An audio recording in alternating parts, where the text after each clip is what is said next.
At the Draker family's cradle, every child is forced into the final evaluation test called Pankration, a brutal fight with no rules where students can be injured, crippled, or even killed. The instructors choose the opponents, and for years, our boy Zeke always ends up facing the same bully, Leon Conrad. Leon steps into the arena already laughing, because in the past he always beat our boy until he begged for his life. Everyone expects the same humiliation again.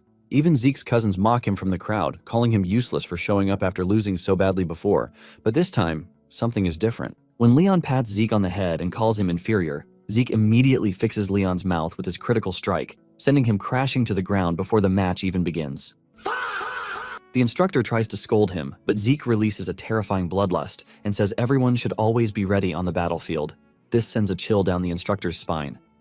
Leon gets up, trying to save his broken face. The instructor begins the fight and Leon immediately dashes, trying to close the distance.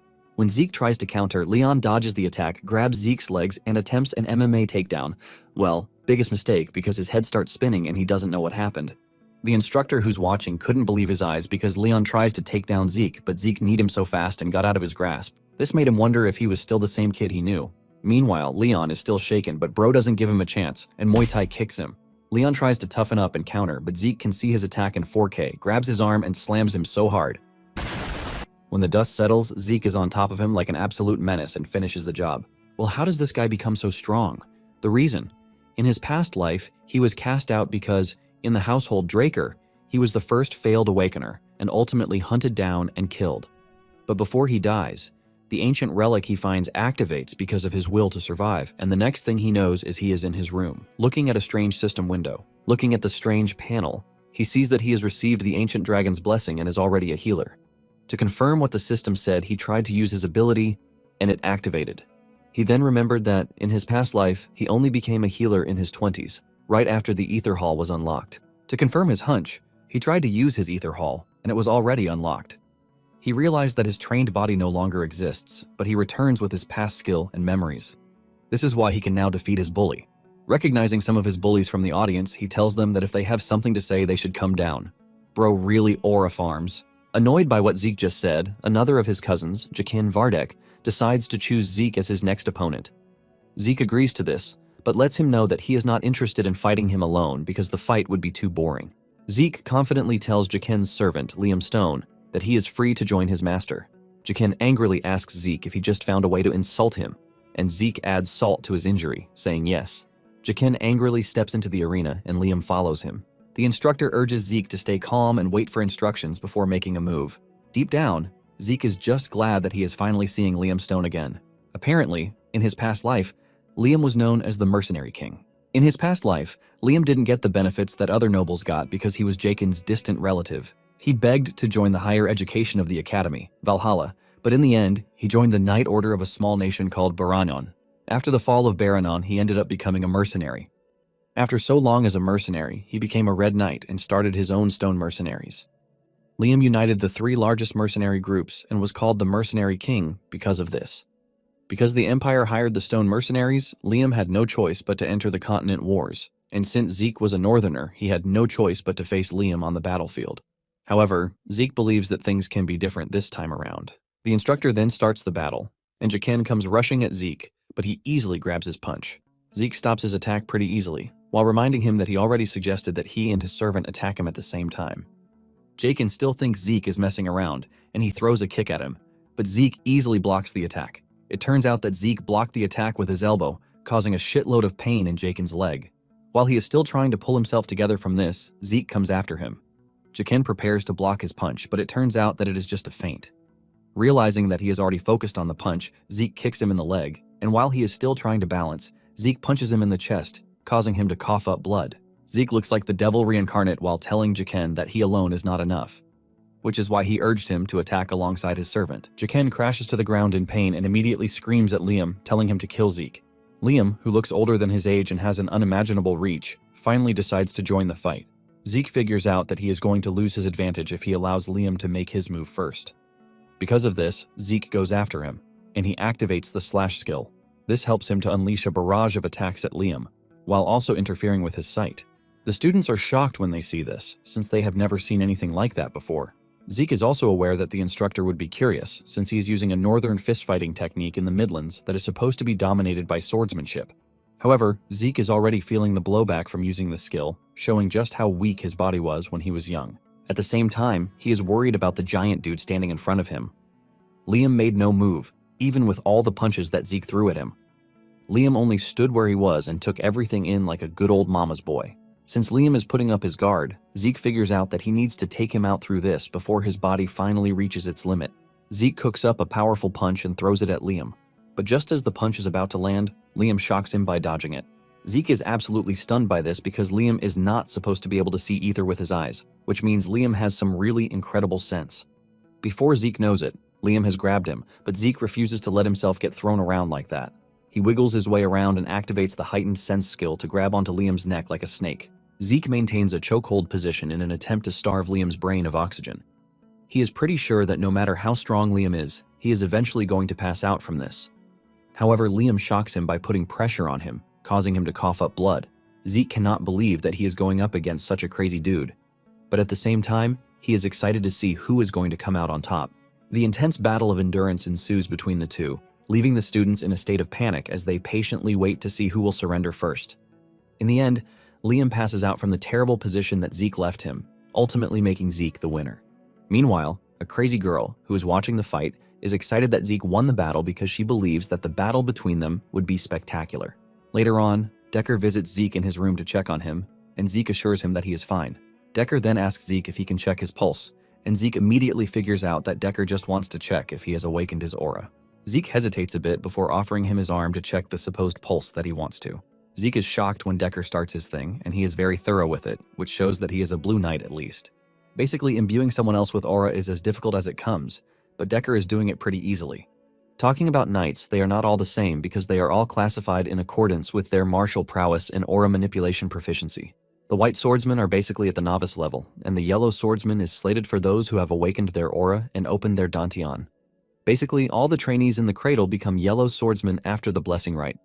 Those who are able to freely control their aura are immediately given the title of a knight. When talking about the purple knight, they are those who can reinforce their sword with aura, while the blue knight is for those who can manifest an aura blade. However, there is a realm where knights have basically gone past the human limit, and this was a realm that Liam and Zeke got to in their past lives. This is a realm that is called the Red Knight, but there is also the Black Knight.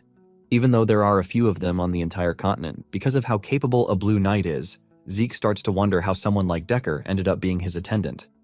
Nonetheless, Zeke is confident that there is no way Decker can detect his ether, because there are only 2 people in the entire world who can use it. After Decker is done checking with a serious voice, he asks Zeke if he is hiding anything from him. Zeke goes into defense and throws the question back at Decker before walking away, telling Decker that he is only messing around. Decker then asks Zeke why he has suddenly changed a lot, but Zeke tells him that the right question should be why he changed just now. Zeke lets Decker know that things are only about to change even more because things are going in their rightful places, and he would like Decker and the rest to follow him. This hits Decker so hard that he immediately assures Zeke that he fully understands the situation. Decker then tells Zeke that he has prepared the training room that he asked for, and Zeke commends him for always working so hard. Deep down, Zeke is aware of the fact that someone actually put Decker in charge of monitoring him, which is why he is interested in keeping him close so he can get information out of him instead. However, Zeke is left with the big question of who might have ordered Decker to keep an eye on him, but he is pretty sure that the person is not from his mother's side. Zeke assumes that the person is going to be one of his siblings. Later on, Zeke makes his way to the personal training room that Decker arranged for him, and Zeke is ultimately impressed by the high standards of everything. Before training, he decides to check out the system first, and after opening the status window, he realizes that his slash skill has become even stronger than before. Zeke figures out that the skill gets more effective the more he uses it. Since the skill was activated because of his actions, he figures out that he must have had it before. He wonders if a new skill will be added to the array of his skills if he just learned a new one. Suddenly, he realizes that he has not figured out the difference between a skill and a class skill, since they get activated similarly. He continues checking through and notices that his draconian skill needs points to unlock, and to get the karma points that are needed, he needs to kill monsters. He doesn't think this is a problem because there are a bunch of monsters in the dungeons, but at the same time, he needs to be on the level of a purple knight to access the dungeons. On the other hand, Zeke is more concerned with why he regressed and what the system is because he has so little information. Nonetheless, he is ready to use the system as long as it helps him get stronger. Apparently, no matter which way it goes, there is one definite thing. And this is the fact that there are 2 known powers in this world, the aura of the knights and the mana of the mages. Knights reinforce their aura in the dungeons, while mages handle their mana through circles. These are basically two powers that oppose each other, so if one awakens one, there is no way to awaken the other. However, Zeke was not fortunate enough to have awakened either. Because of this, he was abandoned by his family, which was why he met his master during his vagabond days. Zeke's master was the one who taught him a lot of things, but the most useful thing she taught him was healing and the use of the ether hall. In the end, he and his master were the only ones who could use ether in the world. 2 hours into the training, Zeke is already panting like a goat, and since he is exhausted already, he has no choice but to activate the healing skill and the vigor recovery skill. Apparently, healing is a rare skill that even Zeke had no idea existed before he met his master. But if he used it in front of people, they would treat him like an irregular. This is the main reason he hesitated in using it during his fight with Liam, forcing him to hurry back to his room so he could heal himself. Since he is done healing himself, Zeke returns to training and only stops when it is dinner time. 1 week after this, reports have started flying around about Zeke and the fact that he has become a totally different person. Some don't want to believe that his transformation is real, while some assume that he has dabbled in black magic. On the other hand, there are some who are praying that he gets even stronger so he can humble the strong bullies. Zeke's cousins, including the stern girl, Reyna Tarun, are seen having a meal together in preparation for the swordsmanship duel that is coming up.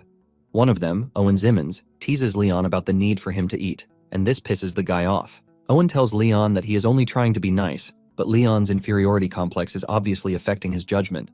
Leon gets mad and gets off his chair as if he wants to fight, but a stare from Reyna puts him in his place. The topic soon shifts to Zeke and what they are going to do about him. Reyna admits that Zeke was impressive during the Pancration, but she is pretty sure that Zeke is going to struggle when it comes to swordsmanship. Owen smiles, saying Zeke is going to be totally useless because he won't be able to properly hold up the sword. Leon buffers this point, saying Zeke is such a weakling because he had to get himself a customized sword, since the basic ones were too heavy for him. Leon adds that Zeke only defeated him because of a stroke of luck, but Reyna angrily cuts in, telling Leon that he doesn't have the right to be called a knight in the Draker household if he seriously believes that Zeke won by luck. After saying this, she angrily gets off the chair and walks out of the room to avoid surrounding herself with a bunch of fools. Moving on to the sword duels, the participants make use of real swords, which is why most incidents in the cradle happen during the said duel. This is also where the difference between the cadets' skills is openly revealed, and a month after this, the Blessing Rite will commence. The Blessing Rite is an event where the Drakers awaken their aura. On the day of the duel, the instructor calls Zeke to come to the stage, and he confidently walks to the stage with his big sword on his shoulder. This immediately sparks grumbling among the students, who believe that Zeke is acting pompously, which is why he is wielding a big sword. It turns out that Zeke will be going up against Reyna, and Zeke is happy to have Reyna as his opponent. Reyna is surprised to see Zeke easily lifting the big sword, and this is when it dawns on her that Zeke is not the same boy that she used to know. A load of questions flood her mind on why Zeke might be confident, but it soon dawns on her that she's already getting intimidated by Zeke. Reyna tries to burn off the fear that is creeping through her body, since she was the one who challenged Zeke in the first place. At the same time, Zeke is also being careful because Reyna was known as the Lightning Knight in her past life. Reyna was one of the knights who was able to make a name for herself during the Continental Wars, and was also noted to be one of the greatest of the next generation of Drakers. The reason why she was regarded this way is that she awakened her aura before she went through the Blessing Rite. Zeke figures out that Reyna's aura should already be active years before the current time, but hasn't used it in the cradle because she claims she wants to improve her basics.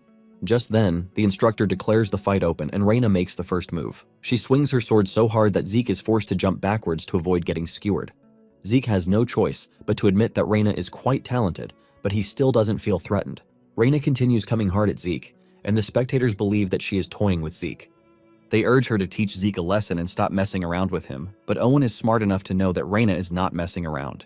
Even though Reyna has heightened senses to locate and navigate through tight gaps, she still can't take advantage of this situation because no matter where she moves, Zeke's sword is always there to meet her. Reyna starts realizing that Zeke is moving as if he is applauding her efforts. The moment Zeke does this, he opens another gap for her, making everything seem like a training duel, which is meant to teach her. Reyna continues running around the arena trying to get Zeke, and this has started straining, with a clear indication of this from how she is sweating. Zeke finally sees how Reyna was fighting when she was still in the cradle, and he is not impressed. Even though her sword appears to be honest, Zeke expected more from someone who is always so obsessed with their basics. At the same time, this fundamental is what is actually holding her back, and Zeke decides to help her break out of the tight shell that she has found herself in. Zeke then goes down on an extremely low stance, and Reyna figures out that Zeke is trying to close the gap between them in just one leap. Reina is confident that she has what it takes to block Zeke because she is incredibly fast, too. Reina is still riding on her confidence when Zeke suddenly reaches her, sending a wave of fear through her body. It takes an incredible amount of flexibility for her to dodge the strike. She jumps backward and concludes that she can still react to Zeke's strike as long as there is a bit of a gap between them. Just then, Zeke does something shocking by using his sword to throw pebbles at her. The pebbles hit her on the face, causing Zeke to close down while she is still struggling with the pain. Reina opens her eyes to see Zeke breathing down on her neck with his sword. Reina realizes that she is done for, forcing her to resort to something extreme. In the blink of an eye, Reina knocks Zeke's sword away, and the students start celebrating that Reina has won. However, the instructor is left in awe because none of the cadets noticed what happened. Just as Zeke's attack closed down on Reina, she was forced to use a bit of aura, which was barely noticeable. Reina is the one who promised never to use aura until she got into the academy, but Zeke is able to force her into breaking that promise. Reina is also aware of what she did, and while she is still sulking over it, Zeke dashes over and punches her in the throat, causing her to cough up blood. She falls to her knees while holding her throat, and the students erupt in anger, condemning Zeke's decision to use the fist, even though they are in a swordsmanship duel. The students start saying all sorts of trash things about how Zeke is not worthy of being a knight because he abandoned his sword. Zeke doesn't really care about their outcries because he won in the end, which is what matters. Reina manages to get back on her feet and Zeke asks her if she is willing to continue the fight.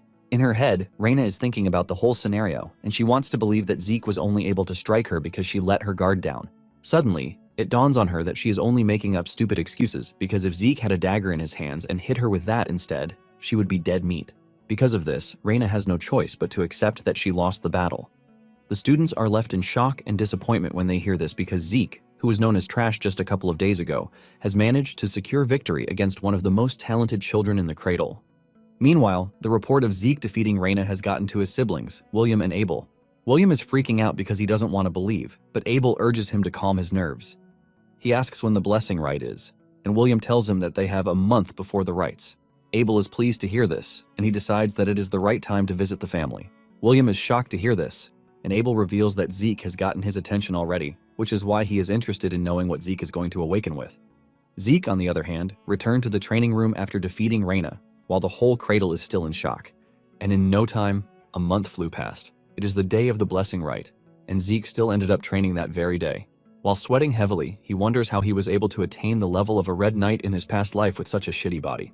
Zeke then opens the status window, and he realizes that he gained a bit of mastery in some of the skills. Some of them have moved from E rank to D rank, and this will only continue to increase the more he trains. Zeke is pleased that he has been able to increase the mastery of the skill he gained during the duel, which is Swift Steps.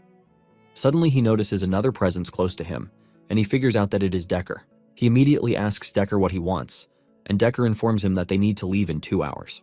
Zeke acknowledges this, telling Decker to get everything ready because he is going to join him soon. Shortly afterward, Zeke arrives at the main Draker estate in a carriage. This is an estate that is located within the Duchy of Troy, even though the family's main residence is located in the heart of the continent. Nonetheless, the blessing rite is always held at the main estate, where the legend of the Dragon Slayer started.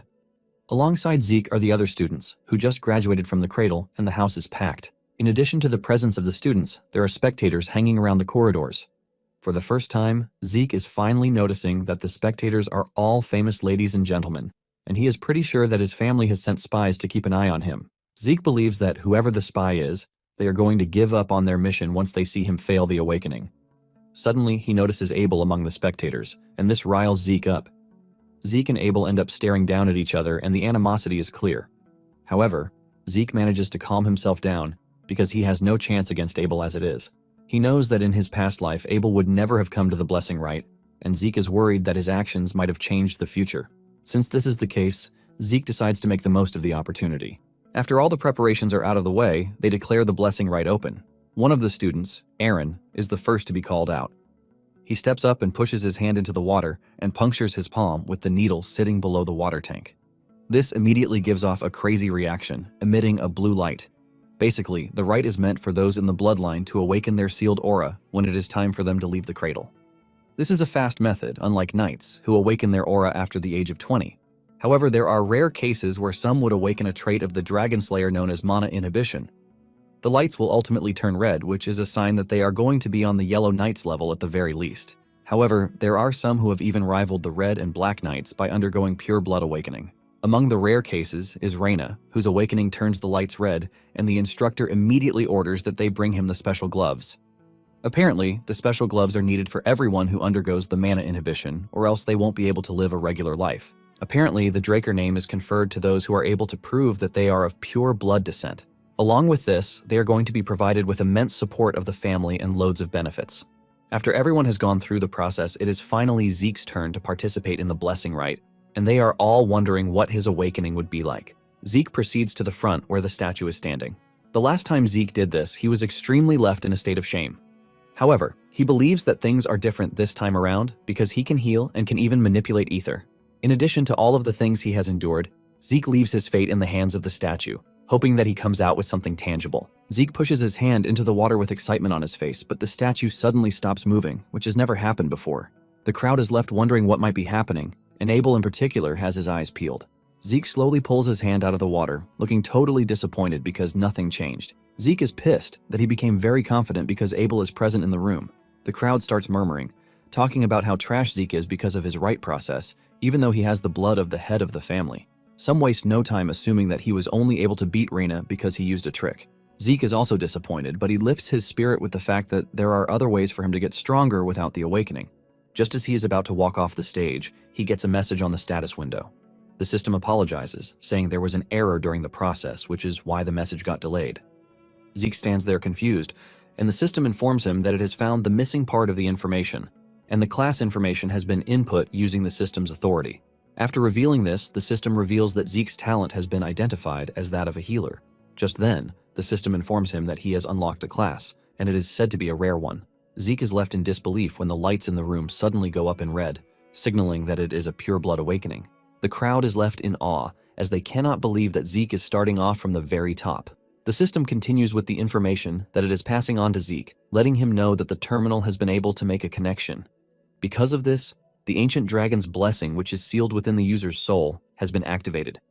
Zeke's body starts glowing, and the system informs him that the talent of kin, known as the fighter's blood, has been awakened. In addition, the system lets him know that his awakened talents have been combined, and because he has a combination of rare talents, a new class has been created. Zeke watches in disbelief as the system informs him that he has been given a unique class called Immortal. Another shocking thing happens when the light around the statue turns golden, which is the first. However, they still counted the whole thing as a pure blood awakening because of the traces of red light that remained there. Zeke already knows that people are going to have their doubts, but at the same time, he is worried that everything might work against him if he tries to say anything. While the crowd is murmuring about what is going on, Abel steps in, asking them why they are all tense when they are supposed to be celebrating, since they are blessed with 2 pure blood awakenings in one batch. The moment he says this, the crowd agrees with him, saying he is right. Abel then orders the instructor to get his brother his special gloves, and after putting them on, Zeke can see just how hefty the gloves are. Deep down, Zeke is not happy with the fact that he might be forced to receive help from his trash brother. After the conclusion of the rites, the host informs them that they are going to organize a party to celebrate. As expected, Zeke is not interested in the party and would rather burn himself out in a training room. He sneaks out of the hall to try to find a training room, but his brother appears behind him calling his name. This shocks Zeke, who wasn't expecting Abel to quickly reach out to him. Abel asks him why he is wandering off when he should be celebrating his awakening, and Abel stretches his hand towards Zeke for a handshake. Zeke is conflicted on whether to take the handshake or not because if he refuses, it will be pretty obvious that he hates his brother's ass. Because of this, he decides to play along. But just as he is about to take his hand, he remembers something annoying, and he takes back his hand. Abel is surprised to see this, and even though it is risky, Zeke just couldn't bring himself to shake Abel's hand. Abel decides not to take offense and concludes that seeing his brother's face is enough for him. Abel taps Zeke on the shoulder, telling him that he is going to see him again. Deep down, Zeke is raging, as he can't wait to truly meet Abel again. While everyone else is celebrating the awakening ceremony, Zeke has made his way to his room. He is confused about why he is doing so well, since all pure blood awakenings usually have the mana inhibition ability. This is an ability that shows that one is in direct opposition to the dragons, the source of mana. Since most of the machines operate on mana, a pure blood has no choice but to use the special gloves provided by the house. Zeke has taken off his glove already, and he is not feeling anything. Which is weird because if he were truly a pure blood, something weird would have occurred. Zeke then decides to open the status window, and this is when he realizes that things have changed from what they were before. Instead of mana inhibition, Zeke has mana reflection. Zeke then decides to sit down to properly study the whole thing. Apparently, the mana reflection is a skill that creates a distorted field to cancel all nearby mana. This is when it dawns on Zeke that mana reflection is actually counted as a skill, and the reason the lamps were fine was that it is not a passive skill. Zeke remembers that he was a healer before the rite, but he has somehow transitioned into a unique skill, an immortal. Just then, it dawned on him that all the graduates except Reina had regular awakenings with a blue aura. Even though his aura was red in the beginning, just like Reina's, it ended up turning into gold. He remembers the system telling him that the classification terminal lost critical information, and he figures out that the statue is the terminal. Apparently, it was after the system provided the required information that the knight started emitting red light. It finally dawns on Zeke that the red light doesn't determine whether someone awakens or not. It is actually a determinant for the user's class. There is red for a rare class, and there is gold for a unique class. The statue is an ancient relic even before the time of Terrakan himself, and since the concept of class doesn't exist these days, the statue was being used to check if the user has awakened or not. They have basically mislabeled the red light shown as a sign of rare class as a pure blood awakening, and they are so dumb that no family head has even realized this once. Zeke then realizes that he has karma points that he can use, which he probably gained during the whole blessing rite. He decides to use it, and he spends 10 points out of the 100 that he has on viewing what his draconian skill is. The system opens the sealed skills, which turned out to be Dragon Eyes, Might of the Dragon, and Devour. However, all these skills are still locked and cannot be used. The Might of the Dragon allows the user to make their enemies surrender by using their aura, and this requires 30 points to unlock. The Dragon Eyes, on the other hand, allows the user to view detailed information of an individual, and this requires 20 points to unlock. As for the Devour skill, it allows the user to eat and digest a lot. This skill costs 50 points to unlock, but the whole explanation leaves Zeke confused. He doesn't know what the Devour skill does by the prescription given, or why it costs 50 points too. Since he is not ready to take a chance, he decides to get something that is straightforward instead. Zeke then spends 50 points to unlock both the Dragon Eyes and the Might of the Dragon. Because the Might of the Dragon appears to be too dangerous to use in an enclosed space, Zeke decides that he is going to try out the Dragon's Eyes instead. He activates the eyes, but doesn't see anything different, leaving him disappointed. However, he realizes that there is a big change when he walks to the window to see what is going on outside. There is a statue far away in the center of the garden, but thanks to the Dragon's Eyes, the statue looks like it is right in front of him. Zeke is still celebrating this when the skill asks him if he is willing to check detailed information. Zeke goes ahead with this, and he is blown away when he realizes that the eye has dissected everything that he needs to know. Suddenly, he feels exhausted, causing him to fall into his chair. It turns out that the draconian skills take too much energy, and Zeke believes that they are going to be useless to him if they are this exhausting to use. Suddenly, the healing and vigor recovery skill activates, shocking Zeke, since he had no intention of using healing.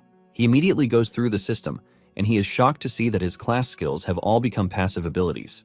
For the healing factor ability, his body automatically repairs itself, and the moment Zeke sees this, he realizes just how broken the skill is. In the past, healing was considered overpowering, but it can't be spammed, and its healing effects are limited. However, the healing factor is completely different because it is infinite. Excited and curious, Zeke decides that he needs to test out the skill. Zeke grabs a knife and cuts himself in the arm. Immediately this happens, the healing factor kicks into play and the arm is healed. Zeke doesn't want to believe his eyes because he has just stumbled upon a pile of gold. Zeke confidently declares that he is going to graduate from the academy, and this usually takes 5 years. Soon afterward, Zeke arrives at the Draker Academy, which is the dream of anyone who is aspiring to become a knight. The higher students in the academy have been trained to perfection, and they have little to no difference from adults. However, Zeke still sees them as children who are from the great families. Zeke is disappointed and disgusted with the fact that the whole family is rotten to the core.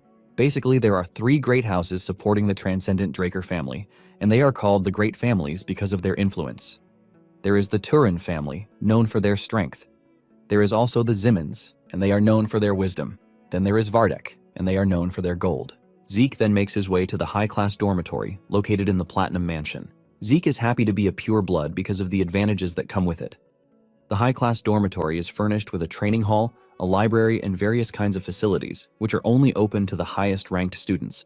Even those from the cradle can't just enter it easily. However, the pure bloods are given the special privilege of a floor master. They have an entire floor known as the Platinum Floor to themselves, and as it stands, Zeke and Reina are the only pure bloods among their mates. Upon entering the building, Zeke is welcomed by an assistant who tells him that he is going to escort him to his assigned floor. Zeke is surprised to see a bunch of students all lined up to welcome him, and he believes that this is too much. The attendant then tells him that Decker is waiting for him in his room. Upon entering, Zeke asks Decker what he wants, and he reveals that there is something he has to deliver for him. Decker hands him a pair of gloves that have been specially made for him, and it carries the Draker insignia on them. Zeke is happy that he now has new gloves, and he decides that getting a new sword would make a lot of sense too. Since the Duchy of Troy is located close to the mountains, it is abundant with good quality iron and excellent craftsmen. Decker offers to search for a decent craftsman to help, but Zeke tells him that there is no need for this because he already has one in mind. Since he is willing to meet the blacksmith in person, Zeke tells Decker to go ahead and set up an appointment for him. Zeke hands him the name of the blacksmith, Galleon Halbert, surprising Decker since this is the first time he will hear the name. Nonetheless, he promises to contact the blacksmith immediately. Before leaving, Decker reminds him that classes are starting the next day, and he urges Zeke to review the relevant documents before then. After Decker's departure, Zeke sits down to assess his situation, and he figures out that he is going to have a bulk load of freedom to do what he wants, since he is on a platinum floor. Just then, he hears a knock on the door, and he urges whoever it is to come in. A maid then enters the room, telling Zeke that Raina has sent him a dinner invitation. Zeke is shocked to hear this, but because he is curious, he tells the maid to take him there. Zeke arrives at where Raina is waiting to see her goons standing all around her, and he is a bit disappointed at this. Raina welcomes Zeke, and after sensing his disappointment, her goons walk away so that they can have a private discussion. Raina then suggests that they discuss properly after they are done eating. While preparing to eat, Zeke is fully focused on how Raina is controlling her aura, using her lower abdomen. Even though she is aiming higher, Zeke is disappointed that Raina's swordsmanship skill is stuck in the mud. Minutes later, the two have consumed a mountain of food and are finally ready to talk. Raina goes straight to the point, telling Zeke to accept the Turan family's support. Zeke counters her, reminding her that they are both purebloods. However, Raina tries to enlighten Zeke about the privileges that come with having a great family backing him. She mentions all of the sweet things that the family will provide, while also saying Abel himself has received support from his maternal family, the Zimmons family. It turns out that Zeke, on the other hand, is not receiving any support from his maternal family, and Raina has no idea why this is. After saying everything she needs to say, she then tells Zeke with a stern voice to accept the Turan family's support. Without thinking twice, Zeke basically says no. Just as Zeke is about to stand up to leave, Raina asks him why he doesn't want the Turan's family support. Zeke lets Raina know that she is getting everything wrong. He has no beef with the family, but he is rejecting the offer because he already has everything that he wants since he is a pure-blood awakener. As he walks away, Zeke tells Raina that he is going to give him one piece of advice as gratitude for the meal. Zeke lets Raina know that her sword has too much strength behind it, and he is pretty sure that she is conscious of the men around her. Zeke then lets her know that her greatest strength is the fluidity that arises from having a flexible body. Zeke urges Raina to stop receiving attacks head-on with the aim of crushing her opponents with strength. Zeke says fluidity helps to open her opponent up so she can land a single delicate strike. Zeke assures her that if she is able to do this, she is going to grow stronger than she currently is. After saying everything he wants to, he leaves. Raina immediately bangs her hand on the table in annoyance while thinking about the herald of the family, which is strength. Raina is pissed because she is basically following her family's tradition. Suddenly, it dawns on her that Zeke might actually be right because she had been obsessed with becoming a person fit to carry the Tarun name. This is basically what has been subconsciously projected on the way she moves her sword. Raina is blown away by the fact that Zeke was able to see through this. She remembers that she was being praised as a genius when she was young, and not one person gave her any real advice. However, Zeke has just broken through to her to tell her the truth that she has always been avoiding. Later on, Zeke realizes that he is pretty fine even though he was training all night, and this is thanks to the infinite stamina skill. This is a skill that takes away any form of fatigue quickly. In his past life, he suffered in the academy, but he is currently enjoying life as it comes. Zeke is forced to admit the basic truth that money and power rule everything. Zeke is walking through the school without disturbing anyone when Owen and his goons show up. Owen is the third son of the Zimmons family, which is one of the 3 great families. Just like the others, Owen used to bully Zeke in his past life, but he used others as a proxy, while making sure he maintained his own image. Owen then walks up to Zeke, asking him why he didn't reply to the dinner invitation he sent to him the night before. Zeke smiles before casually telling Owen that he is not obligated to reply to every letter that comes his way. This immediately crushes Owen's ego, forcing Owen's giant servant to interfere. Zeke is confused to see a dog running off his leash, and he asks him who he is. The dude acts all cool, but Zeke is not really up for his shenanigans, and he tells him that he is free to look cool in front of his master, but he urges him to keep in mind who he is speaking to. This vexes the guy, causing him to dash at Zeke, but Zeke dodges the attack. The dude finally introduces himself, saying he is Durbin Roswell and he is known as the Mighty Durbin. Durbin tells Zeke that he is going to teach him some manners because of how he spoke rudely to Zeke. Zeke laughs when he hears his name and the fact that he even has a pseudonym. He makes fun of him, saying he is not a knight yet, but he already has a pseudonym. Zeke angrily dashes at Durbin, and before he can even react, Zeke sends him flying with a powerful punch. Durbin is buried in the ground from just a single punch, and Zeke asks the rest if there is any one of them who is willing to challenge him. Zeke urges Owen to pick one of his people to fight him, but Owen doesn't make a move. Owen simply tells Zeke that he is too full of himself, but Zeke just ignores him and walks along. It turns out that the Draker Academy is split into two classes. There is the regular class, where those with no talent are taught that they can do anything as long as they put in the effort. There is also a special class that are free to choose their subjects freely outside of basic subjects. The elites are usually gathered in this special class, and this is why Zeke excitedly joined the class. However, he is disappointed when he gets there to see that the people in the class are the same dudes from the Cradle. He doesn't see the class as a special class, but as the Cradle class. The instructor then informs the students that they have a special someone in their midst. This said person was the commander-in-chief during the Eastern Empire War some 20-something years ago. In addition, he was also the hero who stopped the Empire's invasion with their resourcefulness, and this said person is Dean Howard Draker. Howard shows up, waving at the students, who are all excited to see him because he is a war hero. He is worshipped because he is believed to be a war hero and tactical genius. However, Zeke knows the real truth behind everything. Apparently, he leaked information to the enemy just so he could survive, but this ends up throwing the enemy into chaos. Zeke sees him as nothing but a traitor who got lucky. In addition, he was also the one who made sure Zeke was kicked out of the academy in his past life. Because of this, Zeke lost the only place left for him, and he ended up wandering the Duchy of Troy. In the end, he got snatched up by slave traders and was sold off to the Southern Cartel. Remembering all of these, Zeke promises to punish Howard.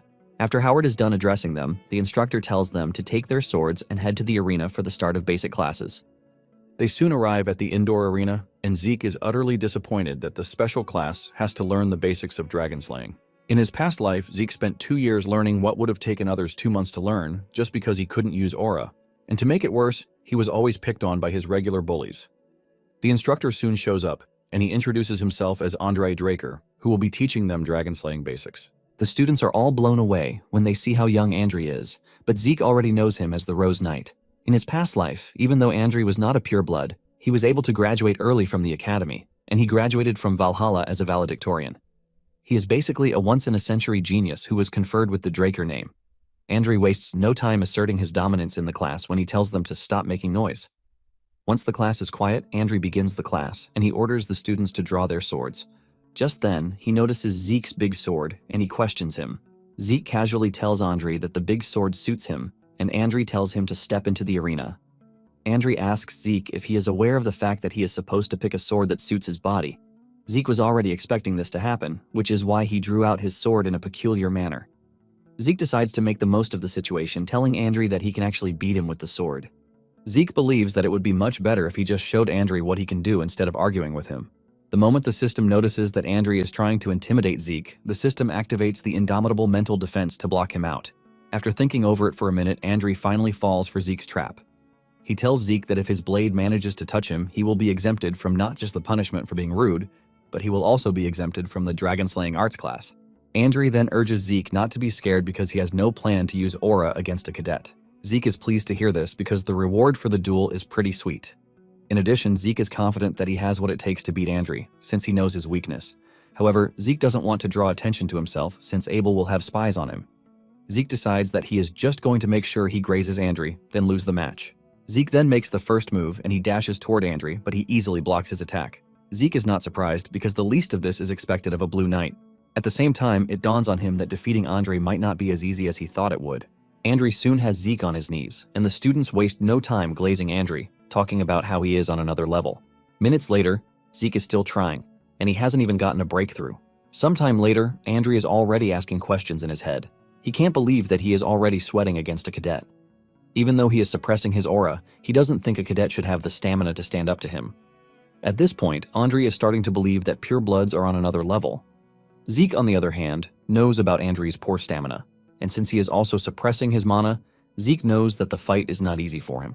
The aura is basically imbued in the day-to-day activity of a Draker Knight, which is why it is always maintained as if breathing. To put it simply, Andre is basically holding his breath while engaging in the battle with Zeke.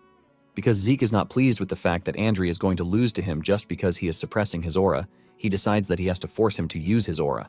Zeke continues running after Andri, and he soon figures out that he needs something that would unconsciously force Andri to use aura. To do this, Zeke figures out that he needs an extreme situation, and Zeke activates the swift step skill. Andri sees this, and he is stunned because he doesn't expect a cadet to know such a skill. Zeke continues moving like a speedster, forcing Andri to act even faster. After exchanging sword strikes for a couple of minutes, Zeke gets the opportunity to appear right behind Andri, and he activates the critical strike skill. Realizing that he is about to be cut, Andri unconsciously activates Chapter 1 of a dragon-slaying arts. Andri uses the first verse of the chapter, Sky Slice, to send Zeke flying backwards, thus repelling his attack in the process. Zeke's blade gets cut from the clash, and even his body feels the impact of the strike from Andri. Without wasting time, the healing factor skill activates, but Zeke has achieved his aim, and he decides to collapse to properly sell the act. Medical staff immediately rushes over to check on Zeke, and Andri sheathes his sword before declaring that Zeke has been exempted from the class. Still annoyed from the just concluded fight, Andri asks the other students if there is any other cadet who wishes to be exempt just like Zeke. However, the fight that the cadets just watched let them know that they have no chance whatsoever. Because of this, none of them emerges to challenge Andri, and he concludes that there is no one bold enough to die among them. Since he has established a level of fear in the cadets, he orders them to get into position for their class. Later in the infirmary, Zeke praises himself for putting up such a good performance. Even though he didn't get to graze Andri's clothes, he was able to get him to use the aura he said he wouldn't, and even acknowledge his abilities. In the end, Andri got disciplined, while Zeke got himself some free time, which is a win-win situation. Zeke remembers the last attack that Andri used, which is the most basic move of the dragon-slaying arts, Sky Slice. However, it had so much force behind it because it came from a blue knight. Nonetheless, Zeke believes that he still has what it takes to defeat a blue knight because he has the stamina and healing factor to keep going. However, Zeke is not ready to settle for the barest minimum because he is aiming for an unimaginable power that will not let him be subjected to anyone's command. Zeke is thinking about this when a redhead with a bottle of booze suddenly appears beside his bed. The dude calls Zeke Arthur's youngest son, and the sudden presence of the dude scares the hell out of Zeke. Zeke can't believe that he didn't even get to sense the dude, even though the strong stench of booze is all over him. At the same time, Zeke can't believe that the dude is casually addressing the patriarch, Arthur, like it is nothing. Zeke then asks the dude who he is, but the dude throws another question at him, asking him how he did what he did earlier. Zeke plays a fool, asking the dude what he meant by this. The dude sees through Zeke and reminds him that he was inflicted with an internal wound when fighting Andri, but it healed instantaneously. The moment the dude says this, fear creeps into Zeke's body because he can't believe that someone has caught on to the fact that he is using healing factor. The system senses the fear in his body and activates the indomitable mental defense to help out. This helps Zeke to calm down, and he concludes that there is no one in the academy who knows about healing. Because of this, Zeke continues to act like he doesn't know what the redhead is talking about. Realizing that Zeke is not ready to slip up, the dude suddenly attacks him with the aim of cutting off his head. However, Zeke is able to react to this, and he dodges the strike. He leaps off the bed, believing that the redhead is an assassin who has been sent to finish him off. Zeke is able to grab his sword, and he throws the bedsheet at the redhead to impair his vision. The redhead laughs when he sees this, admitting that Zeke has some trick up his sleeve. Since he is in danger, all of Zeke's senses have come to life, and the system activates the skills needed for his survival. Like the precise stab skill, Zeke's senses are letting him know that failure to kill the redhead might actually result in his death. Zeke cuts through the sheet, aiming to catch the redhead by surprise. However, he is the one who was surprised as the dude easily catches his sword, while complimenting his adaptability. The dude smiles at Zeke, saying he is operating just like a mercenary would, and this sends a bulk load of questions into Zeke's head, to jump backwards, leaving his sword in the dude's hands, while at the same time wondering who the guy is. It dawns on Zeke that the dude just mentioned the word mercenary, and this gets him asking himself if the dude knows anything about his past life. The dude continues messing with Zeke by throwing his sword to him, telling him that, as a Draker, he is not supposed to abandon his sword. The dude then tells Zeke that he appears to be more suited to be a mercenary rather than a knight. Zeke heaves a sigh of relief when he hears that this is what the dude meant. Not that he actually knows anything about him being a Draker. At the same time, Zeke senses something overwhelming, which he has not felt since he fought his master. Zeke admits that the dude would easily kill him if he wanted to, because there is a considerable amount of skill gap between them. With this, Zeke figures out that the dude is at least a red knight. The dude then asks Zeke what he is doing with such a huge sword while also complimenting him. These brief words from the dude immediately tell Zeke that the guy might be stronger than he thought. Just then, the door opens and Andri enters. Andri is shocked when he sees the dude, but he quickly moves through the situation as he addresses the redhead as garden keeper Dexter. Zeke is shocked to hear that such a strong fellow is the garden keeper. The redhead then asks Andre how he knew he was at the infirmary, and Andre replies that he sensed him in the training room earlier. Before saying anything else, Andre tells Zeke that he is free to leave, since he has already been treated. As he is about to leave the room, Dexter tells Zeke that he is free to come to the greenhouse if he is free because he is willing to teach him something useful. Just as usual, Zeke refuses the offer, causing Dexter to start lashing out, saying Zeke is just as arrogant as Arthur. The moment Zeke steps out of the room, Zeke figures out that Dexter is fooling himself by saying he is a garden keeper. Since he has the rank to call the current patriarch by his name without restriction, Zeke figures out that the dude is the person who had only one disciple, Andre. This person is none other than Duke Draker, the Gale Knight. Duke is one of the Black Knights who has the martial force to fight a whole kingdom by himself. After he suddenly disappeared, it got everyone worried. Zeke cannot believe that someone as strong as he is living a quiet life at the academy. Zeke then concludes that Andre must have come to the academy because of him too. Duke is said to be so strong that he basically obtained the Black Knight status just because he liked the color black. Without a doubt, Zeke can see that Duke is showing a strong interest in him, but he is not ready to receive teachings from him just because he showed slight interest. Zeke is aiming to learn Duke's secret move. If at all, he is going to learn something from him, and he plans to change Duke's interest into tenacity. Later on, Zeke finds himself in the magic class that is headed by the magic theory professor, Fanon. While Fanon is busy stressing himself to teach the class, all of them except Zeke are asleep. Fanon soon asks a question, and since no one is showing interest, he is not expecting an answer. But to his surprise, Zeke contributes to what he just mentioned. Fanon almost dies of excitement, and he admits that it is his first time getting a question. Fanon excitedly explains everything that Zeke needs to know about mana transfer to him. The moment the class comes to an end, the others wake up and are ready to leave. They are not worried about the fact that they slept because they believe that learning about magic theory at a night academy is pretty useless. On the other hand, Zeke is impressed by how Fanon delivered his lecture because he made it pretty easy for him. Zeke stands up to leave, but Fanon runs after him, stopping him. Zeke then asks Fanon what the problem is, and Fanon expresses his excitement that he had a proper class thanks to him. Because of this, he tells Zeke that he is free to show up at his research lab anytime he wants if he has anything that he is curious about. Fanon then reveals that he is a Delphoa Magic University Scholarship alumnus, which means he knows a lot. Zeke is shocked when he hears this because an alum from the Magic University of Delphoa is no small fry. This is basically the nation where magic originated. Zeke happily accepts the offer since it is going to be beneficial for him to get close to a mage. Since mages are critical thinkers, Zeke believes that they are better to have around rather than stuffy knights. Zeke is walking through the hall when he suddenly spots Duke lying on one of the public benches. He is shocked to see this, but this just tells him that Duke is less patient than he thought. Zeke has only avoided him for a week, and he has already shown up to see him. Zeke then asks Duke why he is there, and Duke asks him why he didn't come to the greenhouse.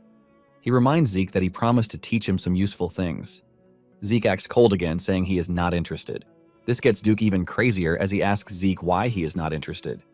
Zeke admits that Duke is talented, but he tells him that he is currently busy with individual training. It turns out that Duke is not a man who takes no for an answer, and before Zeke can even react, Duke has gotten to him. Duke knocks him out with a perfect hit to the back of his neck, and when he wakes up, he finds himself in the greenhouse. Zeke can't believe that Duke literally knocked him out just because he had been waiting for a week. Zeke is still looking around when Duke appears in front of him. Zeke asks him if he abducted him, and Duke admits this, saying he is interested in him, which is why he did. Zeke cannot believe that Duke is not even hiding his intentions, showing just how impatient he is.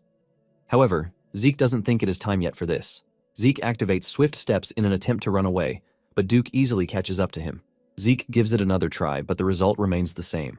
Zeke realizes that Duke is still treating the whole thing as a joke and figures out that he needs something to get him serious. Zeke then asks Duke why he is interested in him, and Duke replies that he wants to know how Zeke's internal wound got healed instantaneously. This is when it finally dawns on Zeke why Duke is chasing him around. Zeke then decides to spice things up by telling Duke to make him answer the question if he is really curious about it. Just then, Duke vanishes, leaving Zeke to start wondering where the dude is. By the time Duke reappears, he comes back with Zeke's sword.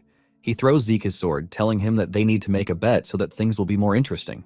Duke tells Zeke that he is going to get access to one wish if he can graze his clothes.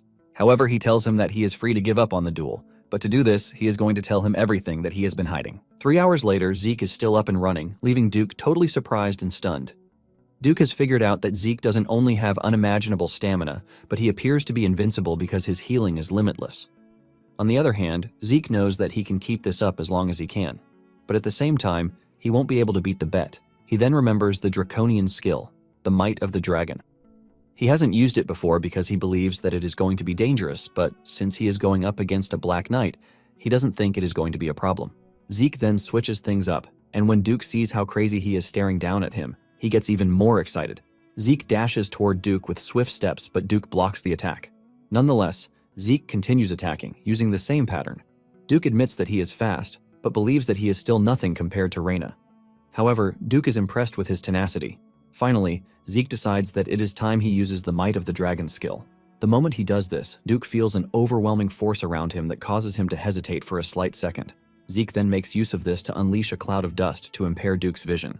Duke is not worried because he believes that it would also be hard for Zeke to find him in such a situation. Suddenly, Zeke appears behind Duke, and he activates the dragon's eyes to accurately see where he is going to strike. Zeke swings his sword with everything he has, but to his surprise, Duke suddenly vanishes. This is when it dawns on him that Duke just used his secret move, which is why he is known as the Gale Knight. Before Zeke knows it, Duke reappears very close to him, giving him no chance to react at all. By the time Zeke sees him, it is already too late. Zeke watches as Duke lands a devastating blow to his chest to knock him out, while telling him that he's going to consider the duel a draw. Zeke is sent flying into the distance, and when he finally gets stopped by a wall, the system tells him that his fatigue has surpassed the acceptable limit thanks to the excessive use of the draconian skill. The system lets him know that his consciousness would forcefully shut down to make sure that he is safe.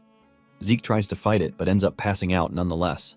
When he finally wakes up, he finds himself in his room. He is shocked that he is back in his room, and he starts wondering if Duke was the one who brought him there. He sighs in disappointment because he almost won, but he expected nothing less, since he is going up against a Black Knight.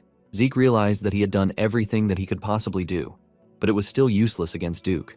Zeke wanted Duke to let down his guard by repeating the same attack over and over again, so he could make a gap using the might of the dragon. Zeke even used the dragon's eyes to try to strike him, but this wasn't enough. Zeke figures out that the move Duke toward the end of the fight is definitely his secret move. Even though he got knocked out because he used draconian skills excessively, Zeke is thankful that he got to see Duke's secret move. Zeke figures out that Andrew was able to rise to the position of a Red Knight thanks to this skill, even though he has really weak stamina. Even though Zeke didn't get to learn Duke's secret move, he is pleased that the whole battle was worth it. Zeke was able to see the might of the dragon power firsthand, and he figured out that knights below the black level would have surrendered immediately. Just then, the system informs him that he has an unopened message. The system displays the message, telling him that the Swift Step skill has been upgraded from D rank to C rank. In addition, his soul is said to have developed due to the demonstration of his strong will. Thanks to the development of his soul, his system functions have also been activated. The system then tells him that it is possible for him to activate the next function using karma points. A bunch of functions immediately appear on the screen. There is a mini-map, and this is a function where the geographical terrain features can be seen in the form of a map. There is also the inventory function, which allows him to save items. Both of these functions require 20 points to unlock. However, there is a third function called the elementary level quest book.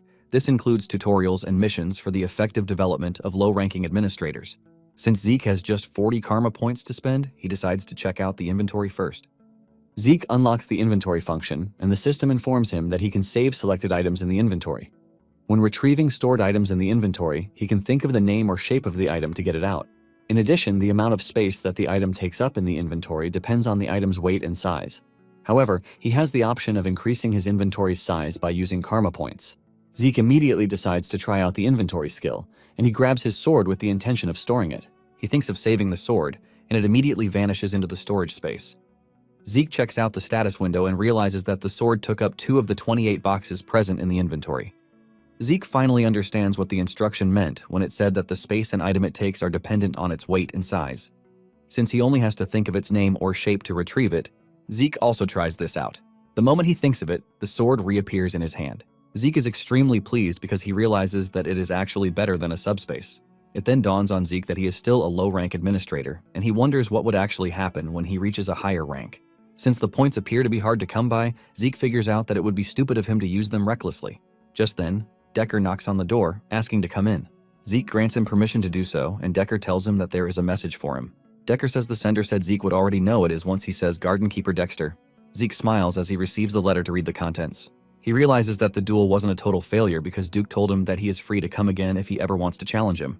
Zeke finally realizes what Duke meant by calling the duel a draw. Zeke is basically pleased that he still has another chance to get what he wants from Duke. Decker then tells Zeke that he still has one more piece of information to give him. Decker reveals that the information is about the blacksmith that he mentioned. Decker says he has found the blacksmith, and Zeke excitedly asks him when the appointment is slated. Decker then reveals that there is a major problem because the blacksmith refused the appointment. Zeke is stunned to hear this, and Decker reveals the blacksmith says they are no longer making weapons. After the rejection from the blacksmith, Zeke decides to pay him a visit himself. As he enters the shop, he remembers the sword that Galleon forged for him. The sword was named Graham, and it was the best sword Zeke could ask for. The sword was potent enough to be able to replace the use of aura with ether. Now that Zeke has arrived at the said blacksmith shop, Zeke is disappointed to see him wallowing in his drunken state. Galleon is shocked when he sees a teenager entering his forge, and he urges Zeke to leave because it is not meant for children. Zeke is shocked to see Galleon in such a way because he never remembered Galleon being temperamental. This tells Zeke that there have been things that happened before he met him. Zeke decides to do things in his own way by grabbing a bucket of water and pouring it on Galleon to get him out of the trash state he is sitting in. Once Galleon is in a clear state of mind, Zeke walks up to him, asking him why he declined his offer for a job. Galleon is a bit confused about what is going on until he notices the insignia on Zeke's glove, clearly showing that he is a Draker. Galleon immediately bows his head, apologizing to Zeke for being such a rude person. Galleon then reveals that he is not currently taking orders because he can't even make what he wants for himself, so he doesn't see how he can make what others want. This is when it dawns on Zeke that even Galleon once went through depression. Zeke remembers that the time he met Galleon, he was already the greatest blacksmith on the continent, but he never told him what kind of life he led before that. Zeke figures out that Galleon obviously didn't want to share his past because of how embarrassing it was. However, Zeke doesn't think he can wait around for Galleon to come around. Just then, Zeke tells Galleon that he would like to see some of his works that he is calling a failure. Galleon leads Zeke to the back of the forge, where there are a bunch of swords lying around. Zeke commends him, telling him that swords are looking good. Zeke grabs one of them, and Galleon urges him to be careful, saying the swords might be a failure, but at the same time, they are still sharp. Zeke checks out most of the swords and realizes that what Galleon is calling a failure is actually not because they are of similar quality to what he was making when he was named the best blacksmith on the continent. However, Zeke goes ahead to use his draconian skill, the Dragon Eyes, to test out the sword, and this is when he sees where the problem is. Zeke then asks Galleon if there is a problem with his forge, and the question shocks Galleon. He is forced to ask Zeke how he knows this, but Zeke cuts him off, reminding him that he just asked him a question. Zeke mentions that he can see that Galleon is mixing several metals together to create a lighter and exquisite material, but it is suffering in durability. Zeke mentions that this happens because impurities remain even after the heat treatment process. Galleon is totally blown away by the fact that Zeke recognized his smelting method and even analyzed the major flaw in the process and its cause. This is when it dawns on Galleon that he might have just met the right person. Galleon then takes Zeke into his inner chambers to show him a design. Zeke is blown away to see such an exquisite design, which Galleon only revealed years later because it is a blueprint of a magic forge. Galleon mentions that he has nothing to hide from Zeke because he is the one who just saved him. Zeke is blown away, and he assures Galleon that with the forge, his smelting method would work without any hitch. Zeke then asks Galleon why he is not making the forge even though he has the whole blueprint with him. Galleon mentions that the most important part of it all, the mana energy law blueprint, remains. But the money the Magic Tower is asking for is 10,000 gold. Zeke hears this and almost passes out because a normal 4-member family's monthly expenses are 10 gold. But this is 1,000 times as much. Zeke finally realizes that it took Galleon 10 years to gather the money needed for the forge. Galleon admits that the money is crazy, but he lets Zeke know that if he ever helps him make the forge work, since he is a Draker, he is going to create anything he wants for him without any money or conditions attached, as long as he is alive. The offer sounds tempting to Zeke, but the whole thing is impossible for him because even as a pureblood, he can't possibly receive the support of 10,000 gold. At the same time, Zeke doesn't think he can give up on Graham, the Sword of Radiance. Zeke starts racking his brain on what to do, and suddenly it dawns on him that Galleon's only issue is mana energy laws. Zeke immediately accepts the request to help Galleon, and he takes the blueprint with him. Zeke tells Galleon that he has a mage that he can ask a favor from, and when he gets an answer, he is going to tell him. Zeke is about to turn back to tell him to stop drinking, only to see Galleon on the ground, bawling and thanking him for saving him. Upon arriving at the academy, Zeke started making his way to Fallon's office. On his way, he wonders why the Mage Tower is demanding such a high commission fee from Galleon, since the structure itself appears to be simple. Zeke is still thinking about this when he suddenly notices something weird in the alley close to him. Inside the alley, Leon is bullying someone, and this immediately reminds Zeke of how Leon trashed him around. Zeke wants to ignore Leon until he hears Leon talk trash about him while he is busy bullying someone else. Leon believes that Zeke managed to beat him by luck and nothing else. Leon is having a blast until Zeke shows up on the scene, and with a stern voice he tells Leon and his goons that he is giving them 3 seconds to bury their heads. Leon is shocked to hear this coming from Zeke, and he laughs at him, telling him that his arrogance has known no bounds since he got his pure blood awakening. Leon continues trash-talking, but Zeke cuts him off and repeats his order, but this time with more pressure. The aura oozing out of Zeke's body almost cripples Leon and his team. Leon cannot fathom how it is that he is scared in Zeke's presence when some months ago, he was basically crawling at his feet. Leon manages to break free from his fear and he orders his guys to attack Zeke. They all rush at Zeke, but Zeke remains calm as he knocks them down one after the other. With his sleek moves, Zeke delivers devastating blows to knock them down as if they were amateurs on the street. In no time, Zeke has taken down the entire squad, leaving only Leon to witness the rampage. Fear creeps through Leon's body as he cannot believe that Zeke is the same person he knew before. After wiping the floor with his team, Zeke walks towards Leon, telling him that he doesn't need to be scared since he already knows what is coming next. Out of fear, Leon draws his sword, but this ends up being a big mistake on his path. The moment Zeke sees him drawing his sword, he reminds him of what he just did, since they are not allowed to recklessly draw their swords in the training area. Zeke then replies appropriately, saying Leon is the first to draw his sword and to face the murderous intent coming from him. He also has no choice but to unsheath his sword. Zeke slowly pulls out his sword, saying he is only retaliating to protect his honor. Zeke makes it known that the battle will only end once one of them is dead, since the responsibility for this lies with both of them. Zeke turns to Liam Stone, who is being bullied, telling him that he is a witness to everything. With a scary voice and aura, Zeke tells Leon that they should continue their fight. Leon realizes that he is done for if he tries to fight Zeke, and he immediately drops his sword. He addresses Zeke in the most formal way he can, begging him to let him live. Leon urges Zeke to let him go, and Leon on his knees reminds Zeke of how Leon treated him when he was in his position. Zeke decides not to kill him, but he cuts off his ear as payment instead. Leon screams out in pain, holding on to his bleeding ear, and Zeke lets him know that he doesn't want to see his ear reattached the next time they see each other because he is literally going to kill him. Zeke then smashes Leon's head into the ground as final punishment before walking away. As he walks away, Liam stops him, asking Zeke why he helped him. Zeke smiles, telling Liam that he wasn't helping him because all he did was for himself. After dealing with the bullies, Zeke makes his way to Fallon's office to show him the blueprint and ask him if it will be possible to make it work. Fallon admits that it is possible to make the design work, and Zeke excitedly tells Fallon that he is going to leave the blueprint with him. However, Fallon urges Zeke to calm down and listen to his explanation first. Fallon mentions that the overall composition is simple, but the problem is the core in charge of power output. Fallon says the core is considered the heart of the machine, but the circuit has some tricky restrictions to it.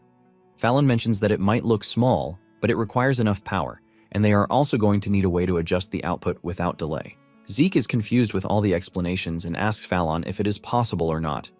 Fallon reveals that there are two options, and given the condition of the core, he might try to adjust the design. However, to do this, it would take at least a decade to redo the design for the core.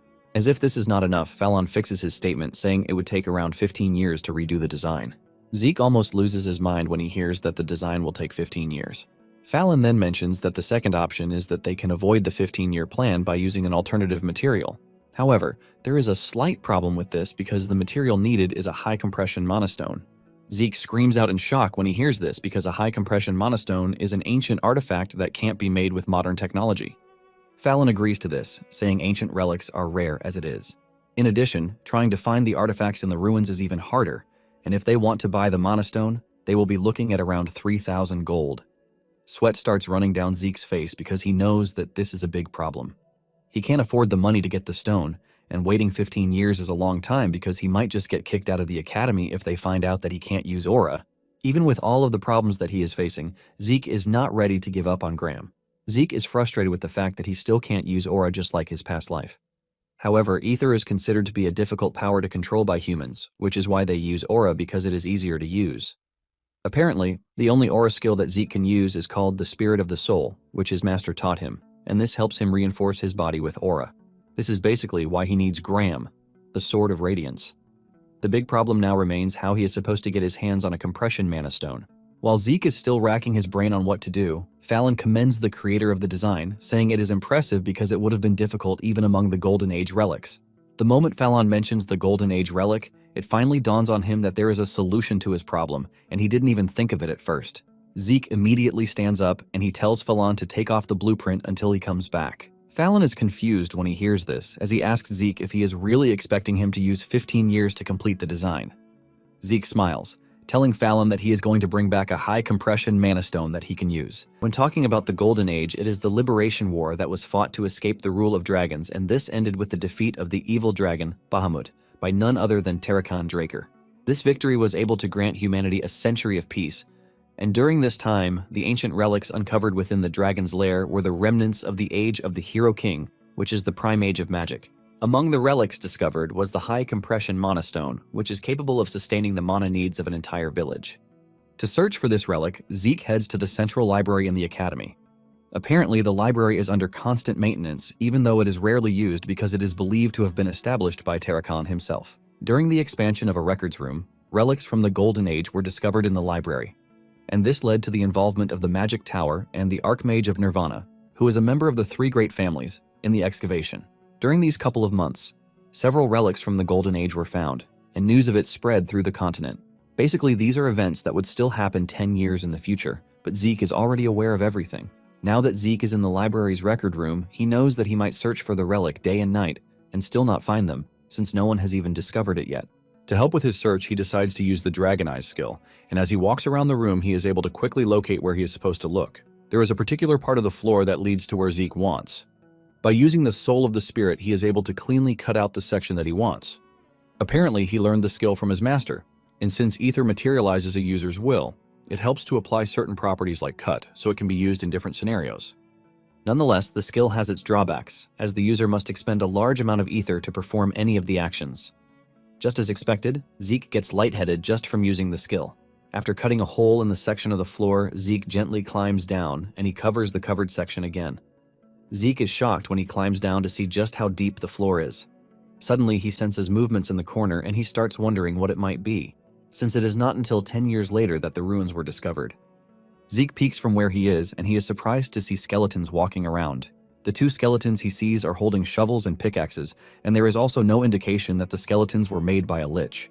Realizing that it is safe to engage them, Zeke activates the critical strike skill and goes after the two skeletons. With just a single strike, he dismantles the skeletons. Zeke is shocked when the status window pops up to inform him that he has earned 2 karma points for defeating the skeletons. Zeke then remembers that he can actually earn points by killing monsters, and he totally forgot about it because he was focused on the artifact. Suddenly, the wild thoughts of farming points come to his mind, and he starts chasing the skeletons around the ruins. In the end, he is able to gather 20 points, and he decides to unlock one more function for use. He compares the quest book, minimap, and other functions on the window before finally going for the minimap, since it happens to be the only thing his points can buy at the moment. The moment he unlocks the minimap, a map appears in front of him, and on the corner of the map, he is able to convert the map from 2D to 3D. Zeke is extremely pleased when he sees this, because it basically makes things easier for him. Suddenly, he notices that there is a room on the map that is marked in red. Because of how curious he is, he decides to select the location as his next stop. It turns out that the room is the storage room, and Zeke quickly tells the system to lead him there. The map then provides the quickest route to where he is going. The map looks so detailed that Zeke can't believe what he is staring at.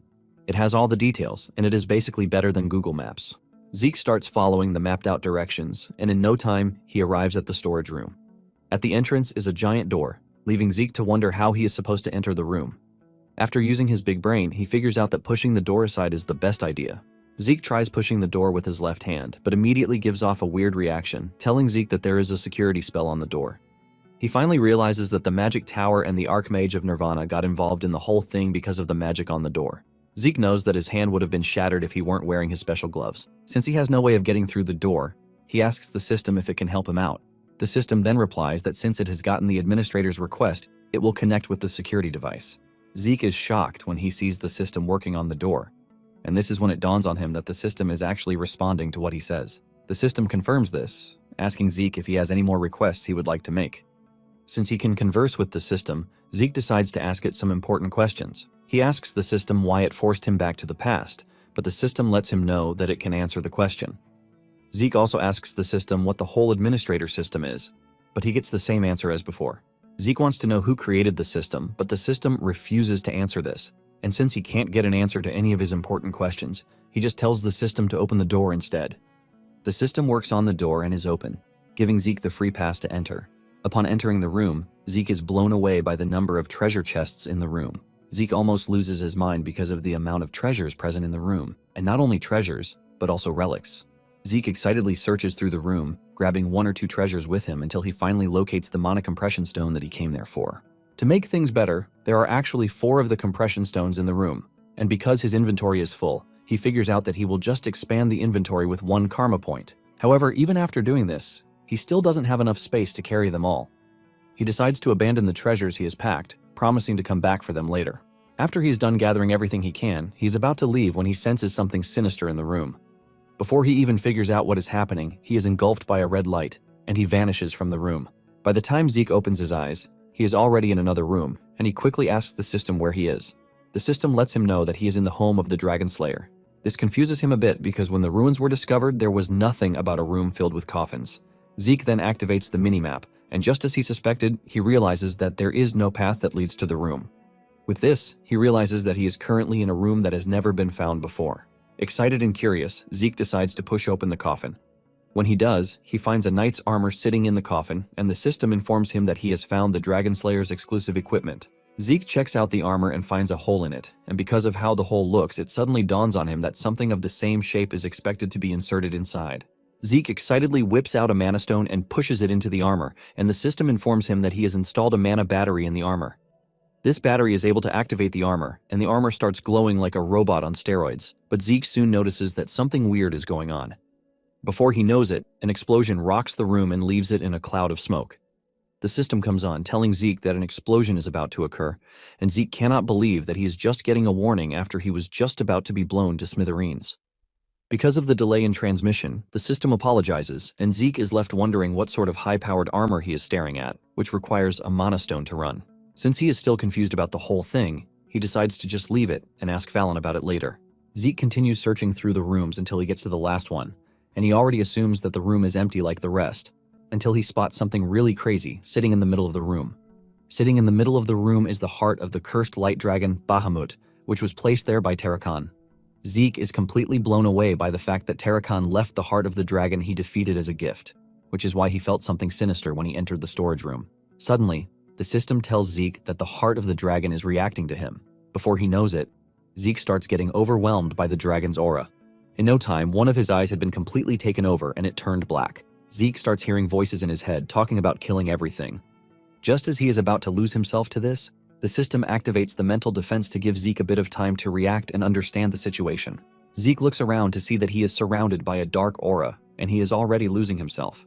Zeke panics and starts asking the system what is going on. The system then tells him that he just got an urgent request, and he is required to defeat the strong curse from the dragon's heart. Apparently, there is a reward for this if he manages to get it done. The system tries to help him out by activating the mental defense, but this gets cancelled immediately. Zeke crashes to his knees with the realization that he is on his own. The voice in his head gets even louder with Bahamut urging him to accept him. Bahamut promises Zeke freedom if he can accept him, but Zeke is able to break through this, telling Bahamut to shut up because he is annoying. Zeke tells Bahamut that he can't give him freedom because it is earned. By saying this, Zeke is able to stamp his will on the ground to let Bahamut know that he is not interested in his fake freedom. Because of this, Zeke is able to gain victory over the curse, and the system informs him that he has completed the urgent quest. As a reward for this, the system lets him know that he has gained ownership over the heart, which is Tarakan's dying gift. Zeke is pleased that everything worked out well because it could have been worse.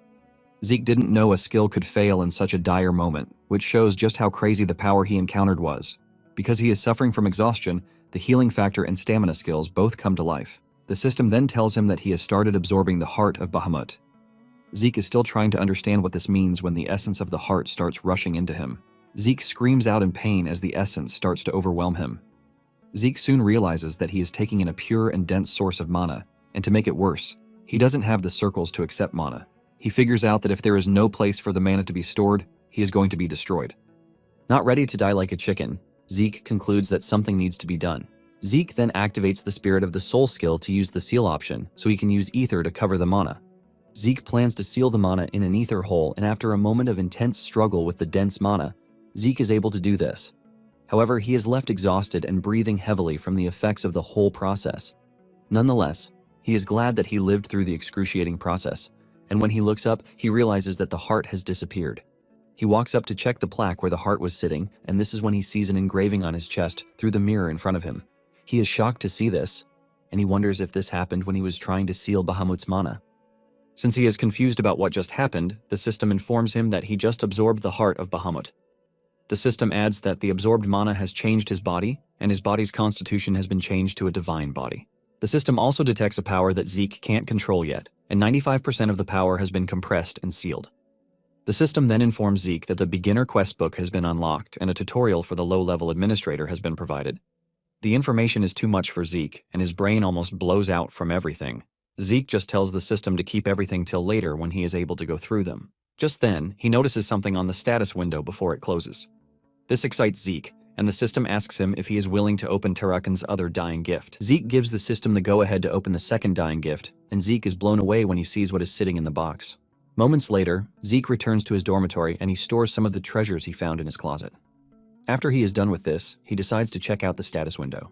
On the window, he realizes that he has gotten some new draconian skills like incantation and authority. The incantation skill fills his words with power, but it is currently locked because the system believes that Zeke is still inexperienced about this. For the authority skill, this grants him control over dragonkind. In addition, dragons under his control can be summoned and will definitely follow his orders. As for his constitution, he has gained the divine body.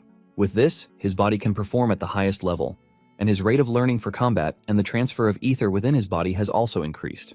Even with the explanation, Zeke doesn't think everything is clear enough. He also notices that there is another window that is related to Tarakan, but it is not about his second dying gift. Zeke then tells the system to open the window, and the system lets him know that there is an information update needed to access this window. The system urges him to move to a location where an information update is possible. The system asks him if he would like to mark a location on the minimap, and Zeke is already stressed that he has to go somewhere for the update. Nonetheless, he asks the system to show him, and he is shocked to find out that the marked location is Valhalla. To put it simply, Valhalla is the most prestigious knight training institution, and those who are not administrators are not even allowed to view, let alone enter, the area. Even though Zeke wasn't interested in joining Valhalla, he starts reconsidering it because something related to Tarakan is there. Zeke realizes that he has no choice but to keep being a part of the family. The beginner's quest book then comes on, and the system tells him that the tutorial for the low-level administrator will soon start. Once the tutorial is over, a quest will be given to encourage Zeke's growth. Zeke sees the quest as something similar to missions from an adventurer's guild or mercenary assignments. However, he is still confused about the tutorial, and just then, the whole thing starts. Suddenly, Zeke finds himself in a strange environment, and he starts wondering if he was teleported just like before. However, he is able to figure out that it is different from before because the whole area has changed. Out of nowhere, orcs appear in the distance, and the system informs him that he is required to defeat the monsters within the given time frame using 2 or more different skills. The rewards for this are points and the system store unlock. Zeke soon realizes that the whole tutorial thing is for him to be able to take advantage of the system much better. In no time, the orcs have surrounded him, and Zeke activates 2 skills, Swift Steps and Continuous Slash. Zeke goes after the orcs, dealing damage left and right. While cutting down the orcs, he figures out that his big sword appears to be very light. This is when it dawns on him that the divine body is the reason behind this. Zeke figures out that with the kind of body he currently has, he will easily take down a purple knight. After cutting down all of the orcs, the system informs him that he has completed the quest, and he immediately finds himself back in his room. He finally realizes that everything was an illusion that felt so real. The system bombards him with a bunch of information, telling him that he has obtained a critical bonus. He has also obtained a time bonus, and as a quest reward, he has been given 40 points with access to the shop. Zeke is blown away when he realizes that he can buy items through the system. There are a bunch of nice things in the store, and these are all rare relics that would cost a fortune to buy. Zeke wonders if he can get rich by buying items from the store and reselling them. The system shows him how to sell, and this is by placing the item he is selling within the given window. Zeke tries selling his sword, but the system tells him that he can't. He finally understands that he can only sell ancient relics. He tries selling an elven dagger, and the system puts the worth of this at 4 points, leaving Zeke disappointed because he can easily sell it for 100 gold in an auction. Zeke concludes that he is only going to use the option when he really needs the points. After he is done searching through everything, Zeke decides that it is time to sleep. The next morning, Zeke heads to Fallon's office. Fallon is surprised when Zeke shows up with a compression mana stone in the space of 1 day. Fallon asks Zeke how he was able to do it, and Zeke replies that it is a bit complicated for him to explain. Zeke urges Fallon to forget about how he got it and just tell him how long everything is going to take. Fallon lets him know that everything is complete already. Zeke is impressed to hear this, but Fallon tells him that he is more impressed with the fact that he was able to bring a compression stone in just 1 day. Zeke immediately figures out that Fallon is suspicious of him. Apparently, mana stones are registered, and the ownership is always on record. By checking the registration number, one is able to confirm where and when the mana stone was found, as well as the current owner. However, The mana stone that Zeke brought is not registered because Fallon has gone through the registration encyclopedia. Zeke is not worried about this since he is the first person to find the stone he brought. Zeke then walks up to Fallon asking him if he is done so that they can leave since he has confirmed the registration number. Fallon is surprised and shocked to see that Zeke knew what he was doing. The two then leave for Galleon's forge, and after putting everything together, the forge comes to life just like Galleon envisioned it. His face lights up in joy, and the moment Fallon realizes that the forge is already working, he excuses himself, saying he has a lecture he has to attend. After Fallon's departure, Galleon thanks Zeke for helping him achieve his dream, but Zeke assures him that there is no need to thank him. Zeke then reminds Galleon of the condition that he offered, and Galleon assures him that he is still on board. Galleon lets Zeke know that he would do whatever he wants, and all he has to do is say the word. Just then, Zeke opens the box in his hand, telling Galleon to turn the item inside it into a sword. Galleon's mouth is left wide open when he realizes that he is staring at a dragon's fang. It turns out that it is Bahamut's sharpest fang, and it was Tarakan's second dying gift. Galleon is very curious, and he asks Zeke how he found the fang, but Zeke lets him know that it is a bit complicated. Galleon suddenly goes into hyper mode, thanking Zeke for helping him with the forge and even granting him the rare chance of working on a dragon's fang. Galleon is pleased with the opportunities that Zeke has given him, and he assures Zeke that he is going to exceed his expectations. Galleon then swears to Zeke, assuring him that he is going to create a sword that befits him, even though it costs his life. Zeke is not surprised to hear this because this was just how he remembered Galleon in his past life. Zeke is pleased that everything is coming together, and Zeke soon leaves, telling Galleon that he is counting on him. Zeke excitedly walks out of the forge, clearly eager to see what type of sword Galleon would make this time around. A week after Zeke got the letter from Duke, telling him to come whenever he liked, Zeke started getting the feeling that Duke would come see him again. He hasn't finished thinking about this when Duke appears at his door, looking all pissed off while asking Zeke why he didn't show up. Zeke wants to joke around the matter, but Duke's voice lets him know that if Zeke makes any mistake, he will basically just kill him. Zeke then casually tells Duke that he was the one who told him to come find him if he wanted to challenge him again. Zeke is about to continue his sentence when Duke grabs him, demanding that Zeke tell him the truth. Zeke remains silent, and Duke angrily throws him out of the window. Zeke panics when he realizes that he is definitely going to die if he falls from such a height. Zeke manages to grab the ledge, but Duke immediately grabs him. Duke holds him high, ready to let him go if he doesn't get a satisfactory answer from him. Duke lets Zeke know that he doesn't believe that Zeke has any intentions of challenging him again. Duke mentions that he has invited him twice, and the 2 times, he has refused to show up. Duke is not a fool, and he believes that Zeke is basically trying to irritate him. At this point, Zeke realizes that Duke is not messing around. Duke then gives Zeke 5 seconds to tell him the truth, and Zeke smiles before telling Duke that he hasn't even revealed his true identity to him yet because he is still maintaining the idea that he is Garden Keeper Dexter. Duke smiles when he hears this, and he immediately throws Zeke back into the room. Duke then walks up to Zeke, telling him that he was once a Black Knight, and he finally reveals his name. Zeke immediately plays along like he doesn't know anything. He bows his head to Duke, apologizing for disrespecting a Black Knight. Duke cannot believe his eyes when he sees this because Zeke is very bad when it comes to acting. Nonetheless, Duke is not interested in all the formalities because he might have been a Black Knight before, but not anymore. Zeke doesn't want to believe this because he has never heard of someone dropping in the ranks before. Duke immediately suggests that they forget about the whole ranking. Zeke acknowledges this and tells Duke that he is also ready to tell him the truth, since he has done the same. Duke then asks Zeke if he did what he did so he could become his official disciple, and Zeke admits to this. Duke is impressed to hear this, and without any argument, he tells Zeke that he is going to accept him as his official apprentice.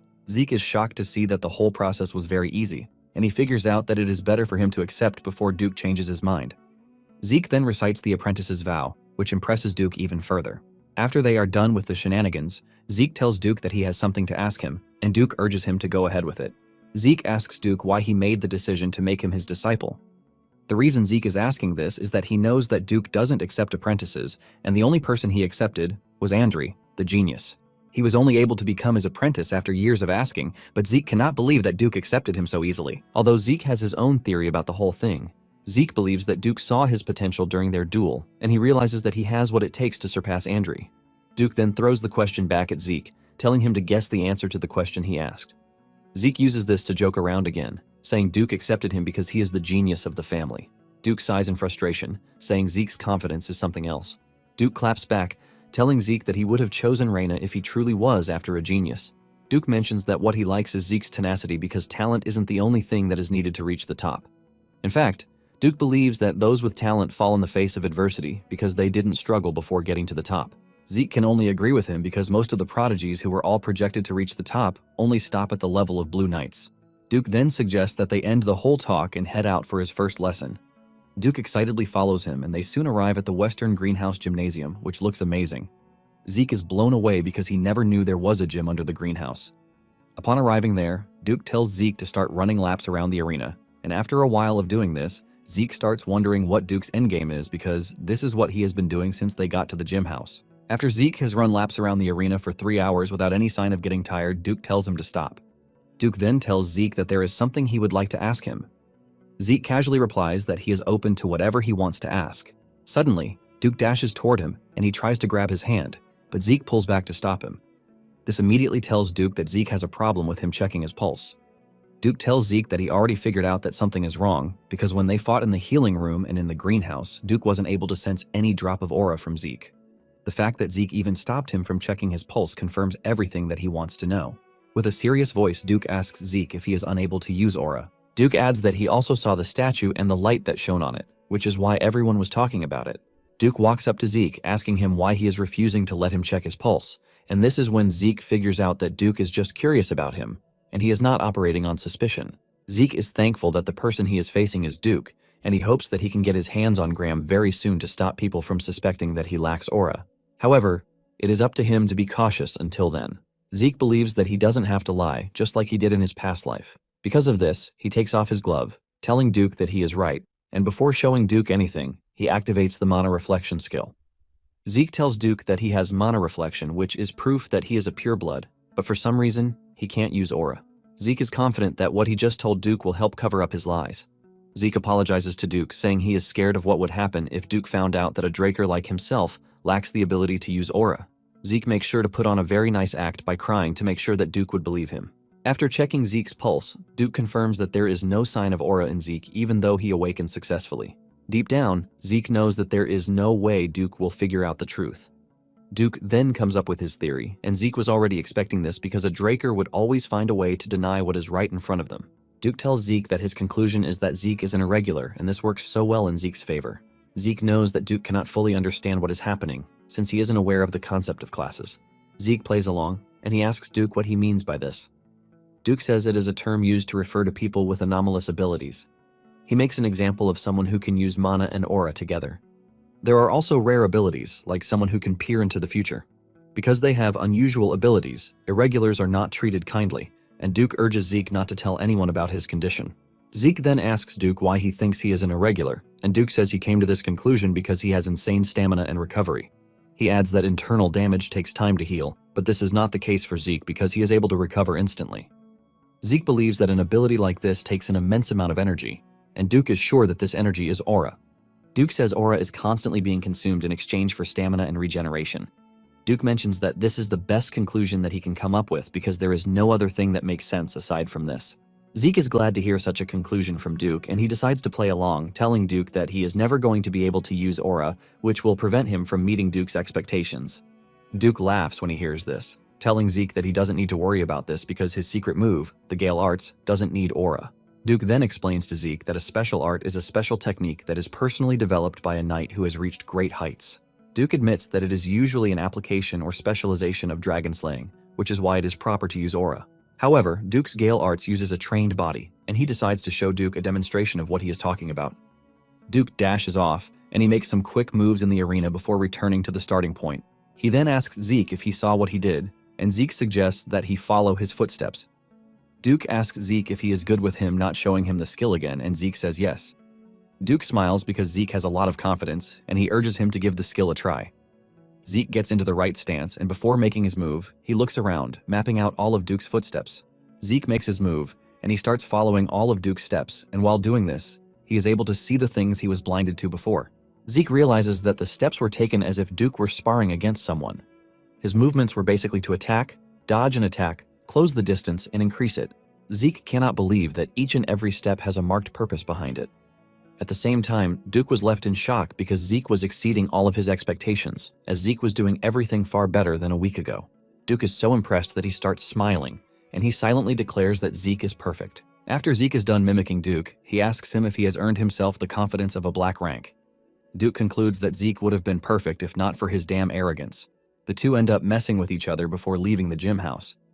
1 month later, Zeke is enjoying his meal at the dining hall when Andri shows up, asking Zeke if he has a spare moment to talk. Zeke tells him that he is a bit busy, but he is free to talk to him in the dining hall, which happens to be the only free time he has. Andri decides to let out his heart right there, and he asks Zeke how he was able to convince Duke to take him in as his disciple. Zeke is shocked to see that Andri is not even hiding his displeasure.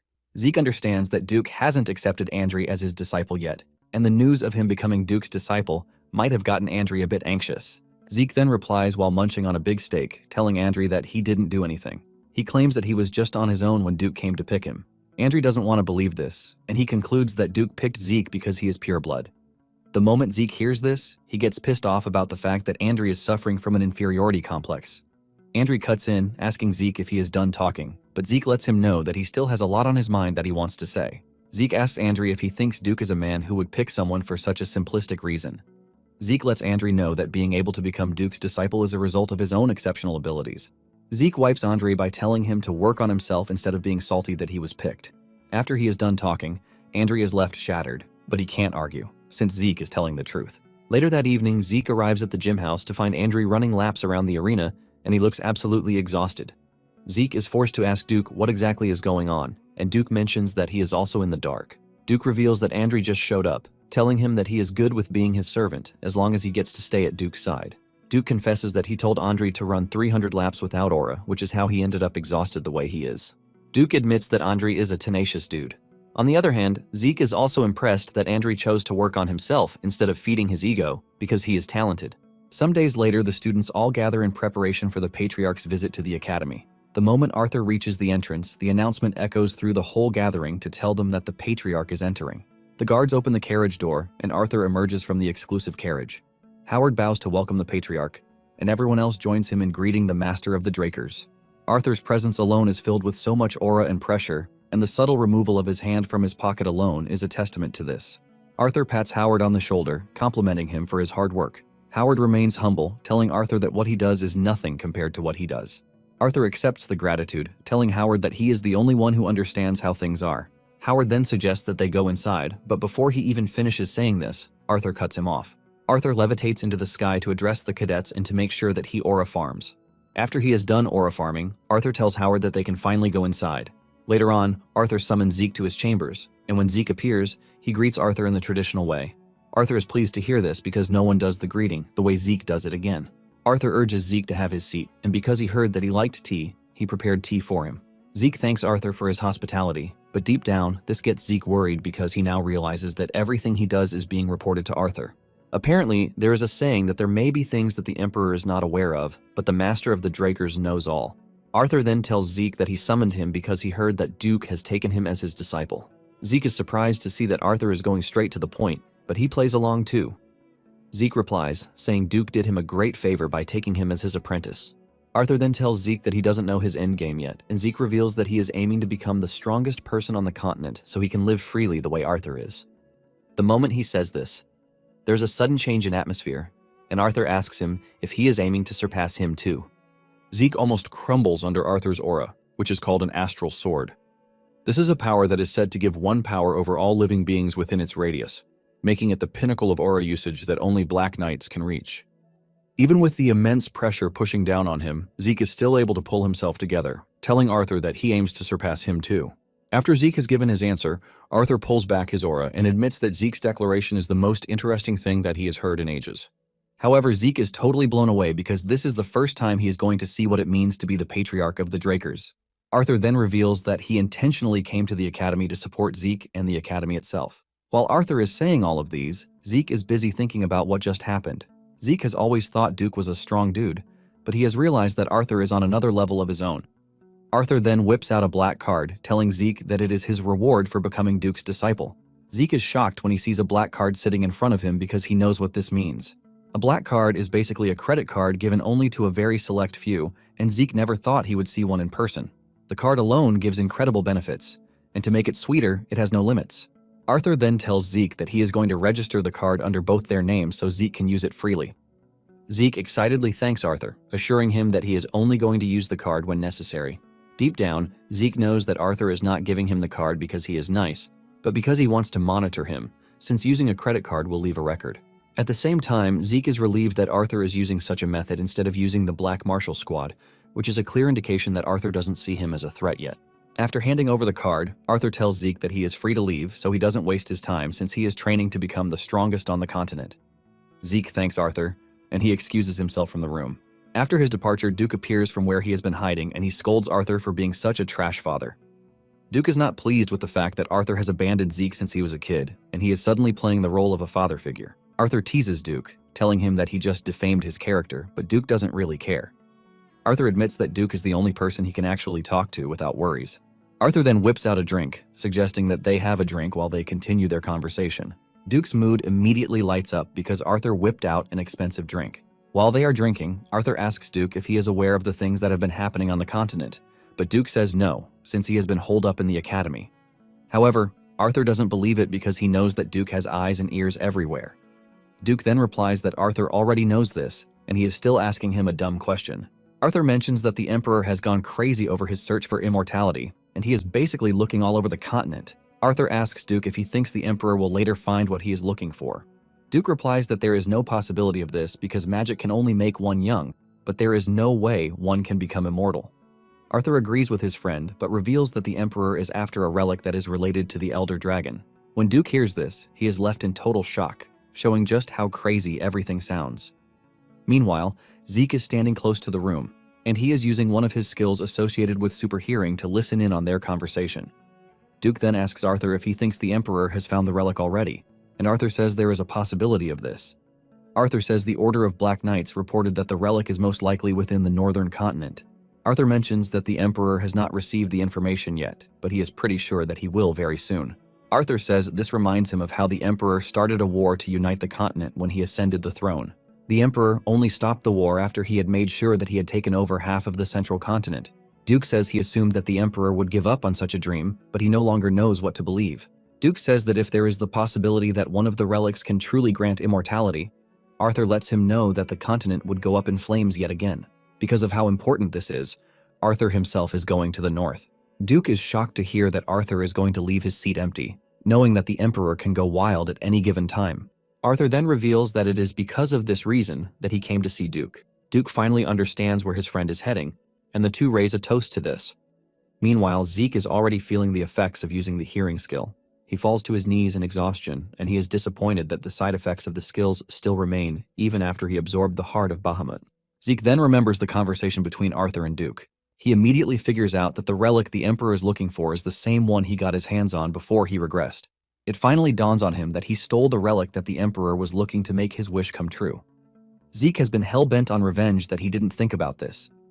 However, he has figured out that the system is a function of the Elder Dragon's artifact. However, the question of who made the system and why still remains. Arthur and Duke finally finish their conversation, and Duke leaves Arthur's chambers. After Duke's departure, Arthur senses that something is not right, and he enters the room where Zeke is hiding. However, Zeke senses him before he opens the door, and he vanishes before Arthur catches on. Later on, Zeke is in the training hall when Decker shows up, saying there is a student who has come to see him. Zeke is surprised that there is a student who is seeking his audience because he doesn't remember making any friends at the academy. Curious to see who it is, Zeke tells Decker that he should let them in. Zeke is surprised when Liam enters the room, and he immediately bows his head to Zeke, asking Zeke to take him in. Zeke cannot believe his eyes, and he concludes that he should have just ignored Liam the last time. Zeke is initially confused about what Liam wants, and he asks him if he is asking to be his subordinate. Liam confirms this, telling Zeke that he is willing to pledge his allegiance to him. Zeke asks about his master, and Liam reveals that he was abandoned. Liam cries out saying he has to go to Valhalla, and Zeke realizes that Liam has not yet changed. Liam continues begging, and Zeke soon stops him, reminding him that he can actually go to the Turun or Zimmons instead of coming to him. Zeke reminds Liam that he is not a support family, and because of this, he is not going to be of help to him with his dream of entering Valhalla. In addition, Zeke lets Liam know that there is no way for him to believe him because he might as well be a spy that was sent by his former masters. Liam realizes that Zeke is making a valid point, and to prove that he is clean, he whips out his dagger. Liam grabs his own ear and cuts it, telling Zeke that he is ready to do everything to prove himself. Liam assures Zeke that he is ready to cut out his own tongue if it means proving himself. In fact, he is ready to place his hands in Zeke's hands as long as it guarantees him a place with Zeke. Liam's desperation and determination show Zeke everything he wants to know. Liam starts addressing Zeke as his master, urging him to teach him how to become stronger than everyone else. Liam is still begging and crying when Zeke throws his sword at him. The sword lands beside him, and Zeke tells him that he is going to take him in if he manages to withstand one strike from him. Liam is pleased to hear this because he finally has a chance. After Liam receives the treatment that is needed, he returns to the training hall to face Zeke. Liam was initially confident that he could withstand the strike, but now that he is standing in Zeke's presence, he starts wondering if he has what it takes. The pressure from Zeke's body is so terrifying that Liam is wondering if they are of the same age.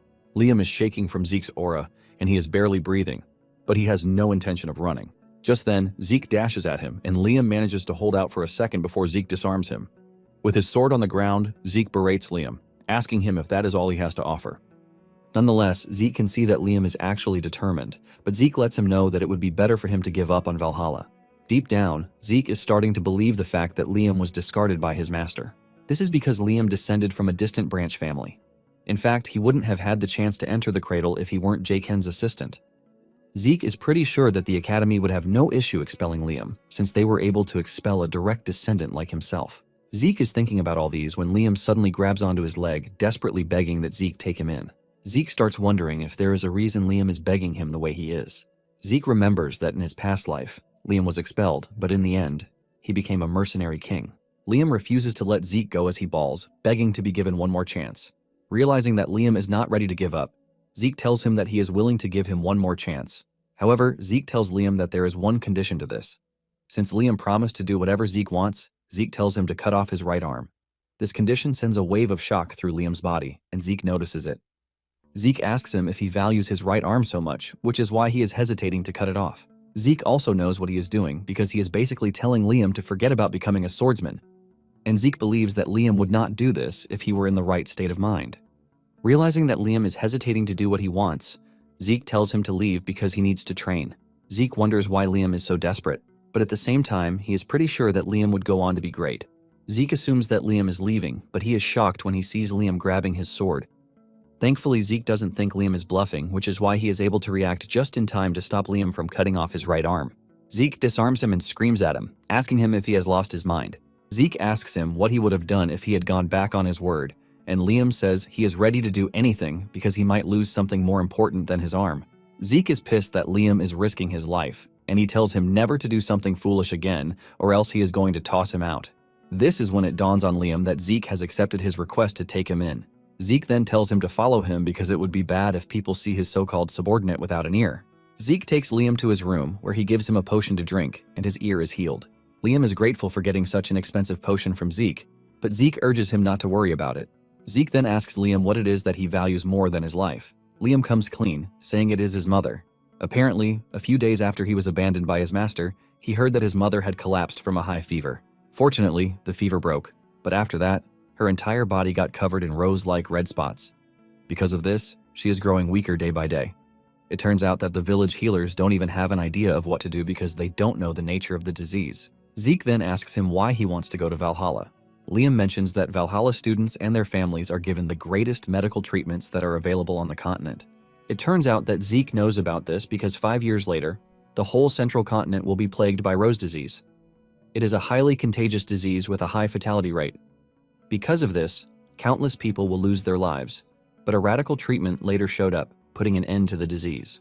Zeke then writes the method to produce the medicine in a note, and he hands it over to Liam, telling him to send it to the village healers. He assures him that it is a simple medicine that is not hard to make, and his healers would be able to work their way around it.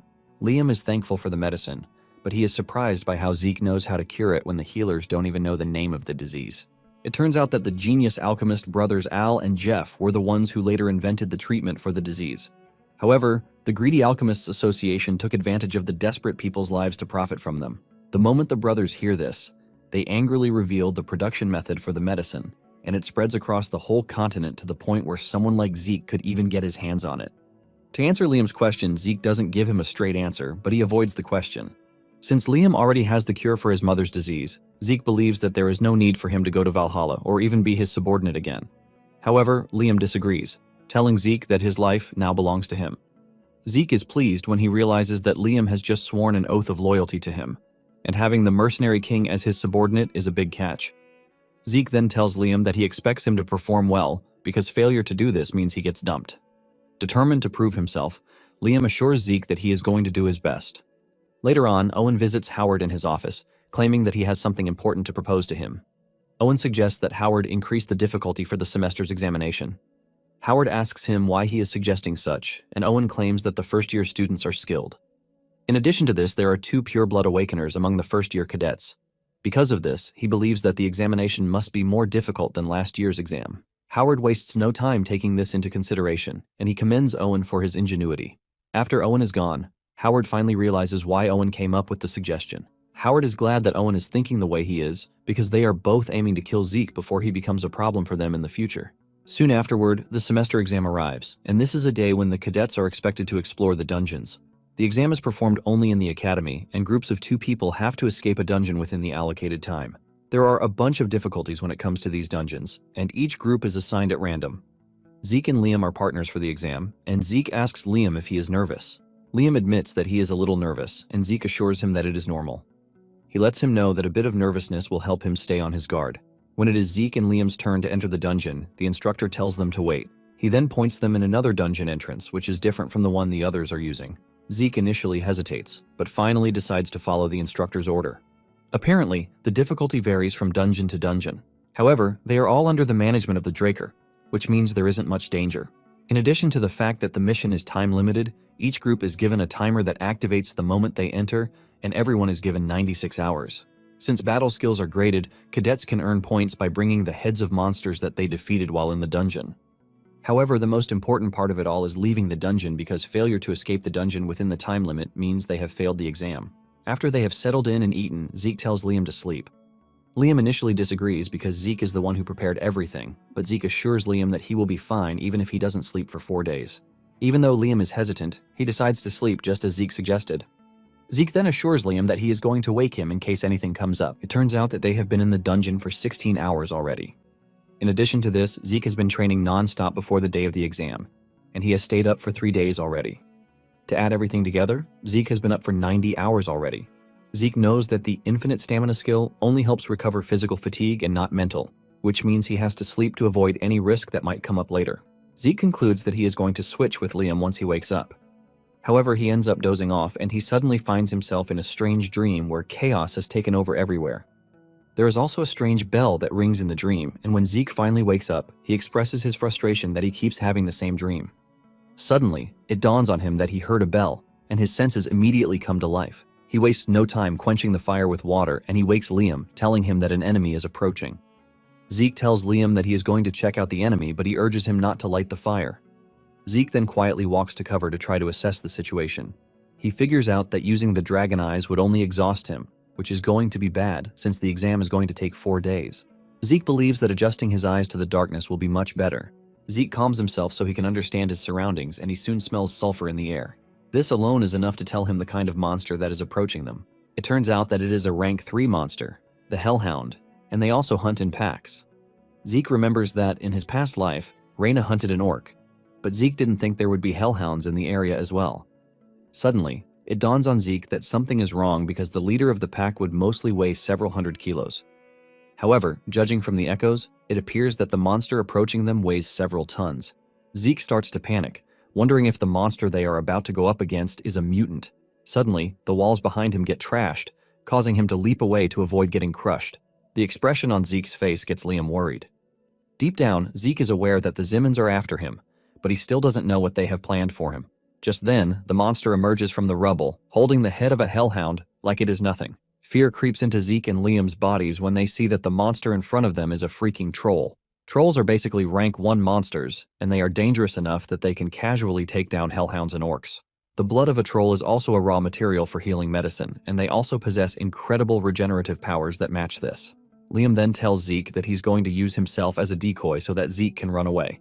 However, Zeke lets Liam know that he has no interest in abandoning him because this would just make him a trash lord. Zeke then tells Liam to believe in his own abilities because he is not weak. Zeke assures Liam that he is free to run wild against the troll, and he will support him if the need arises. Liam is happy to hear this, and he thanks Zeke for the opportunity that he has been given. Liam dashes toward the monster and he delivers a cut to its joints. Zeke is impressed when he sees this because Liam is able to penetrate the troll's tough skin while also aiming precisely at its joints. Zeke can see that Liam has been studying monsters in his spare time, which is why he knows these. However, there is something else that he is not putting into account. Suddenly, the troll dashes at Liam, but Zeke is about to get to him fast enough to cut the troll on his leg to send it crashing to the ground. Liam apologizes for messing up, but Zeke assures him that he has done well already, since this is his first real battle. Zeke tells Liam that it was a good decision that he aimed for the monster's joints, but he forgot about the troll's regenerative ability.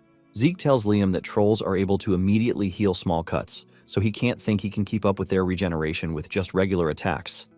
Zeke then tells Liam that he can see that the task is too much for him, so he will take over and just finish things up. Moments after engaging the troll, Zeke defeats it, and the system displays the information about his victory. Because he is able to kill a troll, he is awarded 30 karma points. Zeke then tells Liam to pick up the troll's head and store it in the bag. He is sure that they are going to earn extra points if they present the troll's head. Liam acknowledges the order, and he starts stuffing the troll's head in the bag. Suddenly, Zeke gets a sudden quest from the system, which is called the 2 birds 1 stone. He is required to hunt 100 monsters of 10 different species in the dungeon. To make it more competitive, the system puts a time limit of 72 hours on the mission. As for the reward, he is going to get double the karma points, and he is also going to get 2 random boxes.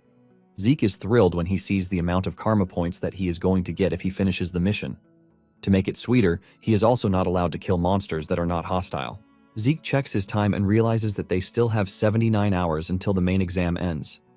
Zeke doesn't see a problem hunting 100 monsters, but the problem is having to hunt 10 different species. On a regular basis, there are only 4 species of monsters in dungeons that are used for exams, but Zeke believes that there might be more since the dungeon is a trap laid out for him by the Zimmons.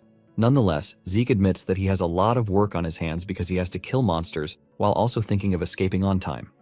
Moments later, Liam tells Zeke that he is done storing the head in the bag. It turns out that the bag was provided for them alongside a timer, but it is far inferior when compared to the subspace pocket. However, it is still enough to carry their loot. Zeke commends Liam and suggests that they get moving, but urges him not to fall behind.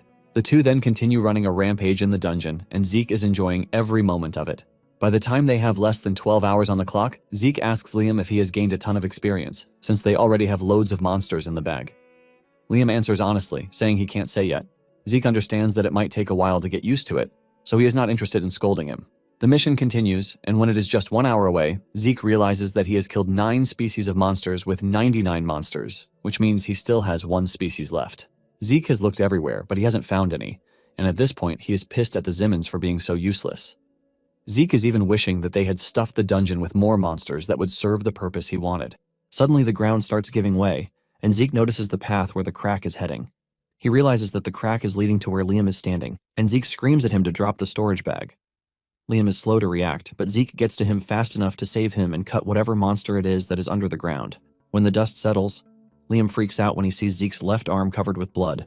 Liam believes that Zeke is injured, but Zeke tells him that it is the monster's blood. Because of the nature of the monster that they are going up against, Zeke tells Liam to stay back and watch him handle it. It turns out that the monster that they are up against is a dungeon worm, and it is an incredibly dangerous monster, which requires 8 well-trained purple knights to defeat it. At this point, Zeke is forced to give the Zimmons their credit because they really prepared well. Zeke wastes no time engaging the beast, but Liam is worried that Zeke alone doesn't have what it takes to face the monster. While Zeke is engaging the monster, Liam is searching through his bag to see if there is anything he can use. Apparently, the dungeon worm is dangerous to go up against because of how it consumes the earth while it moves. Zeke figures out that he is only going to get buried if he drags the fight on for too long. Zeke is still thinking of his next move when the monster comes charging at him, forcing him to repel it with everything he has. Zeke angrily returns the energy as he aims to cut the monster in half. He runs his blade through the monster's side, but this is not enough to take down the worm. Zeke soon finds himself getting overwhelmed by the worm because of its large size. Suddenly, Liam shows up and stabs the worm with his sword, and the moment he does this, Zeke realizes that the attack pressure from the worm has reduced. This gives him more time to pull himself together to properly engage the monster. Zeke then asks Liam what he did, and Liam reveals that he applied an anesthetic to his sword before stabbing the worm with it. Zeke is impressed when he realizes that Liam applied the anesthetic called belladonna. For a human, the belladonna weakens one's senses, but to a worm, it is a deadly poison. Zeke is impressed with the fact that Liam is able to think on his feet, even though they are facing a scary monster. Zeke then tells Liam to wait for his signal before stabbing the worm with the anesthetic again. Deep down, Zeke is glad that he accepted to take Liam in. Zeke then runs up the monster, and once he realizes that he is prepped for his ultimate attack, he tells Liam to stab the worm. Liam does as told, and the moment the worm starts reacting to the effect of the anesthetic, Zeke activates the soul manifestation skill, Lacerate. With the skill in effect, Zeke easily slices through the worm like sausage, cutting it into 2 halves, ultimately defeating it. Immediately, he drops the monster, and the system hits him with a bunch of information. He is informed that he has completed the sudden quest, and the karma points will be doubled as promised. In addition to this, he has been given 2 random boxes as the quest reward. In the end, Zeke ends the quest with 780 karma points, which is insane. Meanwhile, on the outside, the instructors are waiting for those who have come out so that they can be graded. Once they are graded, the instructors let them know that they are free to leave. When it came to Reina's turn to be graded, she was able to accumulate 180 points, which is said to be close to Abel's record. Everyone is amazed by this, and the instructor commends her for surpassing the 130 points, which is the passing grade. Reina thanks the instructor for his compliment, and with this, the grading continues. When it is Owen's turn, he comes out with 120 points, which allows him to beat the passing grade of 70 points, but he is obviously pissed that he lost to Reina again. Deep down, he is pissed, and he is already looking for a way to take Reina out of the equation. Everything is going normally until they hear Zeke's voice behind them.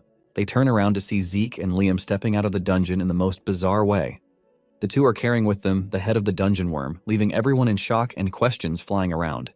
The students don't want to believe that Liam and Zeke were able to slay a dungeon worm. Owen, on the other hand, can't even handle his disdain for Zeke. Zeke makes sure to trigger him further as he walks up to him, asking him if he is surprised to see him alive. Owen almost bursts open from anger, and when he realizes that Zeke wouldn't shut up, he is forced to leave. However, Owen is not ready to give up on making the purebloods pay for looking down on him. After the whole beef is done, Liam and Zeke finally get themselves ready to be graded by none other than Instructor Andre. Zeke mentions that he has nothing to present except the worm's head, so he doesn't think there is anything to grade him. Andre disagrees with him, saying he is not just going to do things lazily and let them be. Andre puts on his glove, and he notices traces of the storage bag on the worm's teeth. He asks Zeke if the worm ate their storage bag, and Zeke confirms this. This sends another wave of shock and surprise through the crowd who are watching. Basically, Zeke lost all the heads he gathered over the 4 days to the freaking dungeon worm, which was why he brought the worm's head so he wouldn't lose everything. He is also lucky that he met Andre because no other instructor would examine the flesh and skin stuck between the monster's teeth. After Andre is done with his investigation, he mentions that the monsters he has confirmed are gremlins, goblins, hobgoblins, hellhounds, orcs, and a troll. The moment he mentions that there was a troll, the students enter another state of shock, because a troll being in an exam dungeon is not something usual. Andre admits that there were dozens of heads that he has seen, but it would be unfair to count them. He decides that he is going to count each monster species as 1 head. Although the troll and dungeon worm are excluded from the examination criteria, Andre mentions that he is going to grade them. Since a troll is said to be equal to 3 orcs and a dungeon worm is equal to 6 orcs, Andre concludes that he is going to give Zeke 90 and 180 points, respectively. After calculating, Andre sums it up to 368 points, which ultimately shatters the passing grade. This leaves the students and even instructors in shock because no one has ever attained such points. One of the students tries to fight this, saying the only proof that Zeke has is the head of a dungeon worm, and Zeke reminds him that even the dungeon worm alone is worth 180 points, so he should keep his opinion to himself. The students stop grumbling when they realize that none of them is even capable of going up against a troll, not to mention a dungeon worm. At this point, the students can only imagine just how strong Zeke is. Zeke is enjoying the applause from the crowd because it sure feels different from when they used to mock him. Even though he likes the whole thing, he thinks it's unwise of him to have done something to stand out again. Zeke starts to wonder if Owen was acting alone or if the entire Zimmons family is out to get him. Zeke realizes that he is being watched more than he thought, and it might not be wise for him to hide his strength in the most obvious manner. Zeke decides that he is going to adapt to what is going on and just keep an eye on the situation. Just then, Reina calls Zeke's name as if she wants to say something serious to him. In the end, she ends up telling Zeke that he won this time, but there is always another time. Later on, Zeke returns to the training hall to start checking out everything that he got during the dungeon raid. He takes a look at the gluttony skill, which costs 50 points to unlock. Since he now has enough karma points to spend, Zeke believes that it is time for him to buy the skill. Immediately, he activates the skill, and the skill description changes from what it was. The description now tells him that when he is in a state of gluttony, he will be able to eat and digest anything, thus converting it into energy. If he consumes monsters with bloodline abilities, he is going to absorb the said monster's ability. Zeke smiles evilly when he sees this, and he wishes he already had the skill before entering the dungeon because it would come in handy a lot.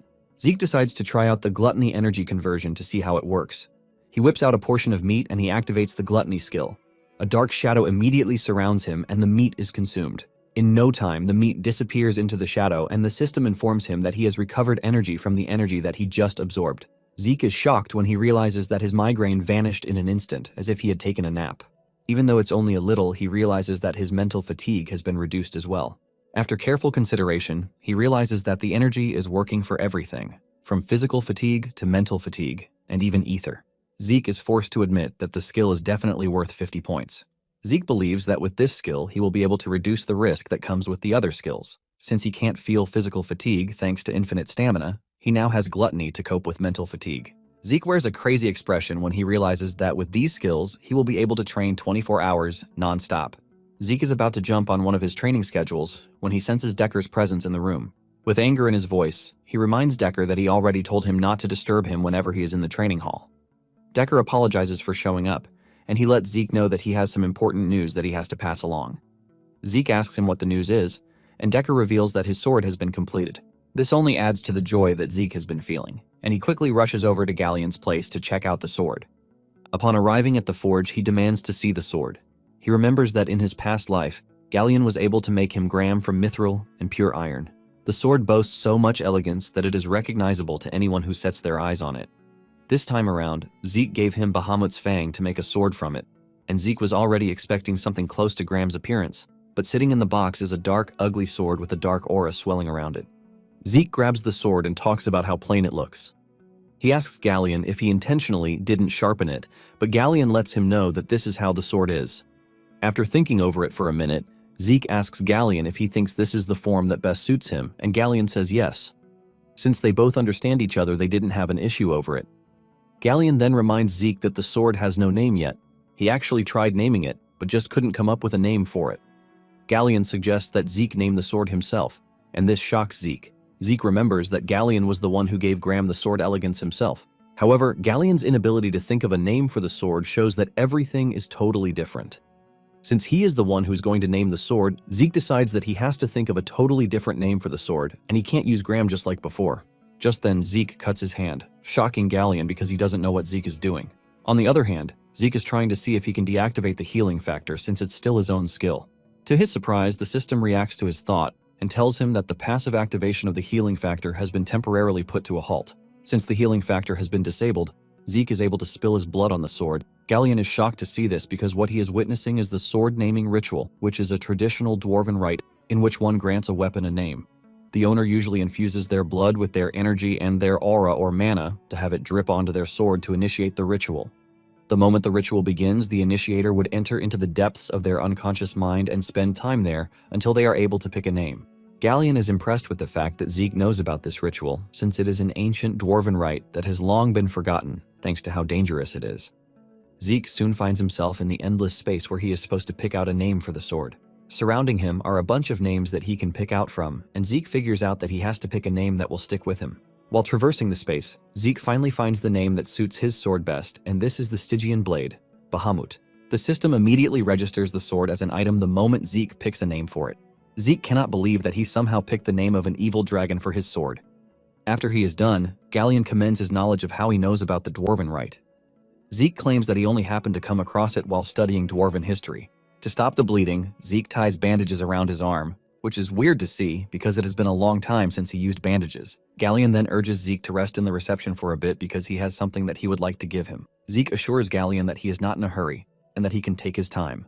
While Galleon is gone, Zeke thinks about his ability to be able to suppress his passive skills, which he considers a big deal. Thanks to this, Zeke believes that he would be able to avoid having his abilities found out, just like the time he was with Duke. With this, he doesn't have to show all of his cards again. In addition, Zeke can't wait to check out his new sword. On the sword's description, he learns that the sword is indestructible and it also has aura conversion. Apparently, there are still some properties that are sealed, which will be unlocked as Zeke continues to grow. Zeke is totally blown away by everything he is seeing because he has never seen a weapon like this before. In addition, Zeke is glad that the sword has the ability to convert aura, which is what he wants the most. Zeke remembers that the reason he stressed himself to create magic circuits for Galleon when ordering his sword is partially because of his incredible abilities, and most importantly, because of Graham's ability, aura conversion.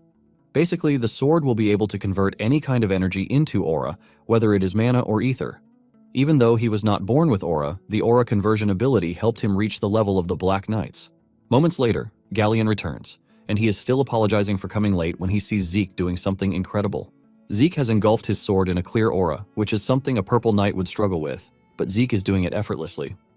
Zeke then commends Galleon's effort, telling him that he has made an amazing sword. Galleon thanks Zeke for his compliment and lets him know that he has something else to give him. Galleon then whips out a sheath and mentions that it was personally crafted by his master. Zeke is surprised because in his past life he didn't get to know Galleon's master. Zeke then notices the dwarven inscription on the sheath, and he is able to translate it to Galen Jobert. The moment Zeke sees this, sweat runs down his face because he recognizes greatness. Apparently, Jobert was considered the pinnacle of blacksmithing, and he is the greatest blacksmith currently on the continent. He is so great that none of the dwarves even come close. His creations are so perfect that collectors would pay hundreds of gold coins to get their hands on one. Zeke immediately expresses his shock that Galleon is Jobert's disciple, and Galleon is surprised that Zeke can even read the dwarven language. Because Jobert is a unique person, Zeke is pretty sure that the sheath will have more to it. Galleon confirms this, telling Zeke that by using the dial located on the top of the sheath would transform into a shield. Galleon assures Zeke that the shield is pretty strong since it is made with mithril and wyvern bones. While explaining this, Zeke's mouth is left wide open because he can't believe his eyes. Galleon lets him know that he can return the sheath to being a shield once he turns the dial again. Even though the sheath is marvelous, Galleon doesn't think it is comparable to the grace Zeke has shown him. Galleon urges Zeke to take the sheath, and Zeke is honored to have it because Galleon could have just sold it to make the forge. Galleon reveals that he can't sell it because it is one of his master's masterpieces. Zeke lets Galleon know that the sheath is worth a lot, but before Galleon changes his mind, he quickly collects it. After collecting, Zeke notices that the sheath is small compared to the sword. Nonetheless, Zeke believes that what Jobert makes is going to be a masterpiece. Zeke then tries to place the sword in the sheath, and to his surprise, the sheath expands to wrap itself around the sword. Zeke is totally blown away as he talks about how the sheath exceeds his expectations. Zeke is glad to have received such a wonderful gift, and he thanks Galleon for it. But Galleon is just happy that he is able to put a smile on his face. When Zeke returns to his training hall, he checks out one of the random boxes he got as the dungeon reward. There is a gauntlet in one of the boxes, and the system lets him know that the properties of the gauntlet would come into action once he wears the full set. Zeke then decides to check out the second box, and sitting inside is something that Zeke is not even expecting. Inside the chest is a map, and some part of it looks torn. Zeke is wondering what it is until the system informs him that he has discovered a map containing traces of Grandmaster Kaiser. This is when it dawns on him that the system might be talking about the Hero King Kaiser. The Hero King Kaiser and the Knights of the Clock Tower, founding the powerful kingdom of Kronos, is a famous story on the continent. However, the book is considered nothing more than fiction, since there is no concrete evidence to back the events. Zeke is shocked to see that the Hero King Kaiser actually exists and is not a fiction. The system then begins the analysis and restoration of the damaged parts. After the analysis is complete, the system marks the final position on the map. Zeke is blown away when he realizes that the position marked out is the Giant Mountains, which are the territory of the barbarians.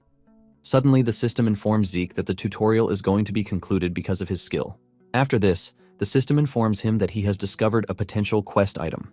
The system displays the details of the quest, and Zeke is expedited to acquire the secret technique of the Hero King. The quest has no time limit on it, and for the reward, his administrator authority would be elevated from elementary to intermediate. This is when it dawns on him that the tutorial is actually meant to raise him up a certain level of skill. And since there are no more baby steps, Zeke believes that the real game is just about to begin.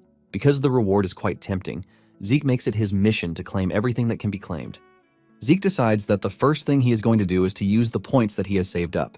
He immediately unlocks the second level of the Draconian skills. For the second level, there is an option to obtain the Dragon Scale armor for 80 karma points. This is a skill that is said to provide hardening, and it is also resistant to magic. There is also another skill called Dragon Call, which summons a powerful dragon claw to strike down enemies with a single strike. Just like the Dragon Scale armor, this also requires 80 points to unlock. Since he has a bunch of points to spare, he decides to unlock the Draconian skills and a bunch of others, while saving 400 points. Zeke then activates the Dragon Claw to test it out. He swings his hand with the intention of making a slash, but the claw leaves more damage on the floor than he expected. After trying out the claw, he decides to check out the armor. He activates the armor on his left and then raises his sword with the intention of cutting off his arm. He strikes so hard at his arm, but his blade bounces off while his arm remains unharmed. Zeke is blown away because this basically means he can have full plate armor on him even when he is not active in combat. Zeke figures out that the two balance each other out because the Dragon Claw is for attack and the Dragon Scale armor is for defense. Later on, at the central training room, the Academy is holding the practical aura exams. Once the students are gathered, The instructor tells them that the dummies they are looking at are specially made so that it would be difficult to even scratch them without the use of aura. However, the use of aura makes it easy to destroy them. The instructor then reveals that anyone who fails to make a dent, not to mention destroying the dummy, would have failed the exam. This is very important because all exams before now will be considered trash, and the cadet would have to start over from the basics. This immediately tells the cadets just how serious the exam is because failure means that they are not going to be able to advance. In no time, the instructor starts calling on the students to step out to take their exams. Meanwhile, Owen is confident that he has what it takes because he has familiarized himself with training like this back at home. It turns out that the aura examination is created by the Zimmons, and Owen is pretty sure that he is going to ace it. He is excited to show the purebloods that they can't match him when it comes to aura control. It soon gets to Owen's turn, and he confidently steps up to show his skills. He activates sword resonance, which leaves the students amazed. Even one of the instructors is blown away because Owen is just 13 years old. After Owen is done, he has managed to damage a ton of dummies, leaving the students in shock. While celebrating, one of the instructors mentioned that Owen would soon surpass Abel with the way he is going. The mention of Abel's name triggers him, and he acts out again, leaving the instructors totally disappointed. After Owen is done, the instructor continues calling on the students to take the exam. Most of those who took the exam after Owen found it difficult to damage the dummy, leaving the instructors to wonder why the cadets are having difficulties. One of the instructors reveals that they might have been intimidated by Owen's performance, which is why they can't think straight. Nonetheless, they have not recorded any failure because no matter how small it is, the cadets are able to pour aura into their blades, which shows just how impressive the cadets are. When it is Reina's turn, she makes a request to be graded according to the dragon-slaying arts. This shocks the instructors, since it is a grading criterion that is meant for higher-ranked cadets. Reina assures the instructors that she is fully aware of this. Basically, the concept of pouring aura into one's sword and being able to use dragon-slaying arts are two entirely different things. Trying to maintain a sword already requires an incredible amount of concentration, but when talking about dragon-slaying arts, one needs to be able to make fine adjustments to the amount of aura required for each and every movement. Owen is confident that Reina is going to mess this up because Reina won't be able to make more than 2 swings before her aura dissipates. Owen is excited to see Reina fail because of her competitiveness towards him. The instructor then asks Reina if she is absolutely sure that she wants to do this, and she assures the instructor that she is ready. Since her mind is made up, the instructor tells her to go ahead with it. Reina takes her stance, and once she is ready, she unleashes a bunch of swings that destroy all the dummies surrounding her with little to no effort. Owen sees this and immediately falls off the wagon. The other cadets also make things worse for him as they start talking about how Reina is far superior to Owen when it comes to the use of aura.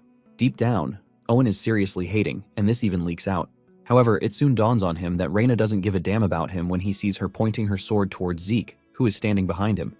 It finally dawns on him that Reina didn't even consider him to be a rival or competition from the very start. Zeke also notices the glare, and he decides to step in to show off a bit. He tells the instructor that he would also like to be graded according to the dragon-slaying arts, just like Reina. One of the instructors is pissed when he hears this, and he believes that Zeke is taking the whole thing lightly because Reina did it pretty easily. However, the senior instructor cuts him off, and he asks Zeke if he is fine if he is graded with the same harsh conditions, and Zeke says yes. After Zeke's departure to the stage, the junior instructor asks his senior why he allowed Zeke to do as he liked, because he didn't even see Zeke attending class once. The senior lets him know that he allowed it because Zeke actually won a bet against Andre. The senior understands that his junior is not aware of this, since he just got assigned to the class only recently. The senior adds that Zeke is also the only irregular when it comes to the golden light that appeared when he awakened. As if this were not enough, he was also the one who broke Abel's record. Once Zeke is ready, he grabs his sword, and the sword detects the ether in his system before preparing to turn it into aura. Even though trying to harness his strength is a bit difficult, Zeke is able to gather what he believes would be enough for what he wants.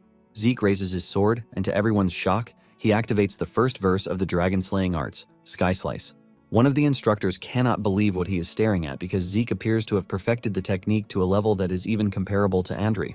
Unknown to them, Zeke is already familiarized with the technique because he practiced it so much in his past life that he could even do it in his sleep. Zeke has perfected everything, starting from his movements to his positioning, and even the flow of aura. Zeke is able to deliver a fluid strike because of how perfect he is in the technique. With what he has done, he is pretty sure that Reina would be concerned as usual. However, by the time Zeke is done, he realizes that he has even overdone it. Everyone could see the way he covered his sword with aura, which basically means Zeke is on the level of a purple knight. Zeke cannot believe that he overdid it because the entire dummy array standing close to him has been cut in half. All he wanted was to do it on a level that is similar to Reina, but he ended up standing out again. While the instructors are trying to understand what they just witnessed, Owen is boiling. Later on, Howard calls Zeke to his office to commend him for his results. Zeke takes the compliment lightly, claiming that he only got lucky. Howard disagrees with him, letting him know that luck can't get him to the level of a purple knight at the young age of 13. Howard then asks Zeke how he feels about taking the grade advancement class. Zeke asks Howard if this means he gets to skip a grade, and Howard says it all depends on his performance.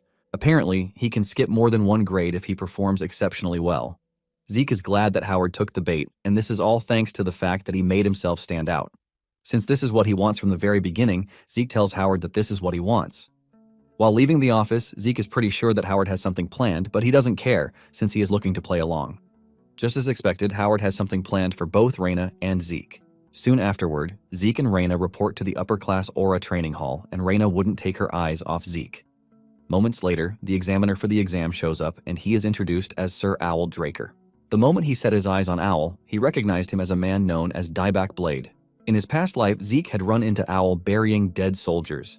Zeke was ready to fight him since they were on opposite sides until he saw what he was doing. Zeke had no choice but to join him to help him out, and this is when Zeke introduced himself as Zeke Murray. He asked Owl if he was a Draker, but Owl says no and tells Zeke to call him Dieback Blade instead. Now that Zeke is standing in his presence, he realizes that his name actually suits him. After he is done thinking about the past, Zeke and Raina offer their greetings to Owl.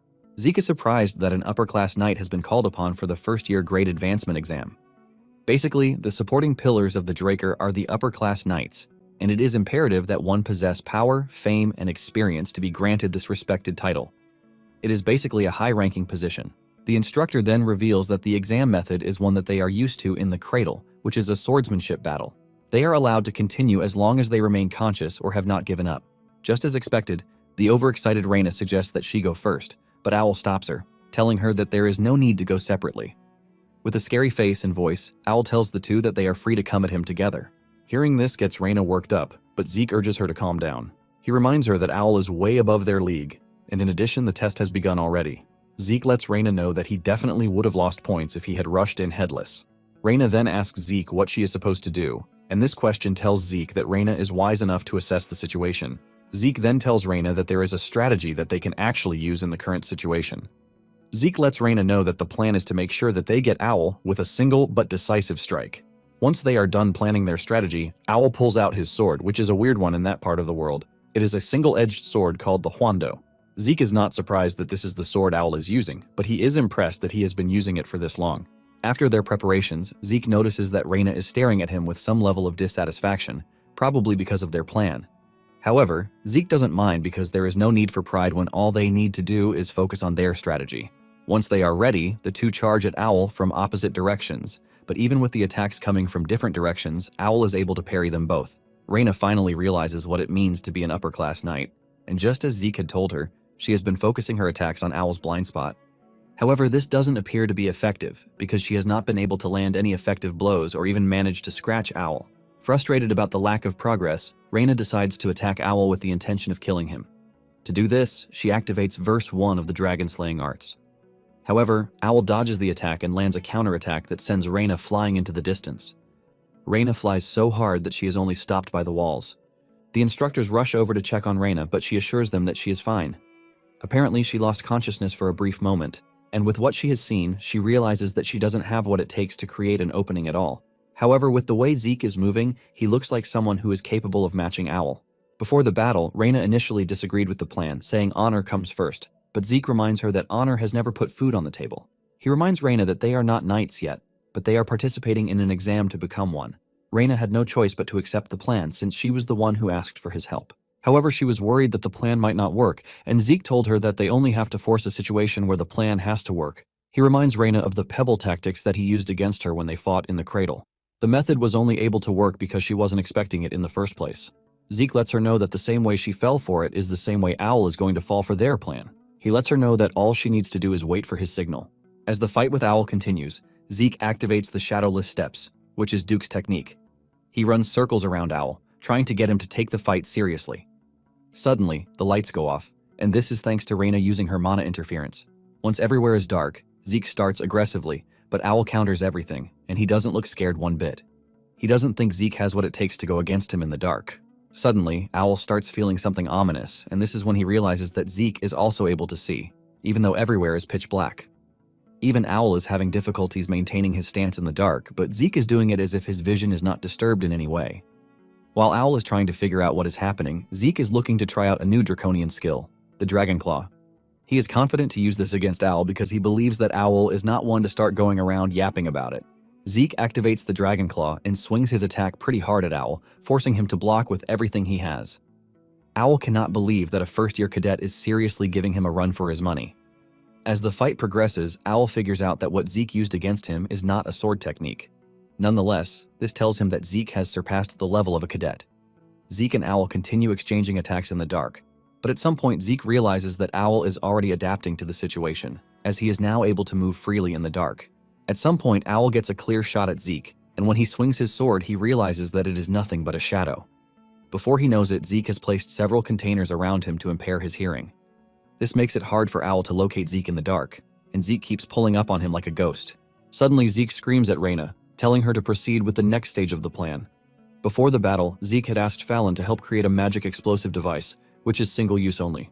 However, this is not to damage but to create a flash and to create a disturbing sound, which is basically a flashbang. Following Zeke's order, Reyna activates the flashbang, causing Owl intense pain. Owl holds his ears in pain, while concluding that the cadets have pushed him into a corner already. Owl realizes that he made a mistake by assuming that Reyna is no longer in the fight. With Owl struggling with his hearing, Zeke and Reyna make their last move, ready to finish him off. However, Owl is way above their league, and he activates the full moon slash technique, which catches Zeke and Reyna at the same time. The medical staff quickly rushes in to help Reyna and Zeke. As they are being stretched out, Duke shows up. Owl immediately offers his greetings, but Duke is not really a man who takes things like this seriously. Duke walks up to Owl and jokingly asks him how Zeke fared in the fight. Owl is left stunned because he knows Zeke had a chance at some point to finish him off, but intentionally let him land his hit. It starts to dawn on Owl that Zeke might not be looking for victory, but enough points to prove that he is worthy of advancing. Owl believes that Zeke only showed his abilities up to the extent that he believes is necessary for what he wants to do. And to answer Duke's question, Owl lets him know that Zeke is far beyond his capacity to evaluate. Later on, the committee meets on Reyna and Zeke's grade advancement. After careful observations, everyone on the board agrees that the two advance forward. Reyna advanced to the 3rd grade while Zeke advanced to the 5th grade. After this, Zeke started living in the quietest way he could. He also made sure that he learned all of the Gale arts from Duke. After he was done learning, his place was passed on to Andre, and Zeke continued maintaining a good relationship with Fallon until he had to leave for the Royal Magic Laboratory in Delphoa. In addition, Zeke maintained his distance from Owen and his other cousins. However, the Owl usually comes to see Zeke every quarter while demanding a duel. Later on, he handed in a leave of absence and isolated himself in the training hall. Before Zeke knew it, 2 years passed, and he graduated from the academy. Decker congratulates him, telling him that he is the youngest cadet to be admitted into Valhalla, and he is pretty sure that Arthur is proud of him too. At this point, Zeke is now 15 years old, and Howard had no choice but to write a letter of recommendation to Valhalla. Howard makes sure to spice things up by mentioning the fact that Zeke is the youngest to be admitted. This basically trashes all of Zeke's quiet lifestyle that he has been maintaining. Zeke then tells Decker that since he has about 3 months before the entrance ceremony, he suggests that Decker head to Atlas first. This shocks Decker, but before he can ask any more questions, Zeke tells him that he wants to rest quietly. Zeke makes it known that he doesn't want to be disturbed by anyone, and Decker has no choice but to follow his young master's order. It turns out that Zeke is heading to the giant mountains where Kaiser's remains lie. Zeke is using his vacation as an excuse so he can explore through the Adventurers Guild in the Argos Kingdom. Since he doesn't want anything to hinder him, Zeke doesn't think there is any need to reveal his movements to suspicious people. Moments later, Liam shows up in Zeke's chambers, and just as usual, he goes down on his knees to greet Zeke. Zeke is forced to remind him that he already told him to ease up whenever he is greeting him because he doesn't have any issue with him greeting Zeke informally. Since Zeke no longer needs his services, Decker takes his leave. Before leaving, Zeke tells Decker not to forget to take care of the Valhalla matter using the black card. After Decker's departure, Liam asks Zeke why he summoned him to his chambers. Zeke mentions that he heard about Liam's transfer to the special class, and since he is Liam's master, he can't sit around without doing anything. Because of this, Zeke lets him know that he has organized everything that he is going to need during his time at the academy. Zeke has even put together the expected exam questions, training manuals, and the essential items that he is going to need. Zeke hands him the manual that he put together and also urges him to visit Galleon's forge to get whatever he needs. Zeke is also aware of the fact that Liam is going to need his personal sword once he reaches his 4th year. Zeke tells him that he can visit Galleon's forge to get his sword because he has paid for everything already, and he doesn't need to worry about the cost. Zeke lets Liam know that he is trusting him and expecting that he is going to do great things. With tears running from his eyes, Liam goes down on his knees again, assuring Zeke that he is going to live up to his expectations. Zeke is forced to remind him again to forget about the whole formality. When talking about the Argos Kingdom, it is located at the northernmost edge of the central continent, and it is one of the 4 central kingdoms alongside Delphoa, Thebea, and Alencia. Because of the terrain of the country, it houses a ton of monsters, and at the same time, it makes it the perfect place for adventurers to get rich quickly. The first king of the country was a visionary, and he saw this. Because of this, he made his kingdom's central business one that has to do with the adventurers and dungeons. Thanks to the support of the royal family, the giant mountains have been divided into several regions with shipping routes and bases constructed everywhere. These bases are managed by the Adventurers Guild, and they are everywhere. Soon afterward, Zeke arrives in the country and he registers in a guild, but instead of using the Draker name, he uses Murray instead. Zeke is determined to stay under the radar while he is in the country, and to do this, he is wearing a fake wig and a magic lens to change his eye color. After he is done with his registration, Zeke decides to start his treasure hunt. He joins a carriage filled with adventurers who are heading into the mountains. Zeke is happy that he managed to join a caravan because the season is a busy one. However, that decision starts haunting him in no time. One of the adventurers, who obviously looks like a bully, starts running his mouth asking Zeke if this is his first rodeo. In no time, the dude's friend joins him in disturbing Zeke, and Zeke finally realizes that trash people exist everywhere. The adventurers continue running their mouths, but Zeke just ignores them. Suddenly, Zeke gets on his feet, and he tells them to shut their mouths. One of them starts asking Zeke why he reacted that way, but Zeke ignores him and walks to the front to have a conversation with the driver. Zeke tells the driver that there are a bunch of orcs behind them, and he asks the driver if this is a normal occurrence. The driver is shocked to hear this, and he tells Zeke that the area is safe. The adventurers waste no time as they start making fun of Zeke, saying he is already nervous when nothing has even happened. The adventurer lets Zeke know that the route is managed by the guild, and it is considered to be a safe zone because nothing crosses this path. Zeke then casually turns to him, letting him know that a friendly monster is standing behind him. Before they know what is happening, the scary orc smashes the carriage. The carriage is overturned and immediately overrun by the angry orcs. The orcs go on a rampage as they trash everything in their path. The orcs pity none of the adventurers as they turn them into spaghetti. Meanwhile, Zeke managed to escape, and he is watching the whole carnage unfold from behind a tree. Zeke figures out that the operating base is no longer functional, which is why orcs are running around in the safe zone. Zeke then heads to the base to check it out, and just as he predicted, everyone in the base is dead. However, he is surprised at how the base, which is filled with immense manpower, was overrun by monsters. Suddenly, he notices something weird with the bodies. By observing the cut on their bodies, he realizes that the soldiers and adventurers were not killed by monsters but by a freaking human. Zeke realizes that the culprit intentionally left massive damage on the corpse to make it look like a monster attacked the adventurers. However, Zeke knows that there is no way the cut from a monster is that clean. In addition to this, Zeke realizes that there is no resistance, which means that the culprit killed everyone in one go. Zeke concludes that whoever the culprit is at least a purple knight. Even though Zeke is pissed about the whole situation, he figures out that he can't stay there for long to avoid misunderstandings. Zeke then continues his journey since his priority is to find Kaiser's remains. In no time, he enters the barbarian territory, and he knows this by the symbol hanging from a tree, which is human skulls tied in a net. Following the minimap's directions, he realizes that he is almost at Kaiser's ruins. However, he notices that he is being tracked by the Empire's hunting dogs. This group of individuals is recruited from the greatest talents, even among the Empire's knight trainees. They are a unit that takes their orders directly from the Emperor, and they are trained in tracking and assassination techniques. As of the moment, no one except those in high positions in the Empire is aware of their existence. However, these individuals will later make a grand entrance in the public eye as the main fighting force during the Continental War waged by the Empire. Zeke has been monitoring their movements as he was moving, and he realizes that they are still using the same unique tracking techniques. Zeke remembers Duke saying the Emperor is obsessed with immortality, and he is basically turning the entire continent upside down just to find anything that would lead him to immortality. Zeke remembers that even before he regressed, the Emperor was also obsessed with ancient relics. He is someone who dreamed of uniting the continent, and at the same time he wants to live till eternity. Since he is being tracked by the Emperor's hunting dogs, Zeke believes that there is a possibility that they have discovered Kaiser's ruins already. Zeke decides that he can only be sure if he confirms by himself. Just then, the squad leader whips out a flare gun, but just as he is about to use it, his hand flies off his body. Zeke realizes that the dude was about to use the gold flare, which is meant for emergencies. With the dude groaning in pain, Zeke asks him if he and his team are the perimeter guard, since there are only 3 of them there. Zeke knows this because there are usually 12 members on the team. One of the team members asks Zeke who he is, and he angrily kills the team leader to make the other two understand the situation. He tells them that he is the only one who has the right to ask questions, and the pressure from Zeke's body tells the two that they are in a big mess.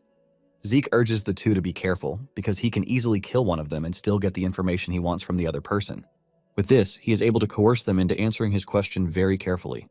In the end, he is able to get the location of their base from them. Zeke starts wondering if the elimination squad has found the ruins, which is why they killed the kingdom's knights. Since he doesn't have all the answers, he decides that he is just going to check it out himself. Before leaving the scene where he killed the trio, Zeke leaves a peculiar symbol on the scene. He also leaves a writing saying those who draw their sword against McCain will be put to rest. Not long after this, Zeke tracks down the base. The two guards at the entrance are busy slacking off when Zeke attacks. With a quick attack, he takes down the two before they can even react. Zeke then makes his way into the base, and the first two that he encounters suffer the same fate as the guards. One of them manages to raise the alarm, but Zeke still finishes him off. While cutting them up with his short sword, Zeke remembers how his boss back then was tired of a 5-year-long power struggle, and he ordered him to raid the Pabella cartel. In no time, Zeke finds himself in the main lobby of the hall, and he is surrounded by a bunch of enemies. The squad boss is also standing in the corridor, watching his men surround Zeke. Because Zeke is wielding a knife, he assumes that Zeke is a southern assassin who wields the knife McCain. Even though he is not sure, the squad leader tells Zeke that they can't let him leave the building alive. The dude tells Zeke that he is going to be given an easy death if he surrenders. Zeke takes his time to observe the situation, and he realizes that the dudes are far weaker than the hunting dogs he had to fight in his past life. Instead of making things easy, Zeke decides to make them even angrier. He makes fun of the squad leader for offering to give him an easy death when he is the one who slaughtered his comrades. Zeke doesn't stop there, and he proceeds to call the dude and his subordinates freaking losers. Pissed about how Zeke just trash-talked them, he orders that his men go after Zeke. A fierce battle ensues, but after a couple of seconds of fighting the hunting dogs, Zeke realizes that they are nowhere near his level. He starts wondering if the hunting dogs were always trash like this, or if he has just gotten stronger. Nonetheless, Zeke doesn't think it is time for him to start thinking about that, and he activates the mana reflection skill. This immediately takes out the power in the room, sending a wave of fear through the attackers. They start wondering if he is able to use aura, but they are confused, since he is also using the knifemanship of the South, which indicates that he is a hitman. Because of this, the squad leader assumes that the whole power outage is a malfunction, and he urges his men not to panic, telling them that the power will be restored very soon. However, he is left in ultimate shock when the power comes back on to see bodies littered everywhere. Sweat ran down his face because he had never seen anything like this before. Suddenly, Zeke appears behind him, talking about how the Emperor is after Kaiser's ruins. The squad leader is confused by what Zeke is saying, but instead of keeping him alive, Zeke decides that he is going to kill the dude. Zeke is confident that he will find out the truth by himself. Before the dude can react, Zeke appears behind him, and he cuts his throat. After he is done decimating the team, he walks out of the base, and he drops the knife to make sure that it will be found. He is pretty sure that everything that happened will be attributed to McCain. Talking about McCain, they are a cartel that Zeke worked for in his past life, and they have no honor because they would do anything for money. After the Cuzco kingdom in the south fell because of a civil war, the McCain cartel came in to split the ungoverned land into two. Even though Zeke could have covered his tracks by using his draconian skills, he intentionally used southern knifemanship and left McCain's unique warning to make sure that anyone who investigates would believe that the hit was carried out by the cartel. Zeke doesn't care if the Empire and McCain go against each other because he is fine with whatever result comes out of the clash. Apparently, Zeke found a letter in the base, and the Emperor's only instruction was to find Kaiser's ruins. Surprisingly, the Emperor has mobilized his hunting dogs and dispatched them everywhere on the continent to make sure that he gets a sniff of everything that is happening. This basically tells Zeke that the hunting dogs are already on a massive scale, just like when he regressed. However, the good thing is that they haven't found Kaiser's ruins, which means Zeke has to hurry. Suddenly, a red flare goes off in the distance, and the moment Zeke sees this, he realizes that he has just signed up for a long ride. Zeke immediately makes a run for it, but before he knows it, the hunting dogs have caught up to him. It turns out that the red flare he saw earlier is known as the 5-part red flare, which the hunting dogs call the absolute snare. This is a situation where the hunting dogs are in full killing mode. Their job is to make sure that no matter where their target is, they need to find them and ensnare them. It is so dangerous that it is literally considered to be a death sentence, since there is no escape for the target. Zeke remembers that after he stole the relic in his past life, he ended up dying in the absolute snare.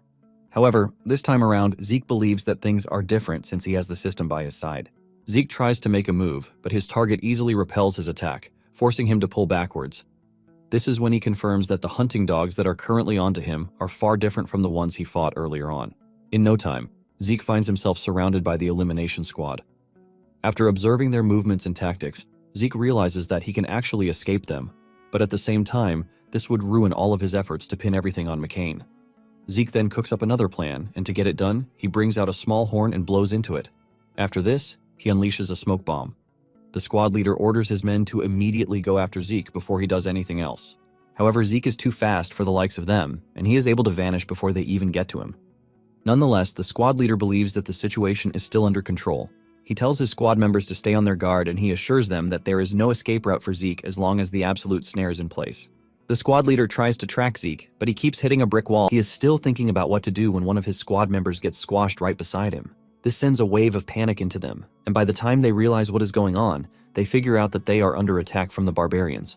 The squad leader wonders why the barbarians are attacking them when they didn't do anything to provoke them. Even though the squad is strong enough to take down one or two, the squad leader is pretty sure that they can't engage the horde of barbarians that have just come down on them. One of the team members goes after a barbarian, and even though he manages to land a hit, his sword can't go through. The dude immediately loses his head to the angry barbarian. Even the squad lead is surprised to see the barbarians acting this way, and he quickly figures out that they are in danger in their current situation. He then whips out his flare gun, fires it into the air to tell the others in the area that they are withdrawing the absolute snare.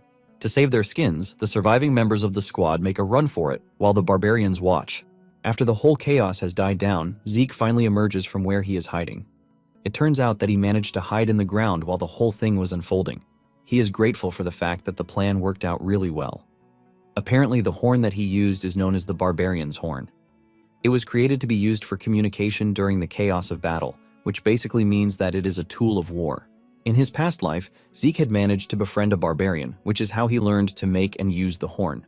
The signal he sent with the horn was a signal to warn the barbarians that there were intruders on their sacred motherland. To the outside world, barbarians are considered to be mindless creatures, but they actually have clear cultures and traditions. Even though he was able to make the horn, it has shattered, meaning he can only use it once. After getting the hunting dogs out of the way, Zeke proceeds to where the ruins are. He soon arrives at what appears to be the entrance of the ruins, but he encounters a big problem. Sitting at the entrance is a 9-headed dragon, a hydra. Since Zeke can see the door from where he is, he asks the system if it can open the door, and the system is actually able to connect to the door to get it open. However, this gets the hydra mad, and Zeke figures out that there is no way he is getting past them silently. Zeke then activates the Gale Arts as he dashes toward the hydra. Zeke plans to use the fast movement to confuse the hydra and then use the opportunity to get into the entrance. Everything is working so well until the hydra shows him why it is worthy of guarding the entrance to Kaiser's home. The hydra is able to track Zeke even with his fast movements, and before he gets to the entrance, the hydra is already there. The hydra doesn't hesitate as it tries to bite Zeke in half. Zeke barely manages to escape getting chewed up. He cuts up the hydra, and the spilled blood from the hydra burns his clothes, ultimately telling Zeke that the blood is acidic. Zeke cannot believe that he is seriously going up against a monster with 9 heads and has acidic blood. Zeke remembers that in his past life, his master barely defeated it, which shows just how dangerous the monster is. Nonetheless, Zeke is not about to give up on his quest because of an ugly beast with 9 heads. In no time, a fierce battle ensues between the two, and after dealing a whole lot of damage, the dragon is still standing. For the first time, Zeke starts wondering just what sort of monster he has run into. Basically, dragonborns like the Hydra are the only monsters left that are similar to dragons themselves. Zeke is frustrated because no matter how much he damages the Hydra, it keeps healing, which makes it exceedingly annoying. Zeke concludes that taking down the Hydra with his current level of skills might not be feasible. Zeke soon puts 2 and 2 together, and the moment he is able to calculate how far the Hydra is from the entrance, Zeke tells the system to shut the door again. The system follows Zeke's order and shuts the door. Once the door is locked, Zeke decides to properly face the Hydra. He wastes no time activating the first form of the Gale Arts technique. Zeke continues attacking the Hydra, and the moment he sees an opening, he thinks of getting through it so he can easily get to the door before the Hydra realizes what is happening. Zeke manages to evade the Hydra, and he makes a run for it. He reaches the entrance, but before he can make any more moves, the Hydra grabs him by the arm. Zeke screams in pain as the Hydra drags him along. Zeke is surprised that the Hydra is not leaving him behind. Realizing that things are more dire than they appear to be, Zeke resorts to an extreme method where he is forced to use soul manifestation to cut down the Hydra heads. In the process of this, the system lets him know that he has been poisoned by the Hydra's poison. Zeke ignores this warning, and he activates the lacerate skill to cut down the heads, leaving just one alive. Zeke crashes to his knees in exhaustion, and the Hydra rushes toward him with clear intentions of finishing him off. Just then, he activates one of his draconian skills called Dragon's Dignity. The moment the skill comes to life, Zeke is accompanied by a terrifying aura. With the pressure from his body, he is able to command the Hydra, telling it to make itself scarce before he kills it. The dragon senses the pressure from Zeke and immediately withdraws. Zeke heaves a sigh of relief when the skill happens because he never thought it would be effective against Dragonborn. Zeke blames himself for not using it earlier.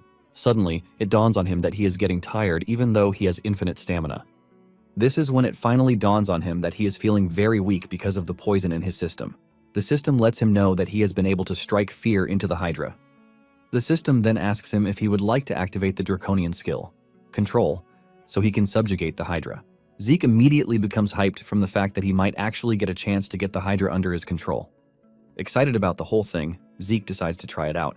However, his excitement dies off when he is informed by the system that he lacks the authority to subjugate the target. Zeke is not entirely disappointed because he was expecting some sort of restrictions on such an overpowered skill. Suddenly, Zeke starts feeling worse, and the system informs him that the poison level in his body has surpassed the normal level. Zeke is conflicted because the healing factor is not working to counter the poison. While in pain, Zeke believes that there is definitely a way out of his current situation. Suddenly, he remembers the gluttony skill that allows him to consume bloodline abilities. Since the Hydra's poison is pretty potent, Zeke believes that its bloodline should have some sort of resistance against the poison. Zeke wastes no time activating the gluttony skill, and it consumes a Hydra's severed head. The moment it does this, the rank level of the skill jumps from beginner to expert level. Zeke starts absorbing the energy that he has lost. In addition, he also absorbs the bloodline ability of the Hydra. Thanks to this, Zeke starts vomiting the poison constituent from his body, and in no time, the poison effect is neutralized. After surviving the near-death ordeal, Zeke reads the Constitution description and realizes that the Hydra's constitution will help him neutralize the effect of most poisons. However, Zeke is not entirely sure what this means because he doesn't know if he still has to worry about poison or not. Zeke is also surprised when he sees that the gluttony has increased in levels. After reading some other boring information about what he received, Zeke concludes that he needs to continue moving. We finally get a backstory on Kaiser, who was born a half-human, half-fairy. His father was a wise sage, while his mother was the fair monarch, which explains his hybrid nature. Apparently, he was abandoned in the forest to avoid the schemes of an evil mage. While in the forest, a sacred wolf took him in and raised him. Because of this, he was able to grow up safely. Later, after that, Kaiser saved the oppressed humans, and he created a kingdom in the center, which is solely for humans. The name of this thriving nation was Kronos. Later on, this ended up becoming a fiction to later generations, since there was no evidence to support the history. However, Zeke has now reached the supposed fictional Kronos, and he is surprised that Kaiser's ruins will also be in Kronos itself. Upon arriving at the giant door that leads into the main building, he notices that the door resembles the one that was at Tarakan's home. Once the door opens, Zeke proceeds into the room. Sitting in the distance is a blue crystal, and the moment Zeke touches it, the system tells him that the quest linked to the Hero King has begun. Zeke is shocked to see this since he didn't get any warning before this. To make it worse, he is not allowed to leave the area until he completes the quest. The description of the quest soon appears, and Zeke is required to acquire Kaiser's wisdom from the remnants of his presence, which is left in the ruins. To show how serious the quest is, it has no time limit attached to it, and for the reward, he is going to get the Fairy Monarch's tears if he is able to complete it. Zeke is shocked when he sees the reward being granted because the Fairy Monarch's tears are said to grant people's wishes. Zeke gets interested in the reward, since it is basically a cheat package to have. He then asks the system how he can obtain the wisdom, and the system immediately begins by extracting the data within the crystal, which is a magic recording device sitting in front of him. While going through the data, the system detects 546 of Kaiser's magic video records. The system tells Zeke that there are 12 files within the magic recording that correspond to what he wants to know. The system then replays the first video of the 12 magic video files that it detects. It turns out that the language used in the video is an ancient language that Zeke can't understand, but the system helps him to translate the language. Once everything is in order, the video starts playing, and Zeke is blown away to see Kaiser's image in front of him. In the video, Kaiser is talking about how to properly swing a sword. While making the video, he is also making time to scream at his right-hand man, Sheltern, who is holding the camera. After seeing a few seconds of the video, Zeke finally starts to believe that Kaiser truly existed. Kaiser then answers the big question, which is what someone needs to wield a sword. He mentions some really boring things and decides that he has to show what he means by this. Kaiser raises his sword and swings it vertically, so that it appears that Zeke has been cut in two. Zeke almost dies from a heart attack until he realizes that he is actually fine. Zeke cannot believe that Kaiser's spirit is so overwhelming that it was able to affect him via a recording. Being the freak that he is, Zeke gets even more interested in the whole thing instead of getting scared. Zeke then sits down and he urges the system to replay the video. After rewatching the video over and over again, Zeke decides to try out the moves that are shown in the video. 4 days later, Zeke is still on it and he is training really hard. Basically, there are 3 doors in the room where he is. The first room is used to store food, which will last for at least a month. The second room is a resting area where Zeke can restore his mental and physical condition. And for the third room, it contains a variety of books and weapons of war. Zeke has been able to put together that the room is a training room for Kaiser's successor. Because of the amenities that have been provided, he is able to fully focus on training and swinging his sword. With his hard work, he has been able to mimic the form that he saw in the recording. Zeke is still doubting his training when the system suddenly informs him that he has acquired the basic form of Kaiser's elemental sword. Zeke is confused because this is the first time he is going to hear about anything elemental. Just then, the system tells him that he has surpassed the basic level, and because of this, Kaiser's soul will be summoned. A bright light then emerges from the crystal, and when everything settles down, Kaiser, the handsome king, is standing like a good aura farmer. Zeke, on the other hand, is freaking out because he is basically looking at Kaiser right in front of him. Zeke is still celebrating what he just witnessed when Kaiser attacks him. Thanks to his quick reaction speed, Zeke is able to block the attack. However, he fails to contain the immense power that Kaiser sent into the sword. Zeke is sent flying into a wall, but Kaiser doesn't waste a second before telling him to get back on his feet. While assessing the situation, Zeke realizes that he is feeling the same way he felt when he faced his master in his past life. Kaiser then makes fun of Zeke, telling him that he basically has no chance of learning his swordsmanship with such horrible skills. Zeke is still wondering why he was attacked when Kaiser shows up and attacks him again. Zeke manages to parry at some point, but he is worried that he might suffer in the Kaiser's hand. While Zeke is freaking out, Kaiser is playing around like a hunter who just saw his game. After taking in the atmosphere for a bit, Zeke finally pulls himself together, and he decides to get serious with Kaiser. Zeke covers his sword with aura, and the moment Kaiser sees this, he asks Zeke if he is Sheltern's disciple. Zeke ignores him and decides to attack him instead. Zeke throws in his best punches, but Kaiser remains unmoved. Kaiser continues having fun with Zeke, and he is not even stressing himself about it. Zeke continues swinging hard at Kaiser, hoping to find an opening just as he always does. However, he runs into disappointment because Kaiser is not even stressed. Zeke wonders if Kaiser is trying to show him why he is called the Hero King. Even though he has been running into a brick wall, Zeke is confident that his perseverance will help him get through. Before engaging Kaiser, Zeke activates his combat skills. Zeke unleashes his strike, and even though it leaves a big explosion and a cloud of dust, Kaiser remains unfazed. Kaiser expresses his shock that Zeke can wield draconian skills even though he is not a dragonoid. Frustrated, Zeke goes after him again, and this time he uses soul manifestation. Zeke tries to cut Kaiser, but Kaiser doesn't even move from where he is. Kaiser easily parries Zeke's attack and even passes out from the counterstrike by Kaiser. When Zeke finally wakes up, he sees Kaiser sitting in front of him. Surprisingly, Kaiser is sitting on what appears to be a wind application. Kaiser tells Zeke that he actually has the talent. Just then, Kaiser moves closer to Zeke and he looks into his eyes. Kaiser mentions that a part of Zeke's soul is still stuck in the spirit realm. Zeke is confused by this as he doesn't know what Kaiser has been saying. Kaiser then reveals that Zeke has managed to overcome the wall of death. Because of this, Kaiser believes that Zeke can properly use the dragon. Later on, Zeke asks Kaiser what he means by the confusing things he has been mentioning. Kaiser thinks over it and suggests that Zeke forget about trivial matters. Kaiser shocks Zeke when he lets him know that he is aware that he is there to obtain his wisdom. Kaiser decides to tell Zeke about the elemental force that makes up the 4 basic elements. Originating from this is the principle of the elemental sword. Kaiser shows Zeke the wind field, which is drawn from the wind element. Kaiser then reveals that the elemental force is being powered by ether. After a close observation, Zeke concludes that Kaiser's power is closer to magic than swordsmanship.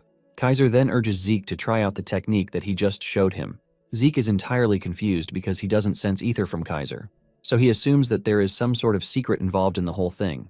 Zeke is forced to ask Kaiser the method of converting ether into elemental force. The question hits Kaiser hard since he doesn't know how to explain how it works. Kaiser basically does it like breathing, so he has no wisdom on how to explain it. While Kaiser is busy showing off, Zeke finally realizes why he couldn't sense the ether, and this is because Kaiser can perfectly control it. Zeke was only able to detect this after focusing all of his senses, which means Kaiser's control is top-notch.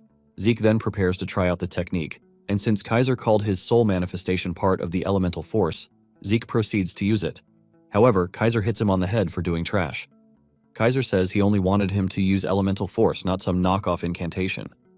Zeke is confused when he hears this, and Kaiser tells him that incantation is the exclusive domain of dragons. Kaiser claims that humans are unable to use the incantation. As proof of what he just said, he asks Zeke if he gets exhausted whenever he uses it. Zeke is shocked when he hears this because he realizes that Kaiser is actually right. Kaiser explains that the difference between a human's soul and that of a dragon's is extremely large.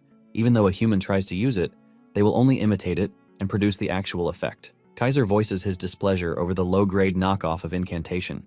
As the conversation continues, Zeke remembers that he has seen the word incantation somewhere before.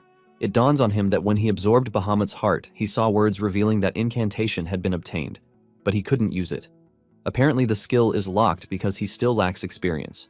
Zeke starts wondering if he will be able to freely use soul manifestation when he becomes stronger. Since this is the case, Zeke concludes that he just gained another reason to become stronger. Kaiser soon screams at him to get on his feet and continue with his training. Zeke gets on his feet as ordered, and he begins the application training, which is clearly harder than the basic level training. Since the whole elemental shenanigan is based on the application of ether, Zeke is able to understand the method of using it. After a series of training, Kaiser tells Zeke to take a rest. Kaiser lets him know that the next level is going to be pretty tough, so it will be better for him to take a rest. Zeke then tells Kaiser that he has a bunch of questions while he is resting. Kaiser has no reason to hide anything, so he tells him to ask whatever is on his mind. Zeke then asks Kaiser why he referred to him as Sheltern's disciple the first time he saw him use aura. Kaiser then explains that Sheltern claimed that the elemental sword was too complicated for humans to use, which is why he created the aura technique to make things easier. Kaiser is disappointed that Sheltern ignored his own technique and only passed down his knockoff technique. Annoyed by this, Kaiser calls Sheltern's full name, which turns out to be Draker. This sends Zeke into a state of confusion and self-realization that Sheltern was the original founder of the Drakers, not Terracan. This realization only brings more questions into the book, as he wonders why this is not common knowledge. Zeke decides to leave this for later, and he asks Kaiser about the spirit realm, and the entire concept around it. Kaiser then puts it simply, referring to the spirit realm as the afterlife. Basically, once one leaves the current human realm and crosses into the spirit realm, there is no coming back, since the body has been left behind. Zeke then reminds Kaiser that he said there is a part of him in the spirit realm, which ultimately defies his logic. Kaiser comes clean, telling Zeke that this is the first time he is going to encounter a unique case like his. Nonetheless, Kaiser admits that there are some ways to cross back and forth in the spirit realm. Kaiser reveals that he was helped by a dragon in his own case. Zeke freaks out when he hears this, leaving Kaiser confused. Zeke argues that there is no way a dragon would help a human, but Kaiser believes that Zeke has gone mad, since dragons are creatures that love humans. This single statement from Kaiser ultimately renders everything Zeke has known null and void. Zeke holds his head in frustration, wondering if humans and dragons had a totally different relationship in ancient times. Zeke is still trying to understand all of these when Kaiser walks up to him, telling him that he is a testimony to the dragon's kindness because he is currently in possession of Bahamut's heart and fang. Kaiser believes that these two were given to Zeke by Bahamut himself. Kaiser continues yapping, talking about how Bahamut has a good side, even though he has some questionable characters. It finally dawns on Zeke that there is the possibility that Bahamut and Kaiser were friends back then. Since he is a smart lad, he figures out that hiding Bahamut's defeat would be much better. Zeke then plays along, saying Bahamut gave him the items mentioned. Kaiser laughs out loud, saying Bahamut still knows how to take care of his own. However, Kaiser is aware of the fact that Bahamut has a bad temper, and because of this, Kaiser mentions that Bahamut usually fought with Kronos. With Kaiser mentioning Kronos, it dawns on him that Kronos is a dragon's name too. Zeke immediately becomes numb, and he asks Kaiser if the kingdom was named after Kronos. Kaiser confirms this, revealing that he was Kronos' contractor. Since Kronos always had time on his hands, Kaiser just named the kingdom after him. Apparently, there is a lore about dragons. In ancient times, humans and dragons lived in harmony. However, if a dragon helps a human without being under a contract, the balance of the world falters, which is a danger to the continent itself. To avoid this, the dragons would suppress their own strength and polymorph into human form to help humanity through contracts. The dragons then started referring to their contracted humans as contractors. It finally dawns on Zeke that the reason those from ancient times were strong was that they were getting help from dragons. However, the question of what happened between dragons and humans remains. Moments later, Kaiser tells Zeke that the final course in his training is a duel against him. The moment Kaiser says this, Zeke realizes that everything about him has changed. Kaiser then reveals that the duel has conditions attached to it. He mentions that eating and sleeping are forbidden, and the duel will continue until he decides that it is time for them to stop. Kaiser tells him that he is only allowed to use the same elemental sword as him. As usual, Zeke asks Kaiser what would happen if he breaks any of these rules. The atmosphere around Kaiser immediately changes, and Zeke trembles in the presence of his aura. With this, Kaiser kindly tells Zeke that he is free to break any of the rules if he has a spare life somewhere else. As the duel starts, Kaiser starts with the element of fire, which is known for its massive destructive capability. Zeke manages to get through this, and Kaiser soon moves over to the earth element. This is an element that is meant for subduing and defending by using the power to freely control solidity and mass. Even with how difficult the whole training is, Zeke is able to scale through. He soon finds himself using the element of wind. This is an element that lacks power, but it is mainly used for his speed. And for the last, Kaiser takes Zeke through the water element technique. This is a peculiar element since it is used for both attack and defense. To make it even better, it can be used in suppression and support, making it the most balanced element. Zeke has been coping with the other elements, but when it came to water, he realized that it is much more strenuous than the others. Zeke suddenly sees himself swimming in a well of confusion and realization that Kaiser is way above his league. As the fight continues, Zeke remembers the training he had with Kaiser, where he was explaining to him how to properly use the water element. Kaiser lets him know that the most important thing about the water element is its fluidity. Kaiser claims that fluidity will always surpass strength, but Zeke never believed this. Zeke has always been someone who believes in strength because he lost what was precious to him in his past life because he lacked the strength to protect it. Now that he has been given another chance, Zeke cannot believe that Kaiser is seriously telling him that fluidity is the most important thing. Zeke keeps his belief that strength is everything until the duel with Kaiser. At this point, Zeke has lost count of the number of days that they have been at it, but he is pretty sure it is more than a month already. Since the duel started, Zeke has been without food or sleep, and this is when he realizes that infinite stamina isn't overpowered as he thought. Kaiser is so powerful that he is able to overwhelm everything he throws at him. As the battle progresses, Zeke finds himself struggling against Kaiser's attack. Suddenly, something lit up inside him, and he was able to tap into the fluidity that Kaiser was talking about. In the end, Zeke understands everything Kaiser's words and what they meant. Zeke realizes that everything he has learned before meeting Kaiser is nothing, but the chains trap him. By following how water flows, Zeke is able to free himself from every trash belief that has filled his head. As the duel intensifies, Zeke finally enters a state where he becomes one with his sword. It turns out that this is not the first time that he has entered such a state. It happened back in his past life when his life depended on the battle. In the end, Zeke is able to follow Kaiser's attack, and this leaves Kaiser smiling because he is proud of the man Zeke has become. Kaiser and Zeke start moving in sync so much that they both launch their attacks at the same time. After fighting for so long, Zeke's strength finally gives out. But Kaiser stands proud because Zeke has finally become the successor to his teachings. Shortly afterward, Zeke starts to regain consciousness, and he is pissed that he fainted. He is not happy with the fact that this is the second time that this has happened when he is dueling someone. The first time was during his duel with Duke, when the system was forced to knock him out because of the excessive use of skills. Zeke then realizes that he actually fainted this time around because his body system reached its limits. When Zeke finally opens his eyes, he is surprised not to see Kaiser in the room. He concludes that Kaiser must have returned to the spirit realm. Since he is not sure whether he has cleared the quest, he decides to check it out. He opens the status window, and to his surprise, he realizes that he has completed the linked quest and his reward will also be increased because he was able to complete it on time. The system informs him that he has received the Fairy Monarch's Tears and 500 karma points. In addition to this, he has been given 3 random skill cards.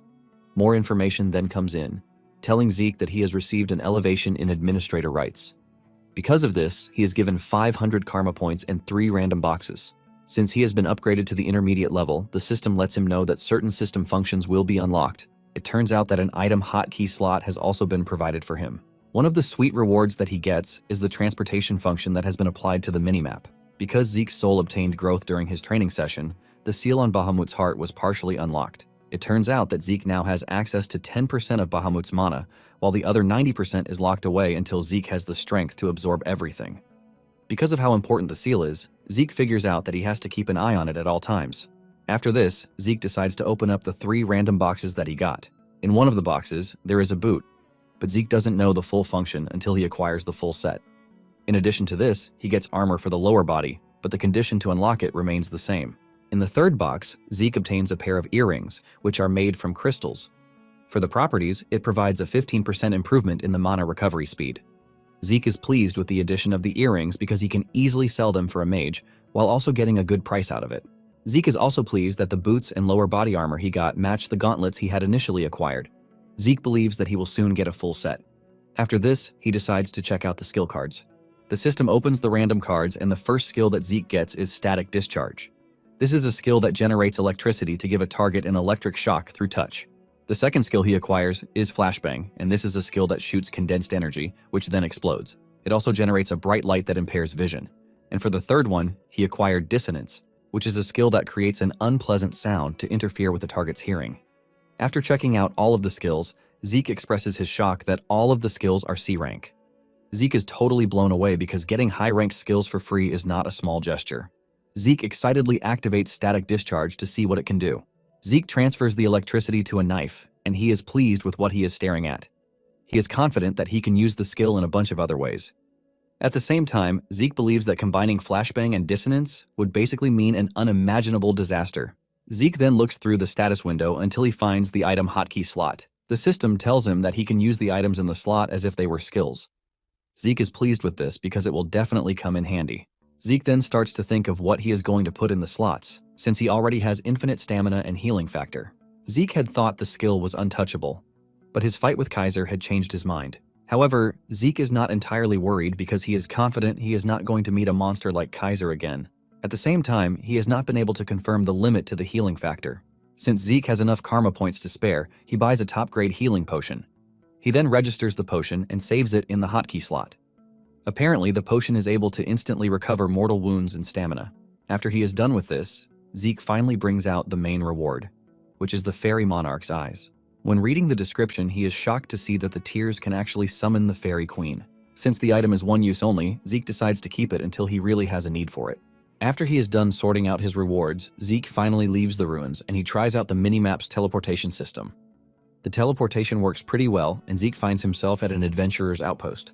Zeke is impressed because as long as he picks a destination on the minimap, he can move there immediately.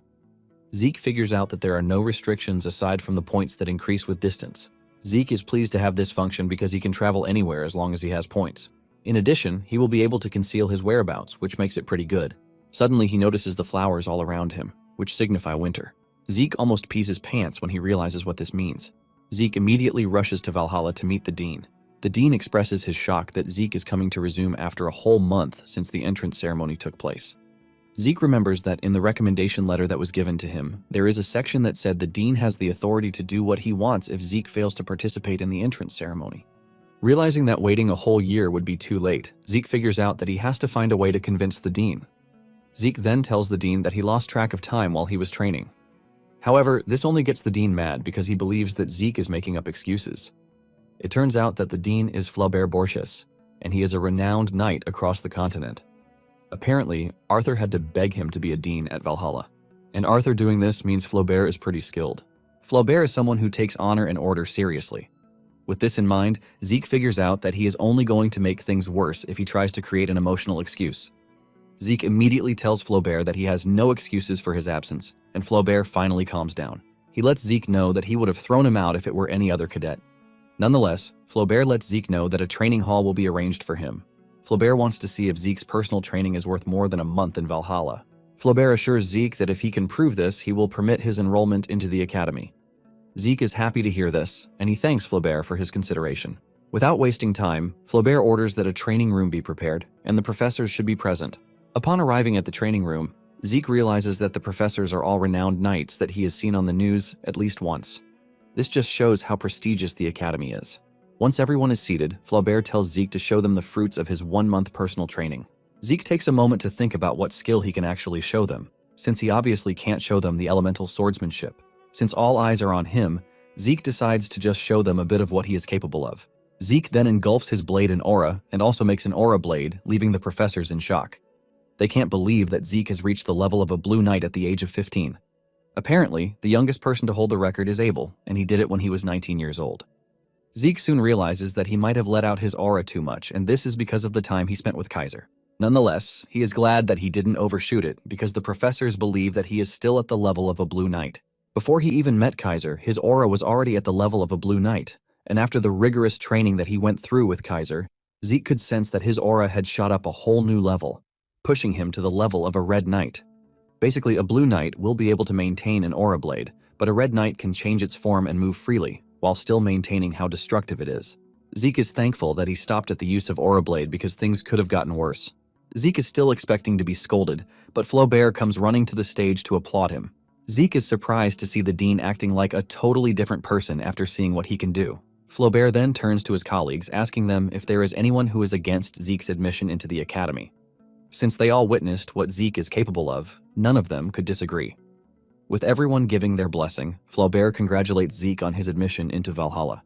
Apparently, Valhalla is located in Atlas, where the Drakers' Four Seasons fortress is also located. This is a place where Arthur and other key figures reside, making it the main castle of the Drakers.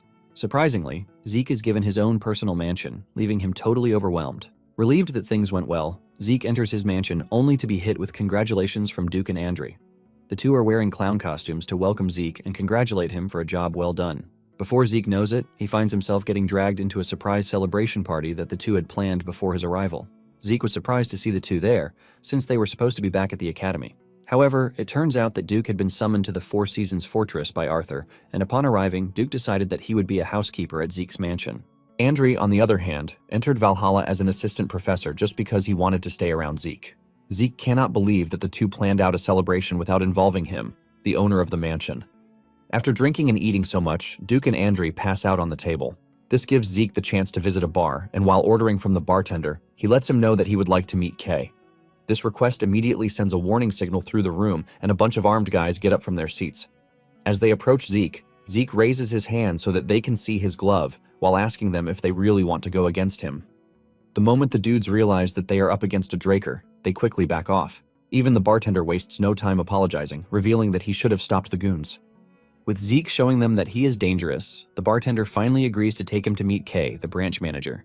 On their way to where Kay is, Zeke is not surprised by the amount of security precautions that they have gone through because he knows exactly how Kay operates. In his past life, there were two groups that could be called the greatest intelligence organizations on the continent. These two groups are the Drakers' Order of the Black Knights and the Roman Empire's Intelligence Bureau. However, there is another organization that operates in the dark, and they are called the Syndicate. From the outside, they look like a group of smugglers, but after Kay joined the organization, she used the smuggling network as the foundation to build an intelligence network. Zeke explains that after he was chased out of the academy in his past life, he ended up with McCain, and this was when he became one of their hitmen. Sometime later, Kay came looking for him because she had a request for him. Kay gave him a mission to wipe out a certain transportation route because she was looking to expand the transportation routes that they had secured. This was all an attempt to make sure that the Syndicate doesn't fall behind when it comes to competing with the two biggest intelligence offices. However, in the end, she is able to make the Syndicate her own because she is a very tenacious woman. After Zeke lost everything to the Empire, it was also Kay who gave him the information on the Emperor's artifact so he could steal it. Kay later claimed that she cooperated with Zeke because he was the one who helped her reach the top. Now that he is in the past, Zeke is looking to get his hands on the right information. Zeke knows he is incredibly talented, but he is pretty sure that things will become even easier for him if the deal with Kay goes hitch-free. Zeke soon arrives at the secret room where Kay is waiting, and she wastes no time showcasing what she is known for. She pops a smoke to calm herself while asking Zeke, the rising star of the Draker family, why he has come to see her. Kay suggests that Zeke go straight to the point without beating around the bush, and Zeke reveals his intention to become partners with the Syndicate. Kay is surprised to hear this, since she doesn't see any reason why the youngest Blue Knight would want to be in trade with a criminal organization. Before even saying anything, Zeke is impressed that Kay has gotten info about what happened in Valhalla. Zeke then tells Kay that he has something to show her, and he is pretty sure that she is going to change her mind once she sees it. Zeke brings out the earrings he got as a reward in the random boxes. Kay doesn't see anything special in the earrings, but Zeke suggests that she try them on because they are artifacts, not regular earrings. Kay casually picks up the earrings, and she puts them on with the intention of using the word, "I told you so." However, she senses something entirely different when the earring kicks into effect. Kay is shocked when she realizes that her mana recovery has jumped to 15%, which is pretty unusual because even the best artifacts only give about a 3% recovery rate at best. Kay considers herself the best information mogul and believes that she is supposed to know about something like this if it exists. This tells her that either Zeke knows of a route that she is not aware of, or Zeke is able to get his hands on them in the most bizarre way. This immediately tells her that Zeke is not an ordinary dude. Kay finally decides to sit down to hear what Zeke wants to say. Zeke lets her know of his intention to become partners with her organization so she can help him sell artifacts. Zeke promises her 10% on every item sold and a special incentive for every 10,000 artifacts that the Syndicate is able to sell. Kay is impressed with the deal, but she's even more shocked by the fact that Zeke already knew that she was a magician, which suggests that Zeke also has access to information. Without further argument, Kay tells Zeke that she is good with the terms. Just as they are about to round up their meeting, Zeke tells Kay he has a question for her. With a casual voice, Zeke asks her if her ghost ship is fine. The moment Zeke mentions this, Kay's reaction changes, and armed goons pop out, ready to dismantle Zeke. Kay then asks Zeke where he got his hand on this information. Zeke smiles, telling Kay that he only asked a question. He then adds that Kay is free to threaten him, but if she is confident that she can handle the consequences. The amount of aura emanating from Zeke's body immediately tells Kay something that she is forgetting. She realizes that Zeke is way above the level of a Blue Knight, and even if everyone in the building is to attack him, they still stand no chance. After this, Kay takes Zeke to the branch office where they can finalize their deal. Kay then whips out a contract of oath, which is usual for a magician to use.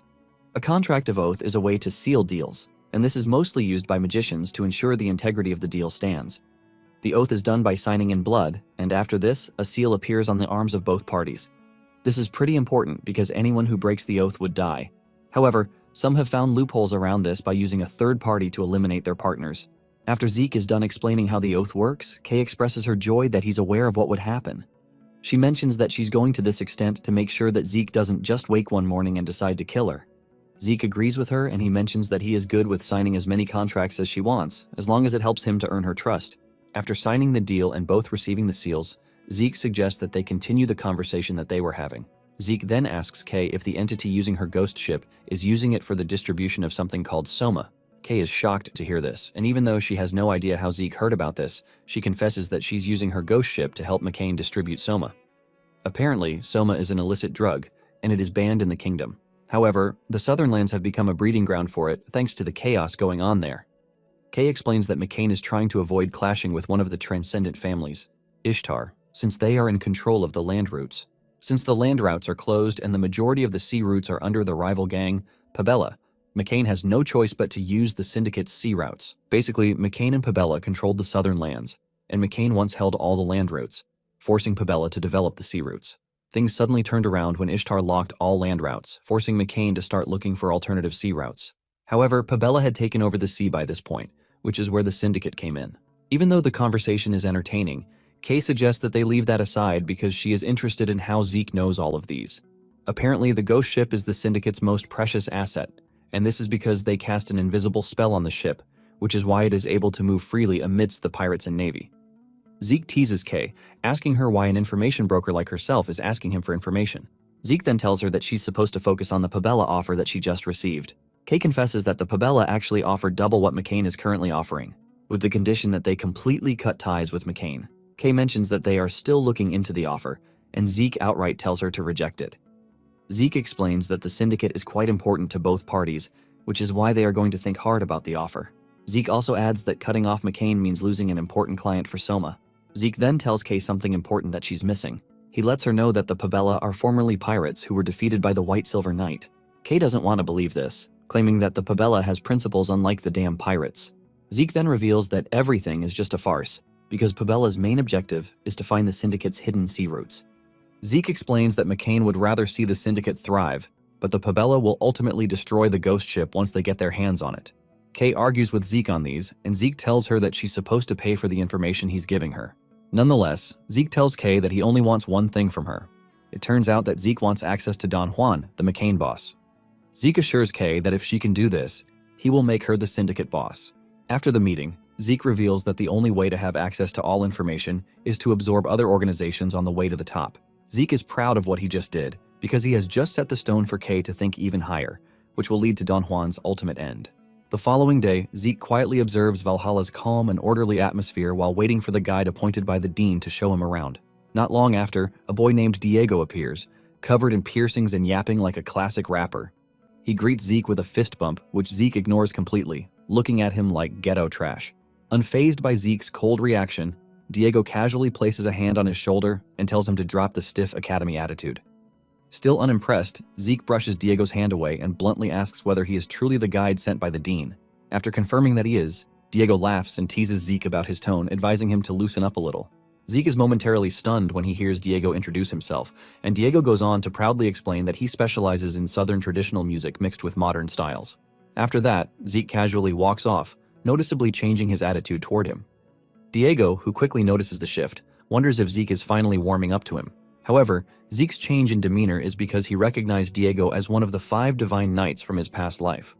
The title was given to those who played decisive roles in the Continental War. The group consisted of Bishop, the Silent Knight, Solma, the Haze Knight, Asta, the illusory knight, Reina, the lightning knight, and Diego, the metered knight. Zeke also remembers that all 5 were rumored to be alumni of Valhalla. Now that he has encountered both Reina and Diego, Zeke decides he will seek out the others to confirm the rumor and strengthen his future influence early. After touring Valhalla for a while, Diego invites Zeke to eat at a Southern cuisine restaurant, which Zeke immediately refuses. He remembers trying Southern food in his past life and recalls it being underwhelming. Despite this, he still follows Diego to a place that is supposedly famous for its Southern dishes. Once he tastes the food, Zeke is genuinely impressed. Diego, being a Southern native, also agrees that it is the best he has ever had. Carried away by the meal, Zeke accidentally hints that he has been to the South before. Diego quickly picks up on this and questions him, forcing Zeke to deny it and claim he only heard stories about it. After finishing their meal, Zeke asks Diego how a Southern native ended up studying in Valhalla. Diego casually reveals that he is the prince of a small Southern kingdom, which catches Zeke off guard. The Southern continent is made up of several small kingdoms, with the Cusco kingdom standing at the center. In Zeke's previous life, most of its people migrated to the Central Kingdom after Cusco collapsed due to civil war. Watching Diego's casual and undignified behavior, Zeke finds it hard to believe he is royalty. Diego explains that his elders sent him to Valhalla after discovering his talent with twin swords, a traditional swordsmanship art of the Southern royal family. Despite the expectations placed on him, Diego has no interest in family legacy and only dreams of becoming a pop star. He even invites Zeke to join his music club, but Zeke immediately refuses. Afterward, Diego leads Zeke into a lecture meant for upperclassmen. Zeke complains that they might get into trouble, but Diego reassures him that Valhalla allows freedom in learning, unlike the academy with its strict class restrictions. Diego adds that today's lecture is special, with rumors of a major surprise. As they search for seats, Zeke wonders if Diego ever stops talking. Soon whispers spread throughout the hall as students recognize Zeke and begin discussing his accomplishments. Apparently, news of his achievements has already reached the upperclassmen. During the chatter, Diego finally learns that Zeke is a direct descendant of Draker. Zeke is surprised that Diego was unaware and shows him the gloves worn only by pure-blood Draker Awakeners.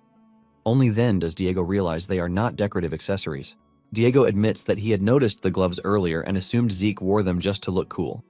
Zeke is genuinely surprised by Diego's ignorance, finding it hard to believe someone in Valhalla could not recognize such a symbol.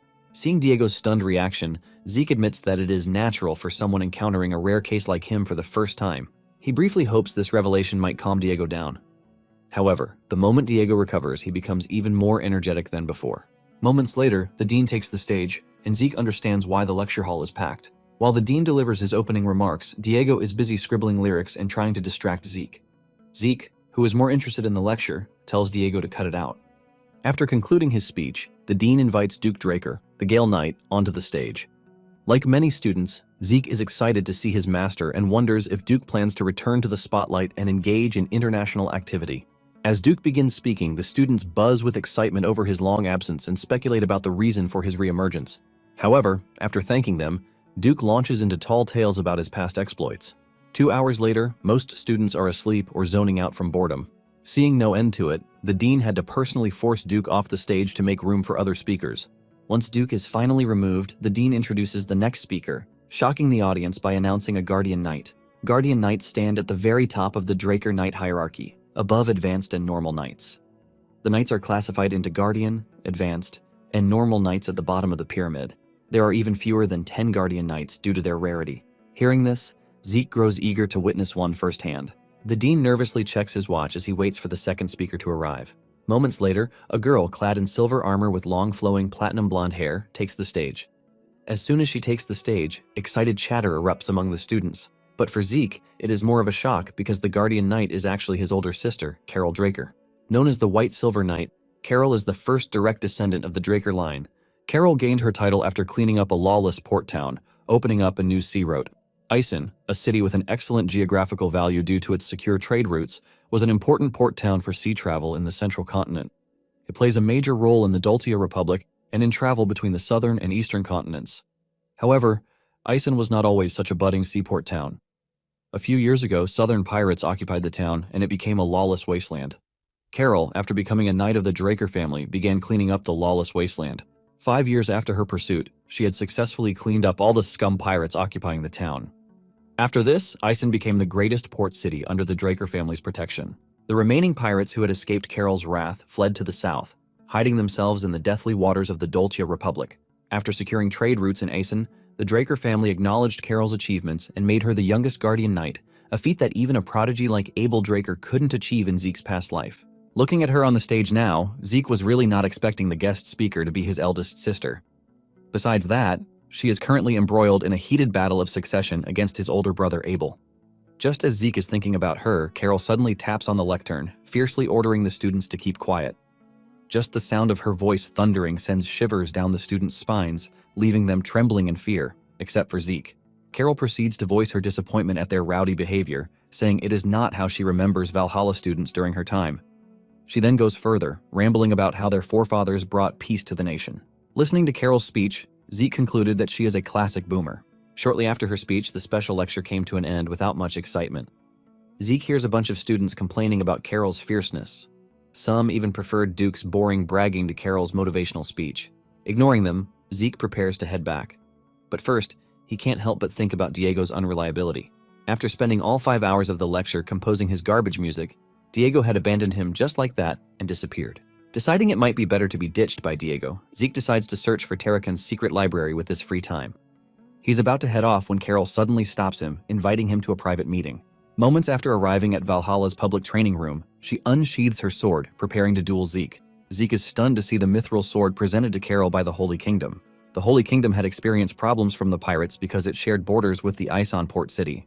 After Carol helped clean up Aeson, the Holy Kingdom gave her a pure mithril sword and armor to show their gratitude.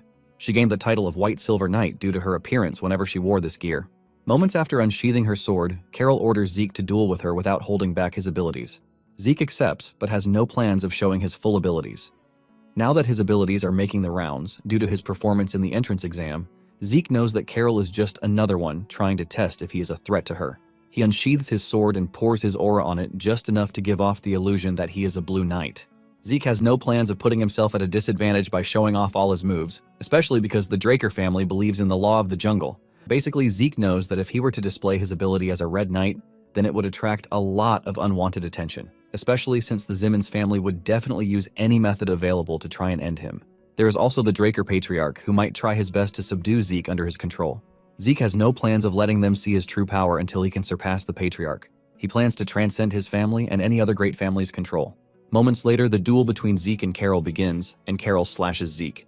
To prevent his healing abilities from being discovered, Zeke mentally orders the system to temporarily pause his healing factor.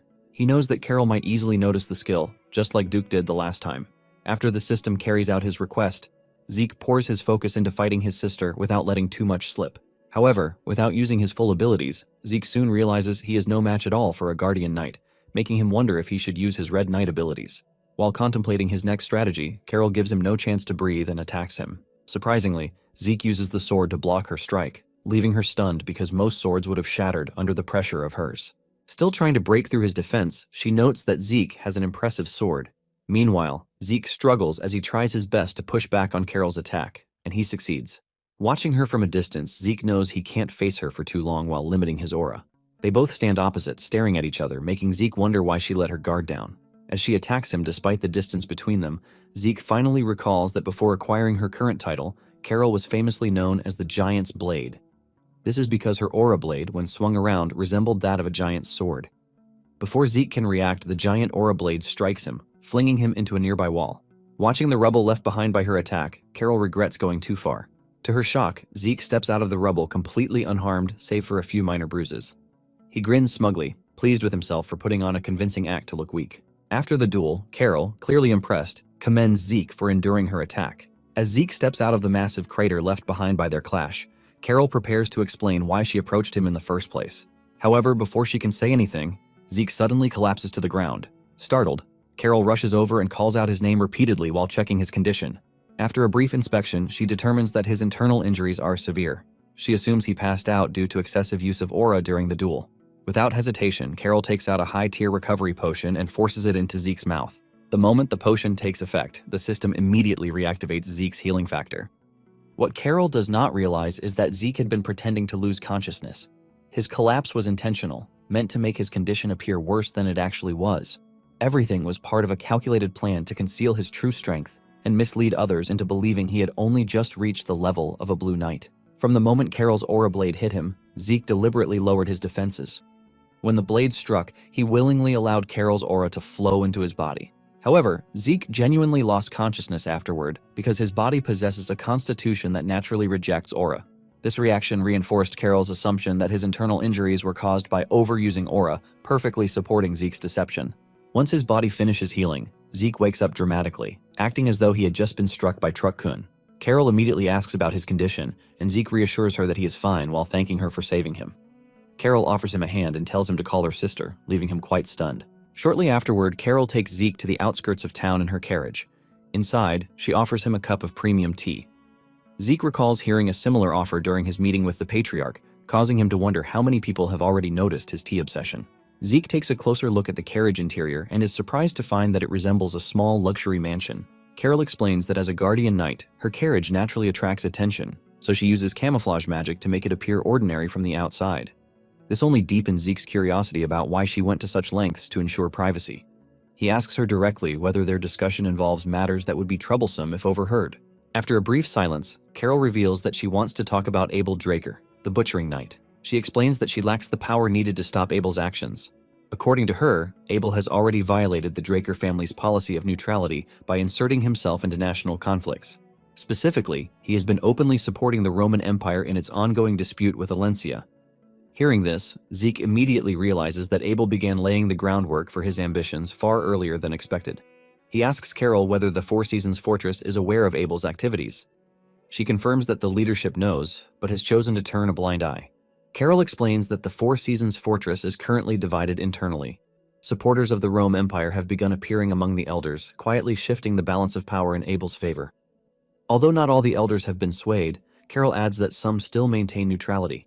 Zeke concludes that it is only a matter of time before the remaining neutral elders are forced to choose sides. Carol agrees, expressing concern that allowing Abel to act unchecked could eventually lead to a large-scale war. Having lived through that future war himself, Zeke knows that Carol's fears are justified.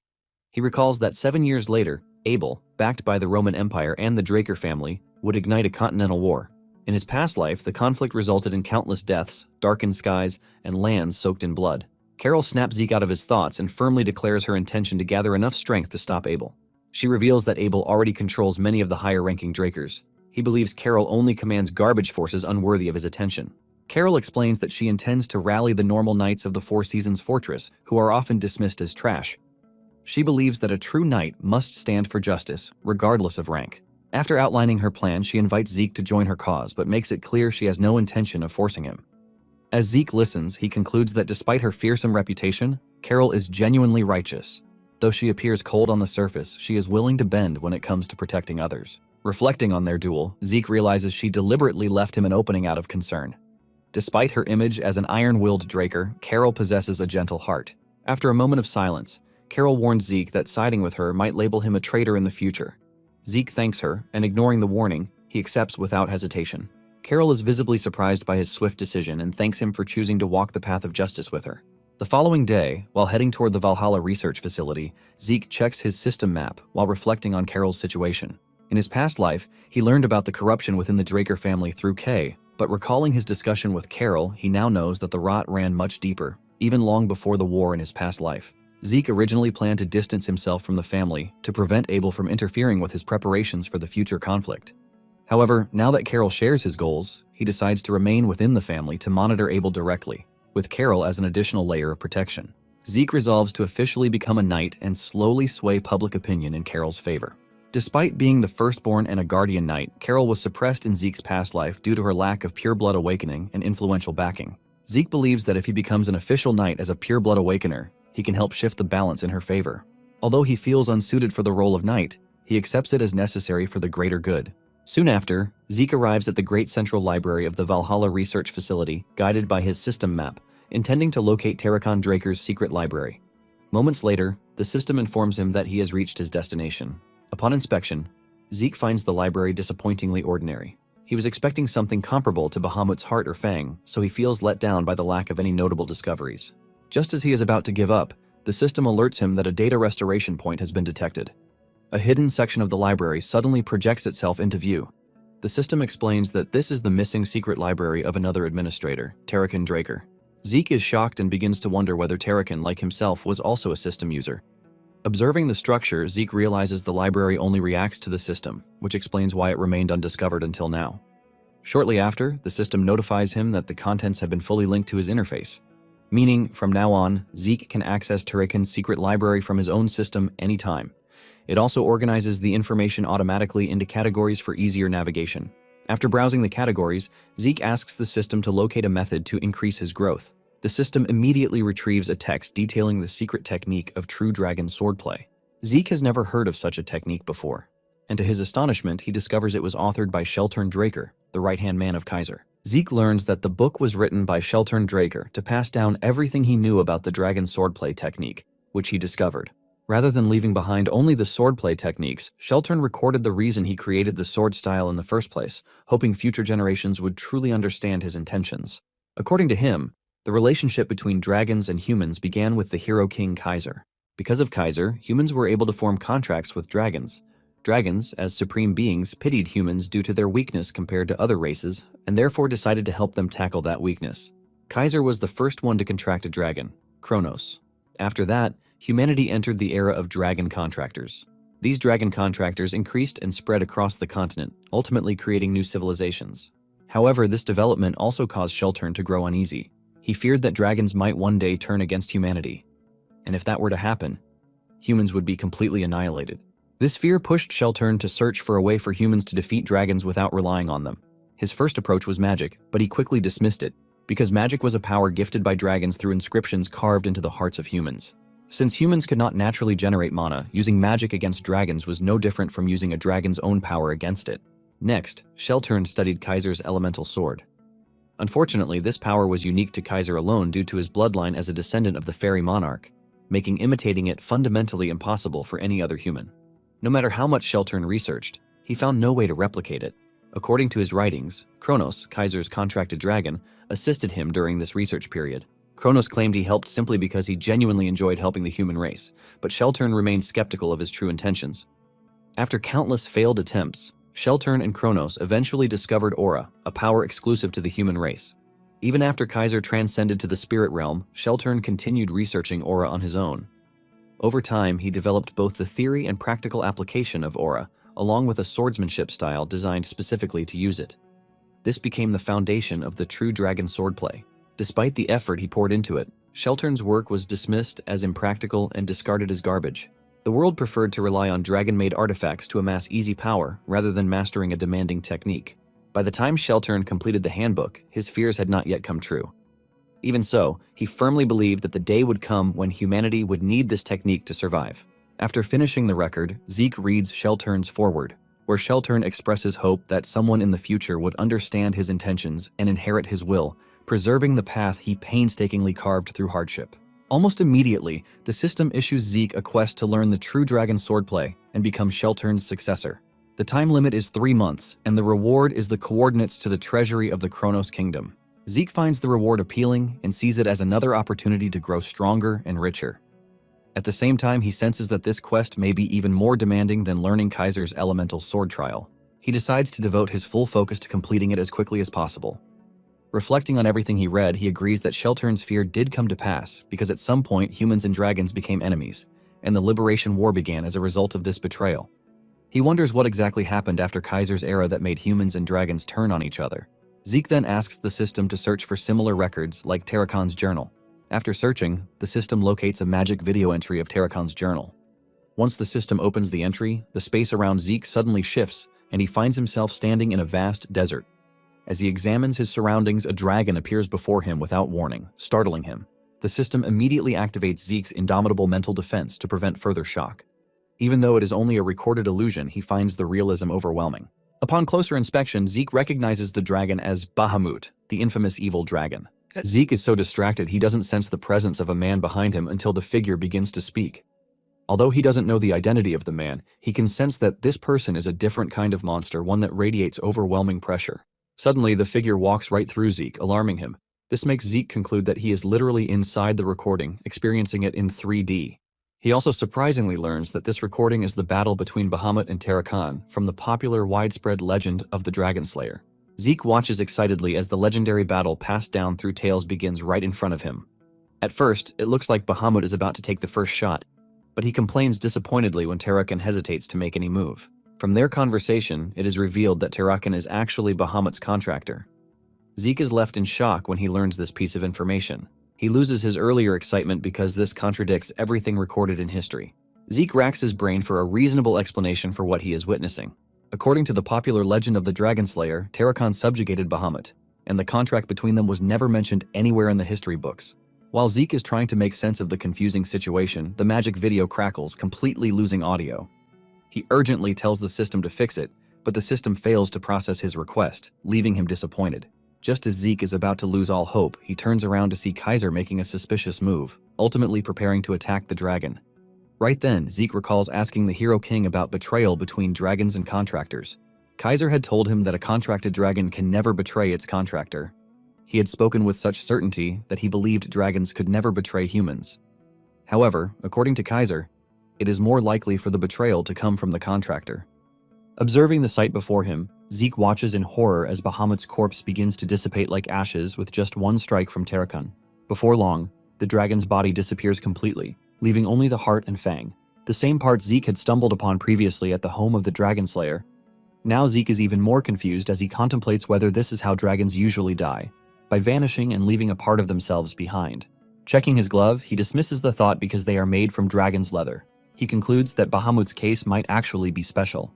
Shortly after, the video ends and the space surrounding Zeke begins to disappear, returning him once again to the library. With the end of the video, he is only left with more questions, and Zeke collapses to the floor disappointed. Still confused by all the new information and partial information he received today, Zeke decided to head back home. Later, he tries to replay the Tarakan's video journal again since it had synced to his system and he could access it anytime, anywhere. Regardless of how many times he tried to replay it, Zeke couldn't figure out how to hear the missing conversation between Bahamut and Tarakan due to a suspicious noise interference. Despite his disappointment with the incomplete recording, Zeke still managed to learn a surprising piece of new information thanks to his consistent study of the library records. Apparently, he learned that the dragon-slaying arts technique is basically a knockoff version of Sheltern's True Dragon swordplay. Tarakan had simplified and refined it to create the popular dragon-slaying arts without even giving the original creator any accolades. This version, created by Tarakan and widely circulated, is complete garbage that can't even deal any fatal damage to even a common dragonborn. Zeke had experienced this firsthand when he tried to defeat the Hydra in the dungeon during his last quest. Although a bit weak, one can deal considerable damage using the method by applying innate traits, just like Zeke did. Tarakan's simplified method caused Sheltern's technique to drop in power, but it made it easier to learn. Of all that he has learned so far, the thing still bothering Zeke is the alarming difference between the legend of the Dragon Slayer and the contents of Tarakan's journal. Basically, according to the popular legend of the Dragon Slayer, Tarakan slayed the evil Bahamut, ushering in a prosperous era. It was a classic feel-good hero saves the world tale. However, the part about the contract is totally unheard of, as if left out on purpose. Afterward, Zeke receives a message from Kay by carrier pigeon. He had instructed her to investigate the different variations of the Dragon Slayer folktale. In Kay's reply, she had investigated thoroughly, including versions not translated into the common human language. After extensive research, she couldn't find any tales mentioning Tarakan contracting a dragon. According to Kay, she did find traces of a hidden conspiracy, which piqued her interest to dig deeper. However, she received a message from the Draker family warning her to back off.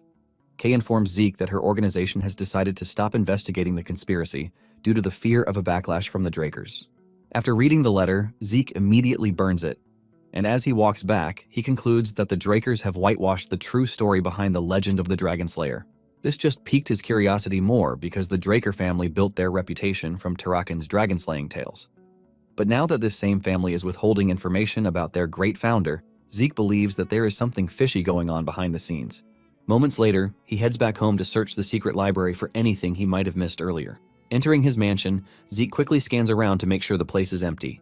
He had given all the employees, including Decker, a day off. Also, Duke and Andre would be late due to some urgent business. Taking advantage of the empty mansion, he heads to his room to access the library. But a masked figure lurches in the darkness, monitoring him. Zeke had already sensed the presence and he instructed the system to turn on the mini-map, which it immediately did. From the map, Zeke confirms the presence of two intruders, one inside and another outside the mansion. Recalling his encounter while searching for Kaiser's ruins, he wonders if the Empire's hounds from the mountain tracked him home. However, he quickly dismisses the thought because he didn't even utilize his dragon-slaying art or his true sword. During that encounter, he made sure to leave only traces connected to the McCain cartel. Casually heading up the stairs as if he hadn't discovered the intruders, Zeke decides to figure out who sent them instead of dwelling on their identities. Moments later, he heads into the room, shutting the door behind him. Zeke quietly appears from a window behind one of the intruders, casually asking if Abel sent him. The intruder, shocked by his sudden presence, completely ignores his question. Zeke, unfazed by his refusal to answer, casually strolls towards him, wondering if Abel already knows about his alliance with Carol. He pulls out a dagger, immediately attacking the dude while threatening to come up with fun ways to force him to talk. Moments later, the two engage in a fierce fight, but Zeke goes easy on him, intending to learn his identity through the fight. After crossing blades for a while, he ceases the attack, revealing he has an idea of the intruder's identity from his swordsmanship. Apparently, this dude is from the Gorka Kingdom of the Northern Continent. The Gorka Kingdom Rangers are known to be the strongest of the Northern Continent Guardians. These powerful Rangers wield a kukri, which is a dagger with a distinct shape. Due to their outstanding knife skills, they are highly valued in the Central Continent and are used as a special forces team designated for important missions. Now that he knows the intruder's identity, Zeke is sure that Abel didn't send them after him. This is because the Gorka Rangers never take requests that create chaos, like assassinations. Also, from their fight, Zeke recalls that the intruder only fought defensively, meaning he had no intention of inflicting any harm on Zeke. Even when Zeke purposely left several openings for him to attack, the Ranger didn't take advantage of them. After going through all possibilities, he concluded that these so-called intruders were only there to subdue him and not to eliminate him. Right then, a tiny ball swings past Zeke, almost hitting the back of his head. Seeing the second Ranger outside, finally making a move, Zeke tries to avoid the ball, which he senses must be a sedative. He pushes the ball using his arm, but it explodes close to him, releasing a strange gas. From the smell, he can make out the distinct smell of a popular root used in making sedatives. Zeke pretends to collapse from the effect, curious to know the Ranger's true motive. As he fakes a collapse, the system immediately neutralizes the effect of the poison. The Ranger inside the house picks him up as the one outside also makes an appearance. Zeke complied with the kidnapping to catch the mastermind and resolve the whole thing quickly. The following day, Zeke finds himself on a farmland located on the outskirts of Atlas. He was surrounded by several cloaked figures and chained to a chair opposite the mastermind, Cliff Lionheart, the leader of the Reinhardt merchant group. Zeke grins, recognizing who Cliff is, calling him an outsider. Seeing that Zeke recognizes him, Cliff hopes their negotiations will go smoother than expected. Zeke actually recognized him because they had crossed paths in his past life. The Reinhardt merchant group is one of the 10 great merchant groups, and Alencia is its center of operation. From his past life, Zeke recalls that this group, along with the Alencia kingdom, was completely destroyed due to the Continental War pioneered by Abel and the Empire. Back then, Zeke and Cliff fought on the same side, strongly resisting the Empire. Cliff had disappeared in Alencia amidst its collapse after giving Zeke damning evidence against the Empire. Zeke never saw him again after that encounter in his past life. Cliff went through so much to escape, so Zeke could never understand why he went back to a sinking ship. Afterward, Cliff apologizes for kidnapping Zeke and orders his guys to remove the chain. He wanted to discuss compensation for any discomfort caused, but Zeke immediately shuts him down, urging him to get to the point. Sensing their hesitation, he fiercely questions their purpose for summoning him. The aura emitting from Zeke scares the shit out of Cliff as he stammers for a response. He concludes that even young Drakers are still as fearful as the older ones.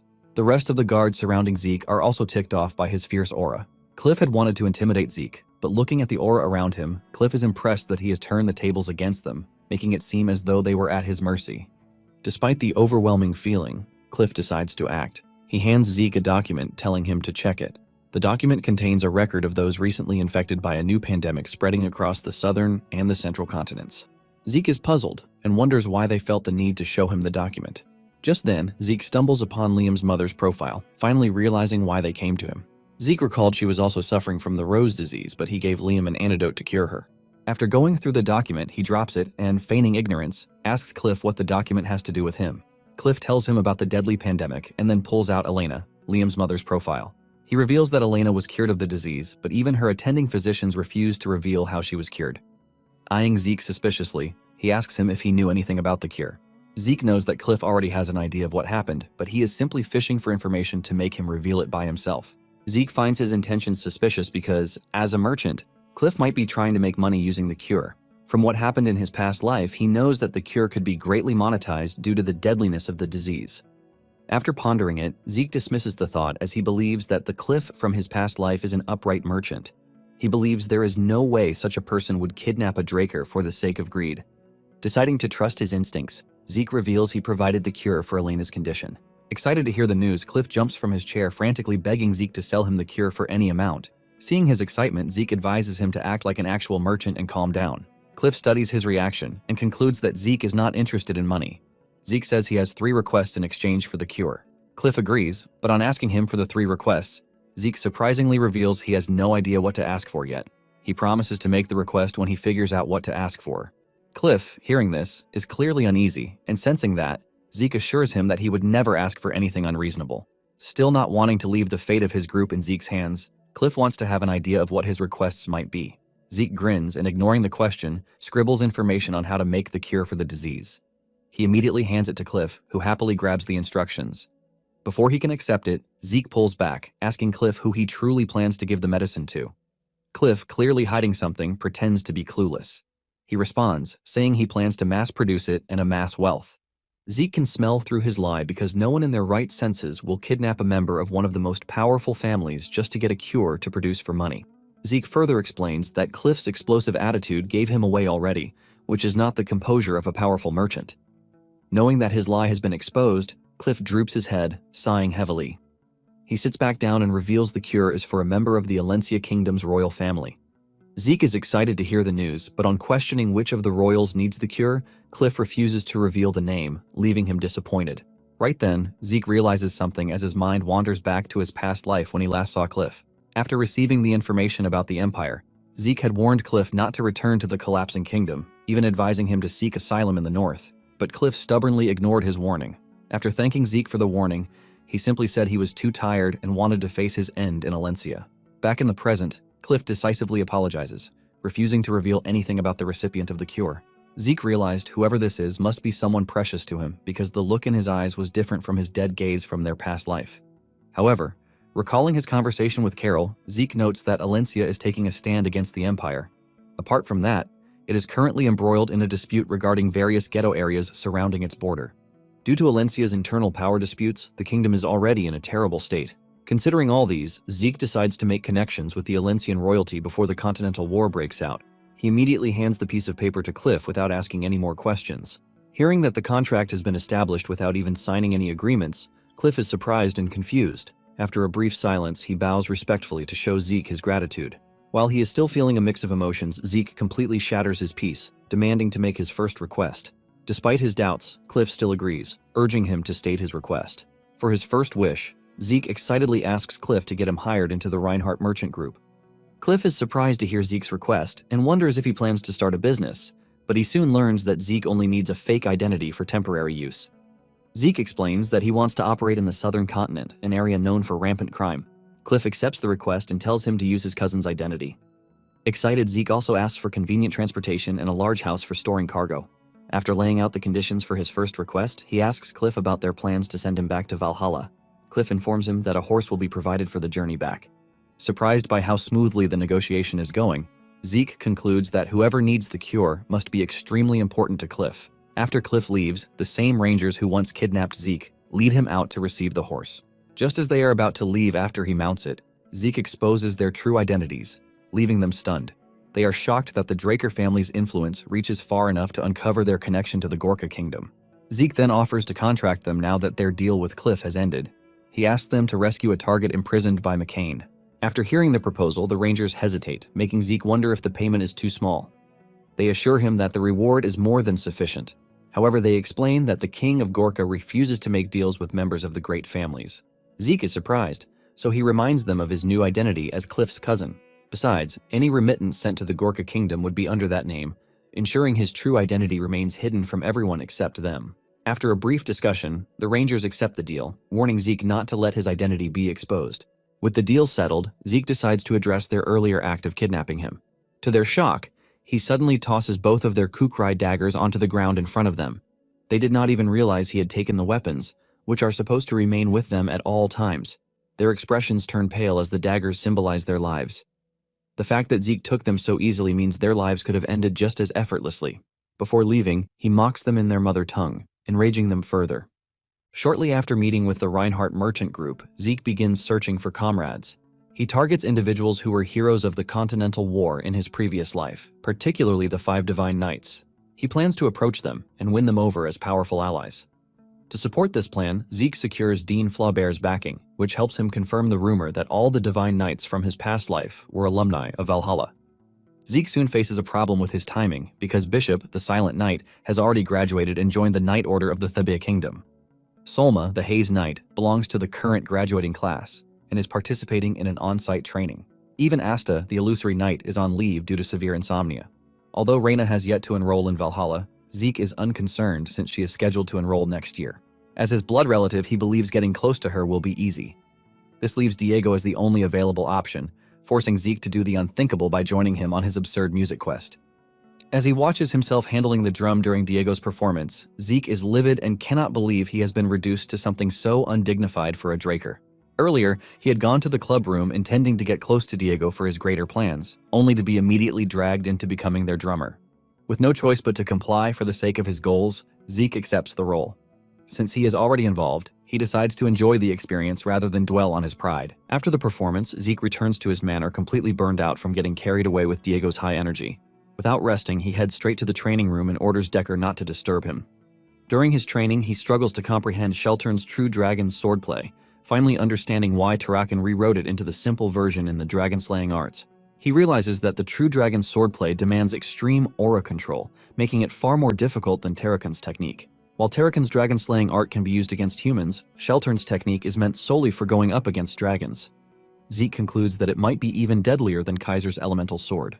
After studying the manual, Zeke draws his sword and tests out several movements.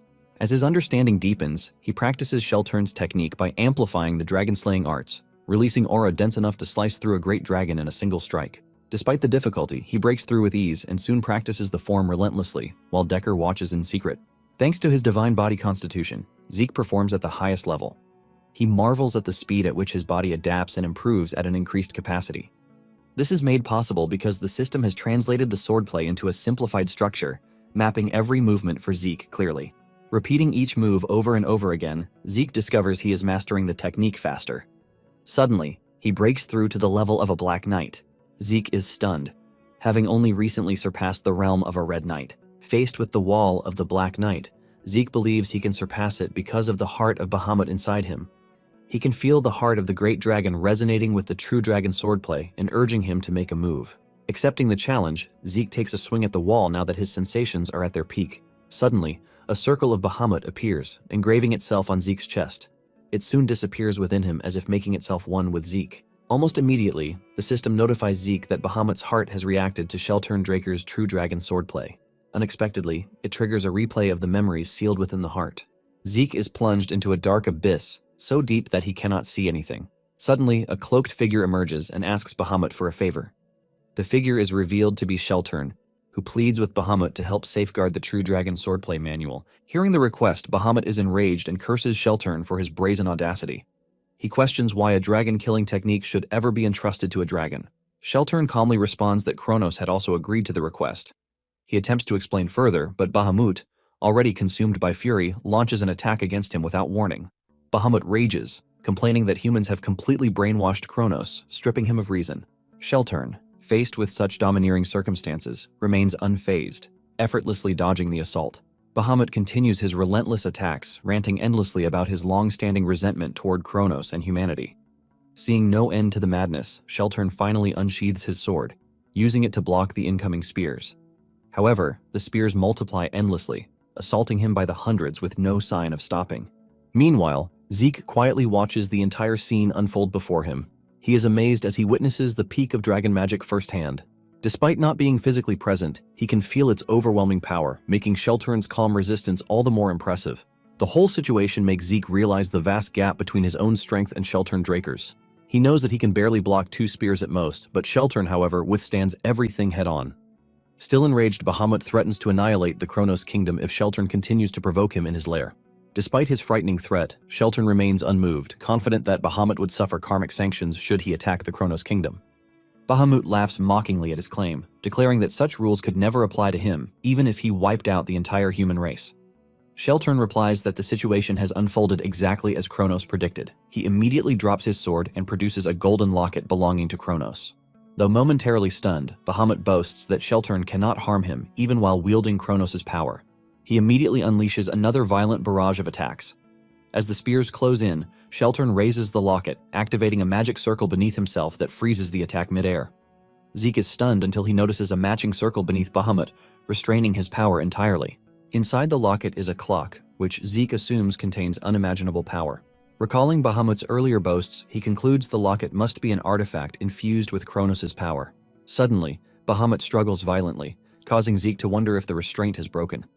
Instantly, a shattering pain strikes Zeke's head, leaving him disoriented. Watching closely, he realizes Bahamut is experiencing the same agony. Bahamut soon recovers, revealing that Sheltern had shown him a terrifying vision, one of Kronos' prophecies. Sheltern then asks if Bahamut finally understands why he wished to entrust the true dragon's swordplay to him.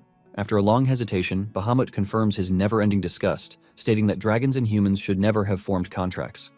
He now fully agrees with Kronos and Sheltern that humans should gain power through their own strength instead of relying on a quick and easy method like using dragon artifacts.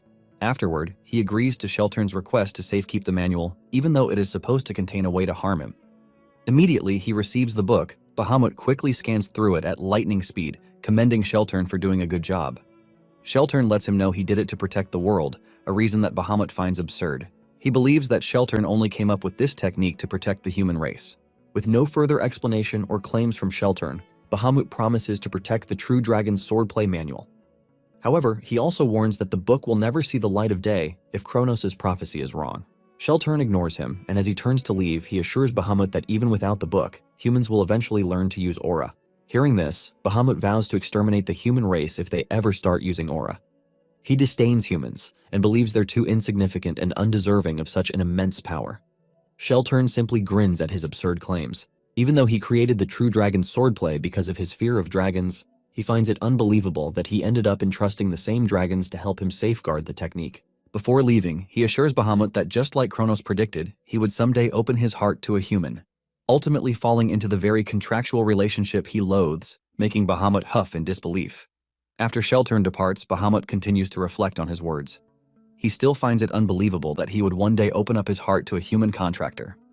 After pondering the absurd claim for a while, he vows that such a day will never come to pass in his life. Moments later, Zeke returns to reality, left with even more questions than he had before watching Bahamut's memory replay. His only takeaway from the whole confusing conversation between Bahamut and Sheltern is that Bahamut is extremely distrustful of the human race. Due to Bahamut's heart within him, Zeke can empathize with his feelings. However, he wonders why Bahamut ended up forming a contract with Tarakan despite his distaste for humans. Afterwards, Zeke continues to search for more information to satisfy his curiosity.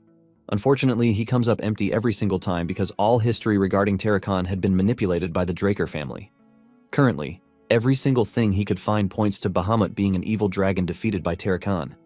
Even though he doesn't find any useful clues or documents, Zeke refuses to give up. He continues practicing the true dragon's swordplay while searching for any new information concerning the truth behind Tarakan and Bahamut's true relationship. One day, he receives a message from the Reinhardt merchant group about his first request. From the letter, Zeke learns that preparations concerning his first request had been completed. Even though Zeke had requested a new identity to help him evade any suspicions, he is still surprised that they gave him the identity of deputy manager of the Reinhardt Group's southern branch. Checking out his new identity card, Zeke feels like the identity is a bit too exquisite. Suddenly he hears something from outside his window and turns to see a carrier pigeon, making him grin in satisfaction. Zeke seems to have been expecting a message from Kay for some time. After receiving Kay's message, Zeke, in his usual disguised appearance, heads to the Syndicate branch in Atlas, located in the Secret Garden Hotel, to meet her. He finds her inside the VIP lounge bar, and she greets him by calling him her partner, leaving him momentarily stunned. Just as he is about to comment, he stops mid-sentence, captivated by the stunning view of Atlas. Even though he has spent time in the city, seeing Atlas like this feels completely different. The scenery he remembers from the Continental War is a ruined cityscape, but now it appears vibrant and full of life. Zeke comments that he never imagined such a breathtaking side of Atlas. Kay, who had long noticed his distracted expression, is surprised that he was only absorbed in the scenery. Pouring him a drink, she explains that the hotel is one of the Syndicate's side hustles, created to give underground workers a private space for their dealings. Zeke politely turns down the drink, without revealing that it is because of his tea obsession. Kay chuckles, and thinking he refused due to his age, she calls him a cute kid. Zeke, embarrassed, quickly explains that he simply doesn't like drinking. During the celebration party with Andre and Duke, he had discovered that the system categorizing alcohol as poison helps him detoxify it. Therefore, no matter how much he drinks, Zeke can never get drunk, making it pointless to continue drinking. Although during his past life he occasionally drank to help him forget his worries, now with the poison resistance effect, he would rather just stick to tea. Deciding to drop her mockery of him, Kay presents the result of her investigation into the true identity of the Pabella group. After her previous conversation with Zeke about the group being actual remnants of pirates, Kay had launched a thorough investigation. According to her investigation, she truly learned that the Pabella cartel had its roots in piracy. Kay had found overwhelming evidence more than she expected, thus incriminating them. She explains that the pirate group had disappeared after Carol, the White Silver Knight, attacked them. However, there was a period of extreme growth for Pabella after its disappearance. She then shows him evidence of undocumented profits between the Pabella and McCain cartel. The evidence shows the second in command of the McCain cartel, Joaquin, aka El Menco, having secret dealings with their rival cartel Pabella. Kay finds the whole thing so shocking that she hasn't reported it to her superiors yet, as it might cause chaos within the syndicate. She wants to inform Zeke about her search for a buyer for his artifact, but Zeke stops her mid-sentence. Looking at the picture with a satisfied grin, he commends her for doing him a big favor. To her shock, Zeke reveals he has come up with a plan to make her the syndicate boss. Afterwards, Zeke arrives at a deserted alleyway to initiate his plan for chaos.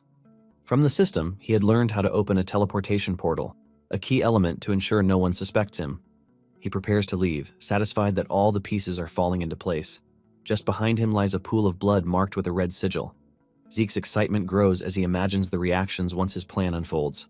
Only a select few can perform teleportation magic, and it demands rare materials, giving him confidence that his actions will remain concealed. With the stage set, he quietly departs, eagerly anticipating nightfall and the reaction of Don Juan, head of the McCain cartel. By nightfall, a nearby building ignites, drawing a crowd. Many wonder when the firefighting mages will arrive to put it out, while others fear the fight might spread further. Others question if anyone has informed the build owner about the situation. Elsewhere, Kay marvels at Zeke's brazen audacity to stir things up. She had expected him to be bold like a Draker, but she wasn't expecting him to be this crazy. Earlier during their meeting in the Secret Garden Hotel, Kay was shocked when she heard Zeke's plans.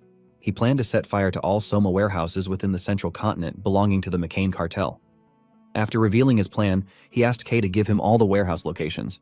However, she refused for fear of being exposed, because this information is only available to the McCain cartel and syndicate executives. Zeke insists, revealing his plan to pin the blame on Joaquin, since Kay had not yet reported her findings to the higher-ups. Right then, Kay is stunned when she finally understands his plan. With a sinister look, Zeke overturns the table, explaining that he plans to destroy the syndicate executives, including McCain and the Pabella cartel, in one swoop by using Don Juan. Kay trembles, sending shivers down her spine after listening to him. She finds his plan absurd and fears a backlash if the organization uncovers Zeke's plot. Zeke, sensing her fear, questions how anyone would hold them responsible if the executives are wiped out during the plan. He barks at her, asking how long she plans to remain an underdog for useless old geezers. After barking at her, Zeke fiercely warns her that she needs to decide to either fall in line or get thrown out like the others. Kay contemplates her choice, recalling how Zeke mysteriously uncovered the Pabella cartel's true identity, and even recovered countless quality artifacts in an ancient ruin undiscovered by others. Looking back at all these unbelievable feats, achieved by one young boy, she decided to place her fate in his hands. Determined to follow him, Kay pushes back all her fears, deciding to follow him. She grabs the bottle from Zeke, instantly pouring the contents into her mouth to show her resolve, leaving him stunned. As she slams the bottle on the table, Kay asks him whether he is convinced by her act. She excitedly reveals her determination to go all in, even if it costs her life. Zeke, happy with her decision, assures her that he will make sure she never regrets her decision. After reminiscing about her strategy meeting with Zeke, Kay quietly stands on the balcony after reading the fire report in the newspaper. The newspaper reported on several fires across the central continent. Elsewhere, Don Juan, head of the McCain cartel, sits in the darkness cursing under his breath after reading the same newspaper. He vows to find the culprit responsible for destroying his warehouses and making them pay the price. Close to the end of the semester at Valhalla, Zeke receives an invitation to the promotion banquet. It has been 6 months since it was revealed that he reached the level of Blue Knight. Staring at the invitation, Zeke is a bit nervous, even though he had been expecting it. The promotion banquet is basically a debutante event to celebrate young Drakers who have crossed over from Yellow Swordsman to the level of Knight. Zeke is considered a prodigy because normally Drakers only reach the level of Purple or Blue Knights around the age of 20. The last time Zeke felt this nervous was 3 years ago during his meeting with the Patriarch. Now he only wishes everything would go by smoothly without any major family drama. Soon, the celebration banquet day arrives, and it is held at the Four Seasons Fortress Central Banquet Hall. Abel soon arrives, cheerfully greeting Arthur, the Patriarch, like some innocent dude. Both of them express their surprise at seeing so many dignitaries at a simple celebration banquet. Arthur explains that it must be because Zeke is the youngest on the continent to reach the level of Blue Knight. Abel pretends to be calm, but deep down he feels envious knowing he once held that title. Arthur excuses himself to go prepare for the rites before the main character arrives. He quickly apologizes to Abel for having to leave so abruptly, since they have not seen each other for a long time. After bowing respectfully, telling him not to worry, Abel stares at him with rage as Arthur walks away. Moments later, Zeke heads to the banquet hall, tugging at his suffocating official regalia while trailing beside Duke. He hasn't seen his master at the mansion for a while, and Duke complains that they are working him like a mule. He grumbles that Arthur has refused to let him rest, even forcing him to be Zeke's escort to the banquet. Duke explains that Arthur had given him a speech about a master escorting his disciple to make him comply. Hearing all his complaints, Zeke finally understands why he has been grumpy all day. Duke then reveals they are heading to the Spring Garden, the only place in the Four Seasons Fortress where outsiders are allowed. The Four Seasons Fortress consists of 4 main areas. The Spring Garden hosts most ceremonies, while the Summer Lock is dedicated to all matters related to Drakers. The Autumn Fell is reserved for internal events, such as the Drakers' knighting ceremony. Lastly, the Winter Keep protects a collection of artifacts that span centuries. As Zeke explores the fortress for the first time, he takes in his surroundings. In his previous life, he never set foot here because he had been expelled from the academy. A few moments later, they reach the entrance of the Spring Garden. Duke tells Zeke that he must go in alone, explaining that only the main character of the event can enter through this door. He adds that he is too busy to join the main festivities. Giving Zeke a reassuring pat on the shoulder, Duke encourages him to be brave and give it his all. While Zeke appreciates Duke's concern, he playfully teases him for being so worried. Duke fires back at him, hoping he doesn't end up causing a scene at the event. Shortly after, a trumpet erupts in the room as someone announces Zeke's entrance. Almost immediately, everyone turns their attention to the door, anticipating his entrance. The door soon swings open and immediately Zeke steps in. The crowd erupts in a chatter. As they watch him walk to the main stage, people chatter amongst themselves about his achievements and how he easily broke Abel's record. They even speculate that he surpassed all of Abel's previous achievements at the academy. Soon enough, the knighting ceremony commences with Arthur delivering some ceremonial jargon, while Zeke kneels respectfully. After finishing the recitation, Arthur gently taps Zeke on the shoulder with a sword, signaling the conclusion of the rites. Just when Zeke believes the ceremony is complete, Arthur unexpectedly continues speaking, causing Zeke to feel a sense of discomfort. To his shock, the Patriarch bestows upon him the prestigious title of a formally ranked Knight of Draker. This revelation stuns the audience, as Zeke has just achieved formal knighthood at the astonishingly young age of 15, which is remarkably early even for the continent's prodigies. Zeke also feels like Arthur is trying to put him under fire, because the requirement to attain formal knighthood is to gain real achievements. Even though the Drakers are blessed with aura, causing them to awaken earlier than others, they still need real achievements instead of relying on their aura mastery. Even Abel, once known as a prodigy, only gained the rank of a formal knight after gathering achievements for 3 months. Zeke reasons that Arthur's decision is a clear violation of the rules, even though he has autonomy as the Patriarch to confer titles as he pleases. Just as Zeke is still struggling to understand his father's mindset, Arthur proudly introduces him to everyone, boasting about his achievement as the first golden light pure blood awakener and the youngest Blue Knight. He further reveals that Zeke will one day surpass him. He then raises his glass, inviting everyone to celebrate Zeke's talent. In response, everyone raises their glass and then joins him to drink in unison. Meanwhile, Zeke, irritated, stares at the same man who was indifferent when he was kicked out in his previous life, acting like a proud father now. He is snapped back to reality when Arthur calls out his name, inviting him for a private conversation as father and son. Abel, on the other hand, is struggling to hide his envy, so his friend reminds him to try and keep a straight face. He inquires about the prince, and his friend informs him that the prince plans to show up later. From their conversation, it seems the two have other plans besides joining the ceremony for the fun of it. Zeke steps out of a room holding a token after his conversation with Arthur. Checking out the token, which can be exchanged for 1 artifact in the Draker's treasury, he wonders why Arthur gave him something like that. Finding no suitable reason, Zeke is frustrated by his father's sudden, bizarre behavior. He soon heads back into the banquet hall, silently dreading the event, which is supposed to last for several days. Zeke wonders how he is supposed to stay sane while maintaining a pleasant face for several days in a row. At this very moment, he truly regrets being a noble. Suddenly, someone calls his name, introducing herself as Melissa, the first princess of the Alencia Kingdom. Zeke instantly recognizes her as the same princess from his past life who became the next monarch of the Alencia Kingdom. Unlike the frail and ailing current ruler, Melissa is poised to implement transformative policies that prioritize the needs of the Alencia people. In his previous life, she garnered immense support from the people due to her leadership style, but this also put her at odds with the greedy aristocrats of the kingdom. Zeke believes it was only a matter of time before the aristocrats would find themselves at her mercy once she officially ascended the throne. Unfortunately, in his past life, Melissa vanished without a trace as tensions with the Empire escalated. Before his regression, he had read several articles speculating about her whereabouts. No one was able to uncover the truth, even after the kingdom fell to the Empire during the war. Now that she has appeared before him, Zeke still knows so little about her activities. Right then, he suddenly makes the connection between her sparse news to Cliff looking for a cure for the rose disease. He finally realizes that Melissa has been silent so far because she might have been down due to the disease. He then cheerfully greets her, thanking her for gracing his event. Melissa, surprised to learn that Zeke has heard about her, questions him about it. Zeke simply reveals he has been fascinated by her policies, leaving her speechless. To her further surprise, he rambles on about the intricacies of her policies, showing he truly cares about them. Regaining her composure, Melissa chuckles quietly, realizing the rumors about Zeke being different are actually true. Zeke is confused by the sudden laugh, prompting him to ask if he has offended her. Melissa replies that she simply finds it delightful to see someone who can relate to her grievances. Still elated, she quickly excuses herself to leave, leaving Zeke confused about her sudden departure. Melissa explains that as much as she enjoys his company, it would be rude of her to monopolize his time.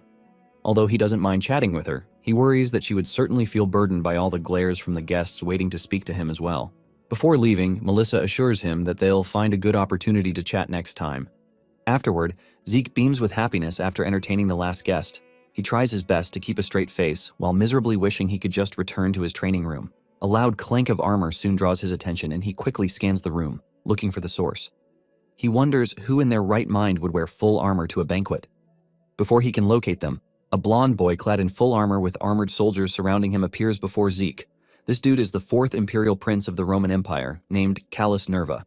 Despite his cheerful outward appearance, Callus oozes an ominous aura. Zeke immediately recognizes him from his past life as the one who joined hands with Abel to wage the Continental War. Callus then introduces himself to Zeke, stretching his hand forward to shake him. However, Zeke, ignoring the handshake, bows respectfully to offer his greetings, making Callus a bit pissed. He also thanks the prince for attending the banquet. After a moment of hesitation, Callus simply smiles, immediately grabbing Zeke's shoulder as if they had been besties for eternity. Ignoring a confused Zeke, he orders someone to bring them drinks to celebrate their first meeting. He pours a drink for a nervous Zeke, urging him to down it.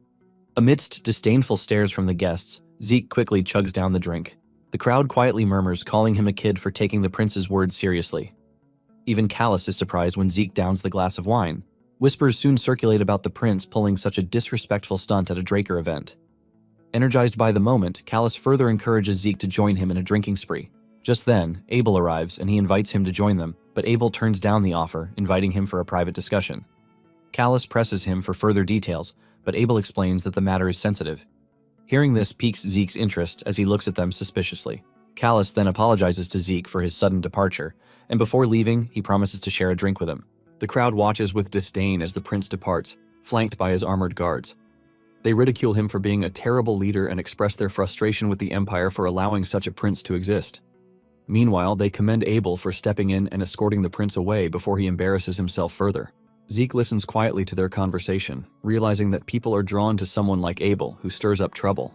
He refrains from judging their opinions, acknowledging that Abel has skillfully concealed his true nature from the public. As Zeke tunes out the ignorant remarks, he reflects on the relationship between Abel and Callus.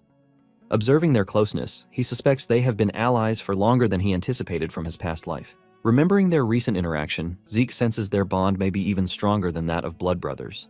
He now fears that the Continental War could arrive sooner than he expected. After the banquet, Zeke heads to the Winter Keep, examining the token he received from Arthur at the banquet while reflecting on their private conversation. During their discussion, Arthur had inquired about Zeke's ambitions to become the strongest on the continent. Noticing the prominent dignitaries at the knighthood ceremony, he remarked that Zeke's plans must be progressing smoothly. Zeke acknowledged that everything is indeed going well, largely due to Arthur's support. However, when Zeke addresses him formally, Arthur urges him to relax and call him father. This surprised Zeke and reminded him of Carol's similar request for him to address her casually. Now thinking back to that time, Zeke feels the same discomfort he experienced with Carol's request. He reasoned that, like Carol, Arthur must know about Abel's secret quest for power, leading Zeke to suspect that his father is turning a blind eye to Abel's schemes. Despite Arthur's attempts to present himself in a friendly manner, Zeke ultimately concludes that he has chosen to side with Abel. Choosing to proceed with caution, he agrees, and casually refers to Arthur as father. Delighted by this, Arthur decides to give him the token as a gift to inspire him toward his goal. Zeke learns from Arthur that the token can be exchanged for any treasure hidden in the winter keep of the Four Seasons Fortress.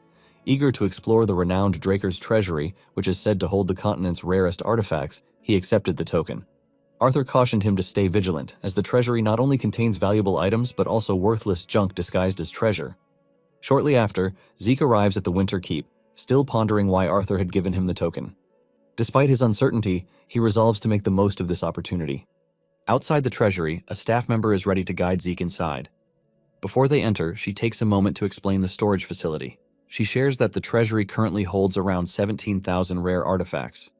She adds that Zeke can exchange as many tokens as he has for an equal number of artifacts. She further explains that while he can remain in the vault for as long as he likes, he cannot re-enter once he leaves. Curious about the lack of guards, Zeke asks why there aren't any present. The receptionist explains that the vault is protected by security magic similar to that in Arthur's study, eliminating the need for guards. Additionally, she mentions that each relic is equipped with a magic tracking system, making theft impossible. After her explanation, she points to an opening, instructing Zeke to place the token. Zeke immediately drops the token inside, triggering a mechanism that opens the giant vault door. As soon as he enters, he is met with an overwhelming, gigantic view inside. It looked even bigger than he had imagined compared with the outside. After the receptionist leaves him all alone in the enormous treasury, Zeke is left wondering how to identify what he needs. To make his task easier, he asks the system to help him organize the treasury information according to his desired criteria. Immediately, the system links the relevant artifacts to his dragon eyes, asking him to select a target using the dragon eyes effect. Zeke feels a bit confused at first, but as he understands the situation, he quickly activates his dragon eyes skill. This ability allows him to see detailed information about individuals and objects. He springs into action, swiftly scanning the treasury using the Gale Art's shadowless steps. Within seconds, he completes the scan, and the system notifies him that over 17,000 selected items will now appear on the minimap. Zeke swiftly reviews the minimap and directs the system to filter out irrelevant items, given the overwhelming amount of information. The system promptly complies, narrowing the list to about 9,000 items. However, that is still too many to sift through, so Zeke instructs it to eliminate anything inferior to his Stygian sword. After examining the updated list, he realizes that all other blades have been removed, confirming that his sword stands out among the so-called rare artifacts in the treasury. Suddenly he stops when he stumbles upon an artifact without any displayed information. Afterward, Zeke sets out to find the mysterious artifact. When he arrives at the exact location, he discovers an unremarkable bracelet. Disappointed, he examines it closely when, suddenly, the system alerts him that the bracelet has reacted to his status as the heir to Tarakan Draker. He picks it up to study, eager for more information about the bracelet. Moments later, Zeke learns from the system that it contains a sacred guardian stone blessed by the fairy monarch. This bracelet can call forth a summon that aligns with its user's soul. Without warning, the system registers the sacred guardian stone as Zeke's possession, prompting him to summon a familiar that suits him. As the bracelet disappears, Zeke is left confused, since he never agreed to any of this. However, the system explains that it became his due to his identity as the heir of Tarakan Draker, a title that cannot be revoked, meaning the item cannot be returned. Frustrated, Zeke wishes he had the chance to explore his options before making a decision. Nevertheless, he resolves to accept his fate, knowing that anything connected to Tarakan is bound to be extraordinary. He then instructs the system to activate the bracelet's properties. Activating the sacred stone, the system searches for a summon suitable for Zeke's soul. Soon after, the bracelet appears on his wrist, drawing him into a magical circle. To his astonishment, Zeke discovers that, thanks to the blessing of the fairy monarch, he can now summon holy beasts, which are at a higher level than ordinary summons. Moments later, the magic identifies a suitable holy beast for Zeke's soul and brings it forth. A blinding light erupts before him, and from the portal emerges a magnificent creature with a stunning blonde mane. The system informs him that this is a draconic steed holy beast. Zeke is thrilled to add this remarkable creature to his collection, which already includes Bahamut's heart and fang. Gazing at the insane beast before him, Zeke can't help but wonder what other extraordinary treasures Tarakan has in store. The draconic steed gently rests its mouth on Zeke's forehead, marking the beginning of their soul bond. Despite this being their first encounter, Zeke feels as if he is reconnecting with an old friend. Overwhelmed by a sense of familiarity, he embraces the creature and expresses his fondness for it. Their moment is soon interrupted by a system notification, prompting Zeke to name the beast so he can summon it at will. He takes a moment to observe the beast before settling on the name, Bucephalus. The holy beast seems to respond as if approving of its new name. The system quickly registers the name, revealing that Bucephalus's two horns can summon thunder. As Zeke reads on, he learns that his holy beast is the king of all draconic steeds. Puzzled by this revelation, he glances at Bucephalus with curiosity. Without warning, Bucephalus grabs Zeke by the collar, ignoring his protests, and tosses him onto its back. Realizing the creature only intended to give him a ride, Zeke happily strokes its mane, impressed by its intelligence. The beast seemed to understand Zeke's curiosity about its abilities and had placed him on its back to demonstrate. Suddenly, Bucephalus gallops forward, lightning crackling around it, startling Zeke. Once he regains his composure, Zeke excitedly encourages the beast to run. Bucephalus responds eagerly, dashing like a flash and leaving a trail of lightning in its wake. Despite its immense speed, Zeke realizes its hooves are silent, leaving no noise as it hits the ground. Still reveling in the insane moment, several magic circles suddenly appear in the air, and Bucephalus uses them to teleport from one point to another, leaving Zeke completely mind-blown. He happily commends the beast for performing beyond his expectations.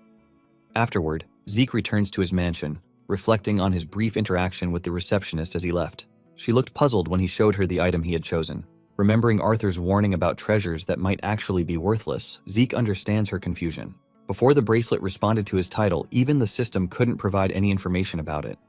This suggests that no one had uncovered the bracelet's true origins or value until now. Looking back, Zeke feels fortunate to have found something so remarkable. As he relaxes in his carriage, he eagerly anticipates getting home to unwind after a long day. Zeke arrives at the mansion to find Cliff waiting for him in an unsettling outfit. Cliff formally congratulates Zeke on becoming a knight, but Zeke feels uneasy and questions the strange attire and formal greeting. Chuckling, Cliff explains that his behavior is fitting for Zeke's new esteemed position. Frustrated with the awkwardness, Zeke quickly shuts him down and warns Cliff not to approach him so casually, as it could jeopardize his future plans if their relationship is discovered. Cliff quickly apologizes and points to another cloaked figure who has requested a private meeting with Zeke. The figure removes the cloak, revealing Princess Melissa. She greets Zeke warmly before shockingly disclosing that she is the owner of the Reinhardt Group. Looking at Zeke's expression, Melissa chuckles softly, seeing that he already knew about her true identity. Truly, Zeke already guessed it after Melissa suddenly made an appearance at his banquet after her long hiatus. That period coincides with the timing of the rose disease patient being completely cured after Cliff received the cure from him. Seeing that there is no need for any long explanations, Melissa gets down to discussing the purpose of her urgent visit. She shows him a couple of documents explaining that they are the analysis results of the rose disease, from the Nirvana Transcendent family. After reviewing the documents, Zeke is taken aback by their contents and asks Melissa once more to confirm their authenticity. The analysis reveals that the disease was artificially created using magic. Melissa reassures him that the document bears the sigil of the Nirvana family, confirming its legitimacy. The Nirvana family is one of the 3 most powerful families skilled in magic. Zeke observes that the rose disease is spreading more rapidly than it did in his previous life, leading him to wonder if his regression has triggered a butterfly effect. Melissa uses thumbtacks to mark the locations in a small village on the border of the Alencia Kingdom and the Rome Empire, where the disease first emerged. She explains that the disease is spreading toward the Alencia Kingdom, but not the Empire. As Zeke studies the map, he realizes that the Rome Empire intentionally created and released the rose disease to target Alencia. He remembers that in his previous life, the Empire significantly weakened Alencia by exploiting the devastation caused by the rose disease. Zeke finally understands that Melissa seeks his permission to mass-produce the cure for this disease. This is because the previous contract with Cliff only gave their merchant group the right to produce it. Now they need to draw up a new contract for the Alencia Kingdom to distribute the cure in bulk.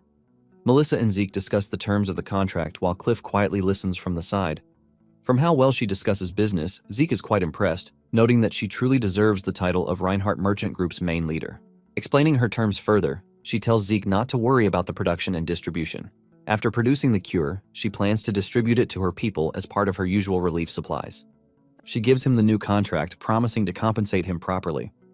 Zeke is stunned when he learns that the new terms state that he would get 20% of the merchant group's shares. Zeke carefully evaluates the value of the shares, considering that if the group remains stable along with the Alencia Kingdom, then these shares could become quite valuable. He estimates that converting 20% of their shares now could yield millions in gold. He also believes that if he can prevent the war, the shares might even be worth billions. After a moment of contemplation, he decides to ask Melissa a few questions to gauge her true perspective. He inquires about the possibility of his siding with the Empire, and Melissa confidently replies that she is certain he hasn't aligned himself with Rome. Thanks to her keen observation skills, she noticed his demeanor at the banquet after their conversation. From her brief assessment, Melissa points out that Zeke displayed a cold attitude toward anyone associated with the Empire, particularly when he declined the handshake from the 4th Imperial Prince. While others saw his bow as a simple gesture of respect, Melissa interpreted it as Zeke's attempt to distance himself from the prince out of disdain. Zeke is impressed after hearing Melissa's analysis of his true intentions. She further adds that losing 20% shares to save her people is worth it. Hearing this, Zeke is suddenly transported back to his past life. He remembers trying to persuade Queen Alicia to retreat, but she had stubbornly refused.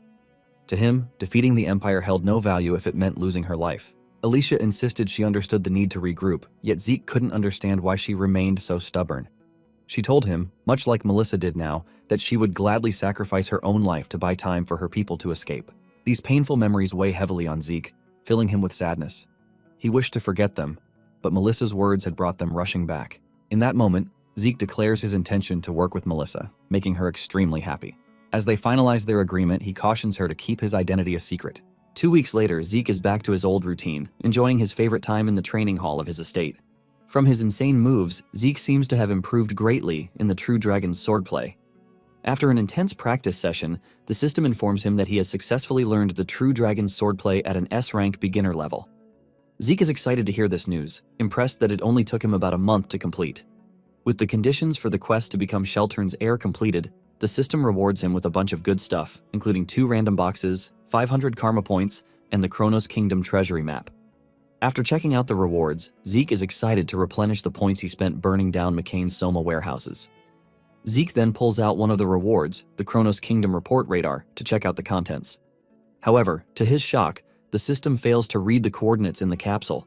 It advises Zeke to locate the scattered seals required for activating the coordinates. He also learns that the seals are linked and visible on the system minimap.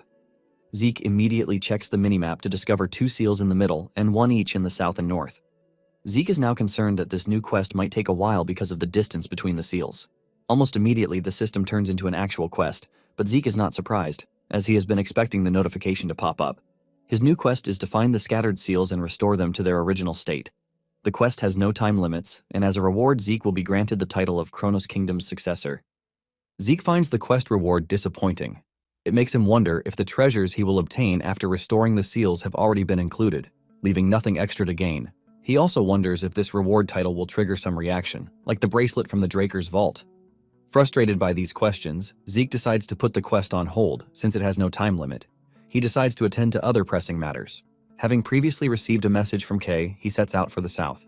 Afterward, he arrives in Port Gulfa, a port town on the southern continent. As the ship docks, Zeke immediately notices the familiar smell of blood mixed with the sea. It is the same scent he remembers from his past life. He had traveled south on a Reinhardt Merchant Group ship.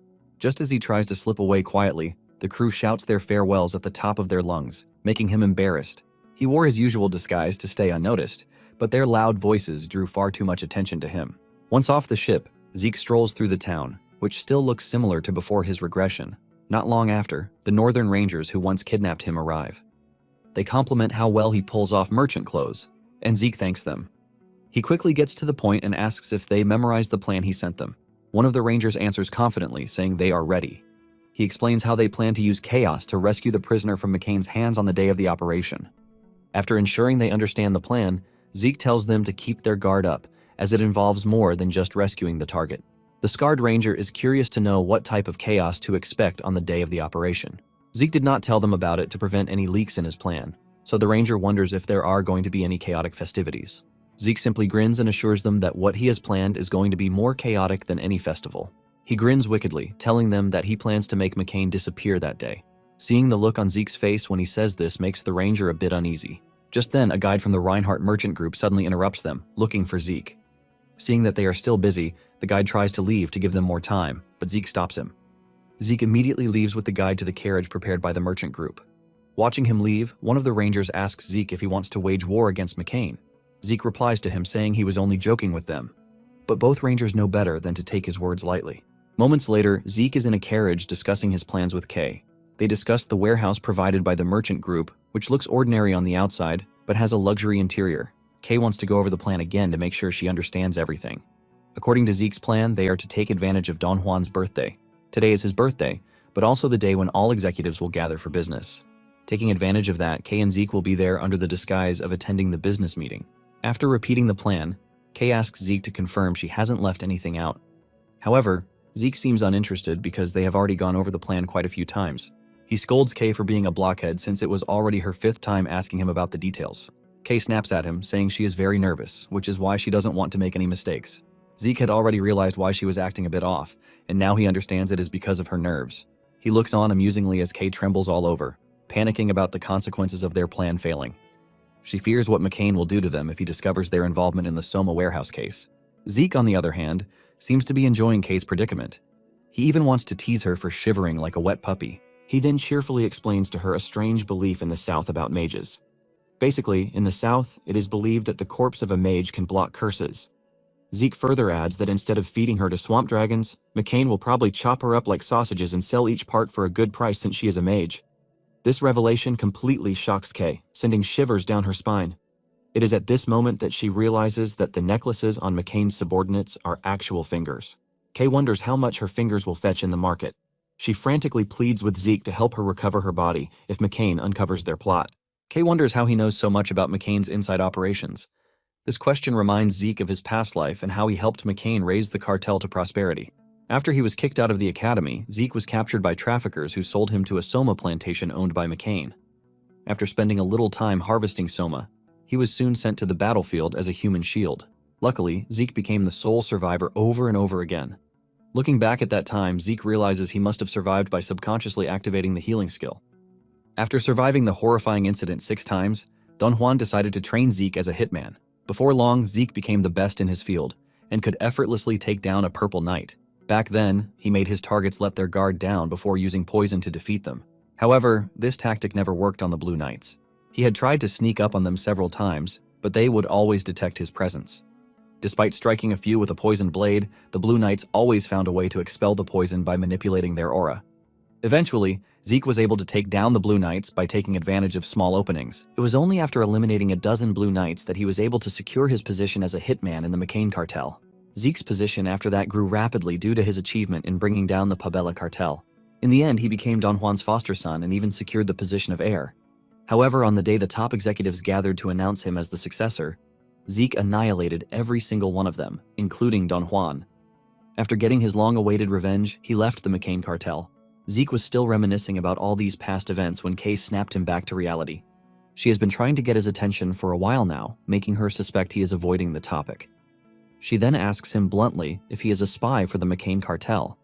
Kay even fears that Zeke is trying to set her up just to destroy the syndicate. Zeke simply ignores her absurd claims, making her even more uneasy. He finds the current clumsy Kay more amusing than the one from his last life. A few moments later, they arrive at Don Juan's mansion for the business meeting. They head inside a secret room, behind the banquet hall, and Kay greets the boss, introducing herself as a syndicate official. Zeke, meanwhile, is so engrossed in admiring McCain's expensive roster of hitmen and rangers. Don Juan responds to Kay's greeting, commenting on how surprised he is that she is a female mage. As if making a mockery of her, he asks her to speak her planned wise address. Kay proceeds with her speech, and as soon as she mentions the warehouse fire, the whole room falls into an icy cold silence. The cheery smile on Don Juan also fades as he anticipates what she has to say about the incident. The sudden icy look on his face makes Kay lose her composure, but she continues speaking, telling them that the incident was caused by a traitor in the room. She explains that the traitor conspired with Pabella to set fire to those warehouses. The executives are shocked by the revelation, and some angrily order guards to throw Kay out. Don Juan slams his fist on the table to silence them. He then asks Kay if she can take responsibility for her claims, and she simply nods in response. Next, he demands that she reveal the name of the traitor in the room. A few guilty executives begin sweating, fearing exposure. Suddenly, Zeke steps forward, pressing a knife against Joaquin's throat as he introduces himself to Don Juan. Don Juan frowns, asking why Zeke brought a knife instead of a present for his birthday. Zeke grins and announces that Joaquin is his gift to the boss. Don Juan casually asks if they really mean to accuse his beloved brother of being a traitor. Zeke tightens his grip on Joaquin, urging him to confess. He even calls him El Menco, a name Joaquin only uses for secret dealings with Pabella. Joaquin freezes, stunned, wondering how Zeke uncovered what even a boss like Don Juan failed to discover. He barks at his henchmen to rescue him, but they remain rooted in fear. Enraged, Joaquin scolds them for being useless money wasters. One henchman explains that Zeke looks like a professional hitman and they can't risk moving against him. From their observations of his movements, Zeke leaves no opening to attack. Even if they tried from a distance, he would simply use Joaquin as a shield. As a last-ditch move, Joaquin suggests that Zeke might actually be a Pabella spy.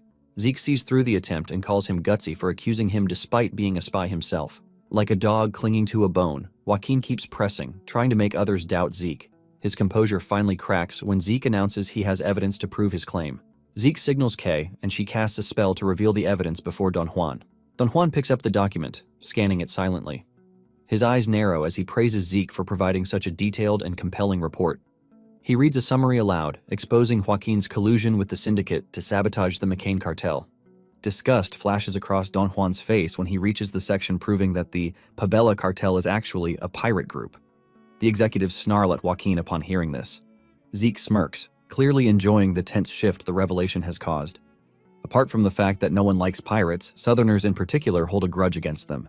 This is because the South is situated too close to pirate outposts, causing them to suffer constant attacks from pirates compared to other regions of the continent. The most important aspect that Zeke factored in is that Don Juan lost his family to pirates, meaning he bears even more resentment for pirates than others in the room. Zeke looks forward to his reaction because he is sure that Don Juan will never ignore this betrayal from Joaquin. Don Juan quietly studies the document further, and as soon as he stumbles on a photo of Joaquin with a pirate, he stops. Joaquin almost craps his pants in fear, wondering where Zeke obtained such a damning photo of him. He also notices that the report links him with the warehouse fires. However, that picture was only from a deal he made with the Pabella cartel. Joaquin fears that this whole situation really makes him look guilty of setting the Soma warehouses on fire. Don Juan finishes studying the report and thanks Zeke for providing it. However, he voices his doubt over such circumstantial evidence. He adds that such a thing is not enough to make him doubt Joaquin, who is like a brother to him. Zeke already anticipated this, so he decided to use another method. He didn't want to, but looking at the situation, he has no choice but to fall back on his plan B. He then quietly whispers something in Joaquin's ear. Don Juan, on the other hand, proceeds to announce Zeke's punishment for falsely accusing his right-hand man. Joaquin suddenly cuts him off mid-sentence and admits to the charges. The room falls silent, heavy as a grave. Don Juan breaks the silence, expressing his deep disappointment over the betrayal. With nothing more to add, he promises to show Joaquin respect for confessing voluntarily. To Zeke's shock, Don Juan hurls a sickle at Joaquin, instantly exterminating him. Zeke freezes with blood spattering his cheek as he stares at the corpse in disbelief. It is revealed that Zeke had convinced Joaquin to confess by threatening his family. He finds it fascinating that Southerners truly believe in oaths sworn in the name of their supreme being. Zeke had sworn not to touch Joaquin's hidden family, even though he never intended to mess with them. After wiping the blood from his face, he looks at Don Juan with admiration, impressed by the swift, decisive action that solidly depicts him as a criminal boss. Looking at the whole situation, Zeke realizes that Don Juan did not punish Joaquin because he believed that he was a traitor. It was simply because he had to do it to assert his authority over the others. From the beginning of the drama, Zeke had noticed how he remained calm after Kay's testimony linked the warehouse fires to the Pabella spy. After he accused Joaquin and the shocking revelation about the hidden pirate group, Don Juan still maintained a calm composure. Zeke had noticed that despite everything, Don Juan wanted to stay neutral and analyze the situation properly. Unfortunately, the executives had already signed out after hearing the part about collusion with a hidden pirate. At that point, even though he wanted to save Joaquin despite the confession, he couldn't. Don Juan knew if he didn't make a decisive decision right there, the organization would fall apart. After analyzing the whole thing, Zeke concludes that Don Juan is still as calculating as ever. Meanwhile, Don Juan picks up his weapon and swings it to wipe the blood off it.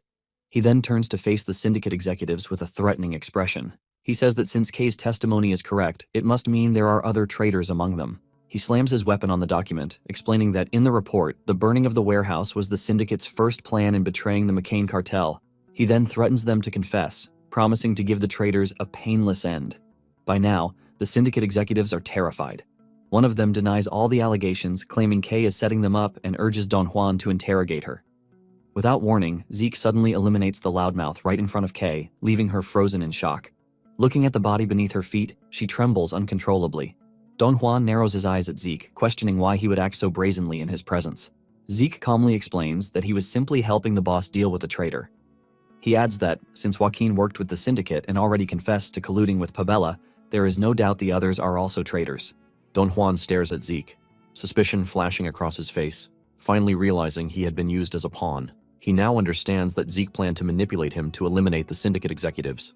Hanging his head as if exhausted, he questions whether Zeke is an angel sent to help or a spawn of the underworld sent to destroy him.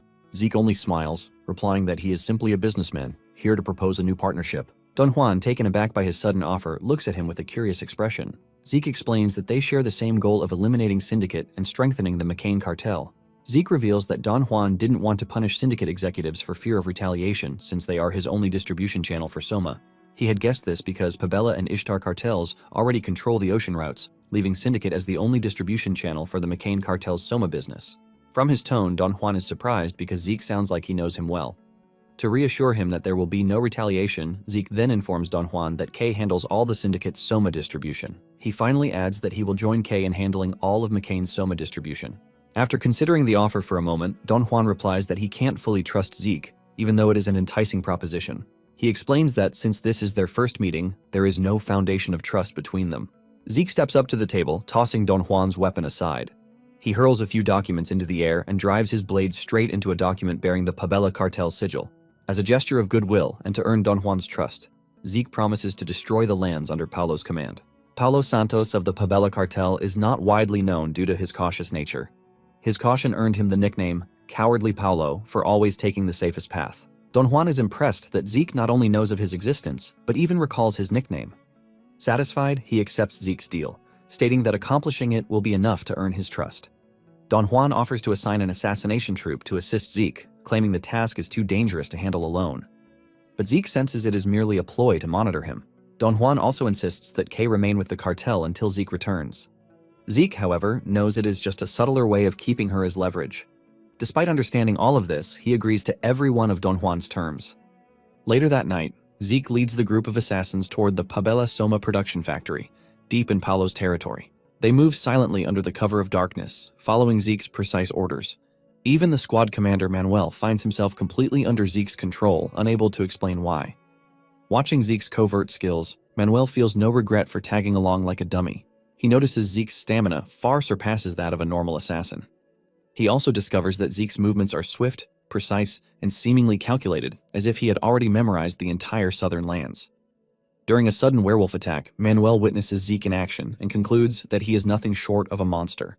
Moments later, they stop a short distance from the factory, and Zeke orders them to hold their position.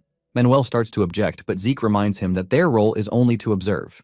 He adds that he has positioned them to see the entire factory clearly without any strain. Zeke warns Manuel not to pretend they are there to assist in combat. He insists they focus solely on observation and avoid getting in his way. Before Manuel can argue further, Zeke quickly disappears into the shadows, leaving him speechless. The rest of the squad, also confused, asks their commander for further orders, but Manuel simply tells them to observe, as Zeke said earlier. He admits that their true purpose is to observe, so there is no need for them to risk their lives. Manuel orders the group to set up a camouflage outpost so they don't get caught. Somewhere close to the factory, the Rangers are already in position. Suddenly, an explosion erupts in the factory, making them wonder if Zeke has made his move. Meanwhile, inside the factory rages absolute chaos, with fire razing the place and corpses lying on the ground. A huge fire tornado soon tears through the factory, and a guard informs his colleagues that a mage is among the intruders. Seeing that they can't handle the situation, he orders someone to call the magic squad for reinforcements.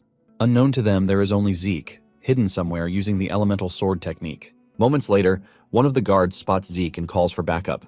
Before long, he is surrounded by a group of armed men. Even so, Zeke is mildly impressed that they managed to locate him so quickly. As they charge towards him, he activates the elemental sword flame field, releasing a barrage of fireballs on them. In a single strike, he barbecues them completely, leaving no survivors behind. Even with such a powerful move, Zeke still feels it is too poor for his warm-up. Suddenly, he senses another presence behind him, and suspects Cowardly Paulo has finally made his move. Turning around, he finds himself surrounded by several war magic tanks. Zeke reasons that this kind of extravagant defense suits a notorious coward like Paulo. Hiring a mage would have been cheaper, but spending a fortune on heavy machinery is the safest choice for a wuss like Paulo.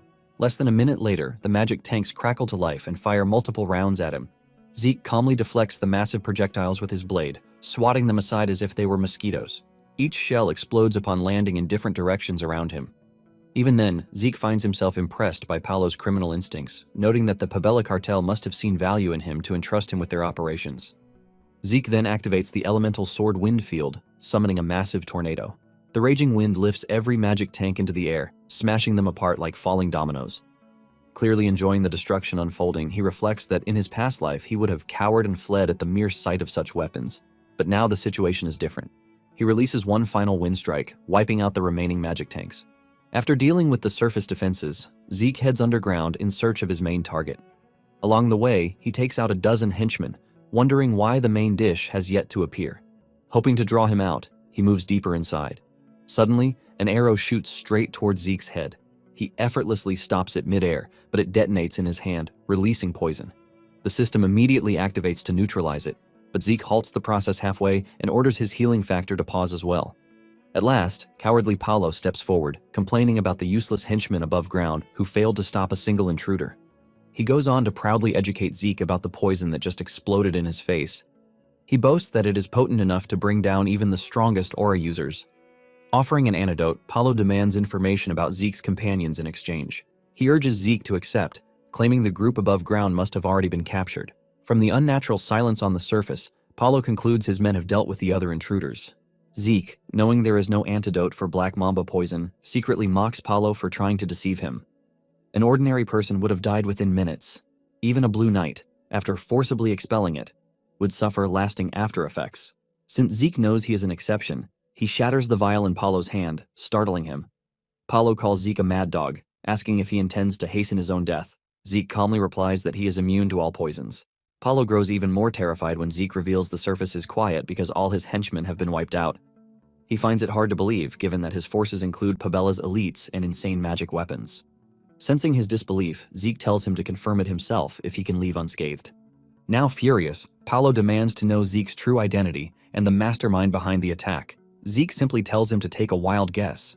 After a moment, Paulo settles on the McCain cartel, and Zeke immediately confirms it. Paulo is confused, since despite being rivals, the two cartels have always respected each other's territories. Zeke explains that Pabella operatives were found lurking in McCain's land, waiting for a chance to strike. Paulo is left speechless, only to be further shaken when Zeke reveals that Pabella's piracy routes have also been exposed. Zeke adds that his boss has officially declared war on all filthy southern pirates, including the Pabella cartel. With everything laid bare, Paulo sees no reason to keep fighting and flees in panic. Zeke immediately gives chase, but eventually loses him on purpose in a strange section of the factory. Zeke looks around, noting that this area feels different from the underground mines where he encountered Paulo. He also notices that the path leading here was filled with far more traps. They were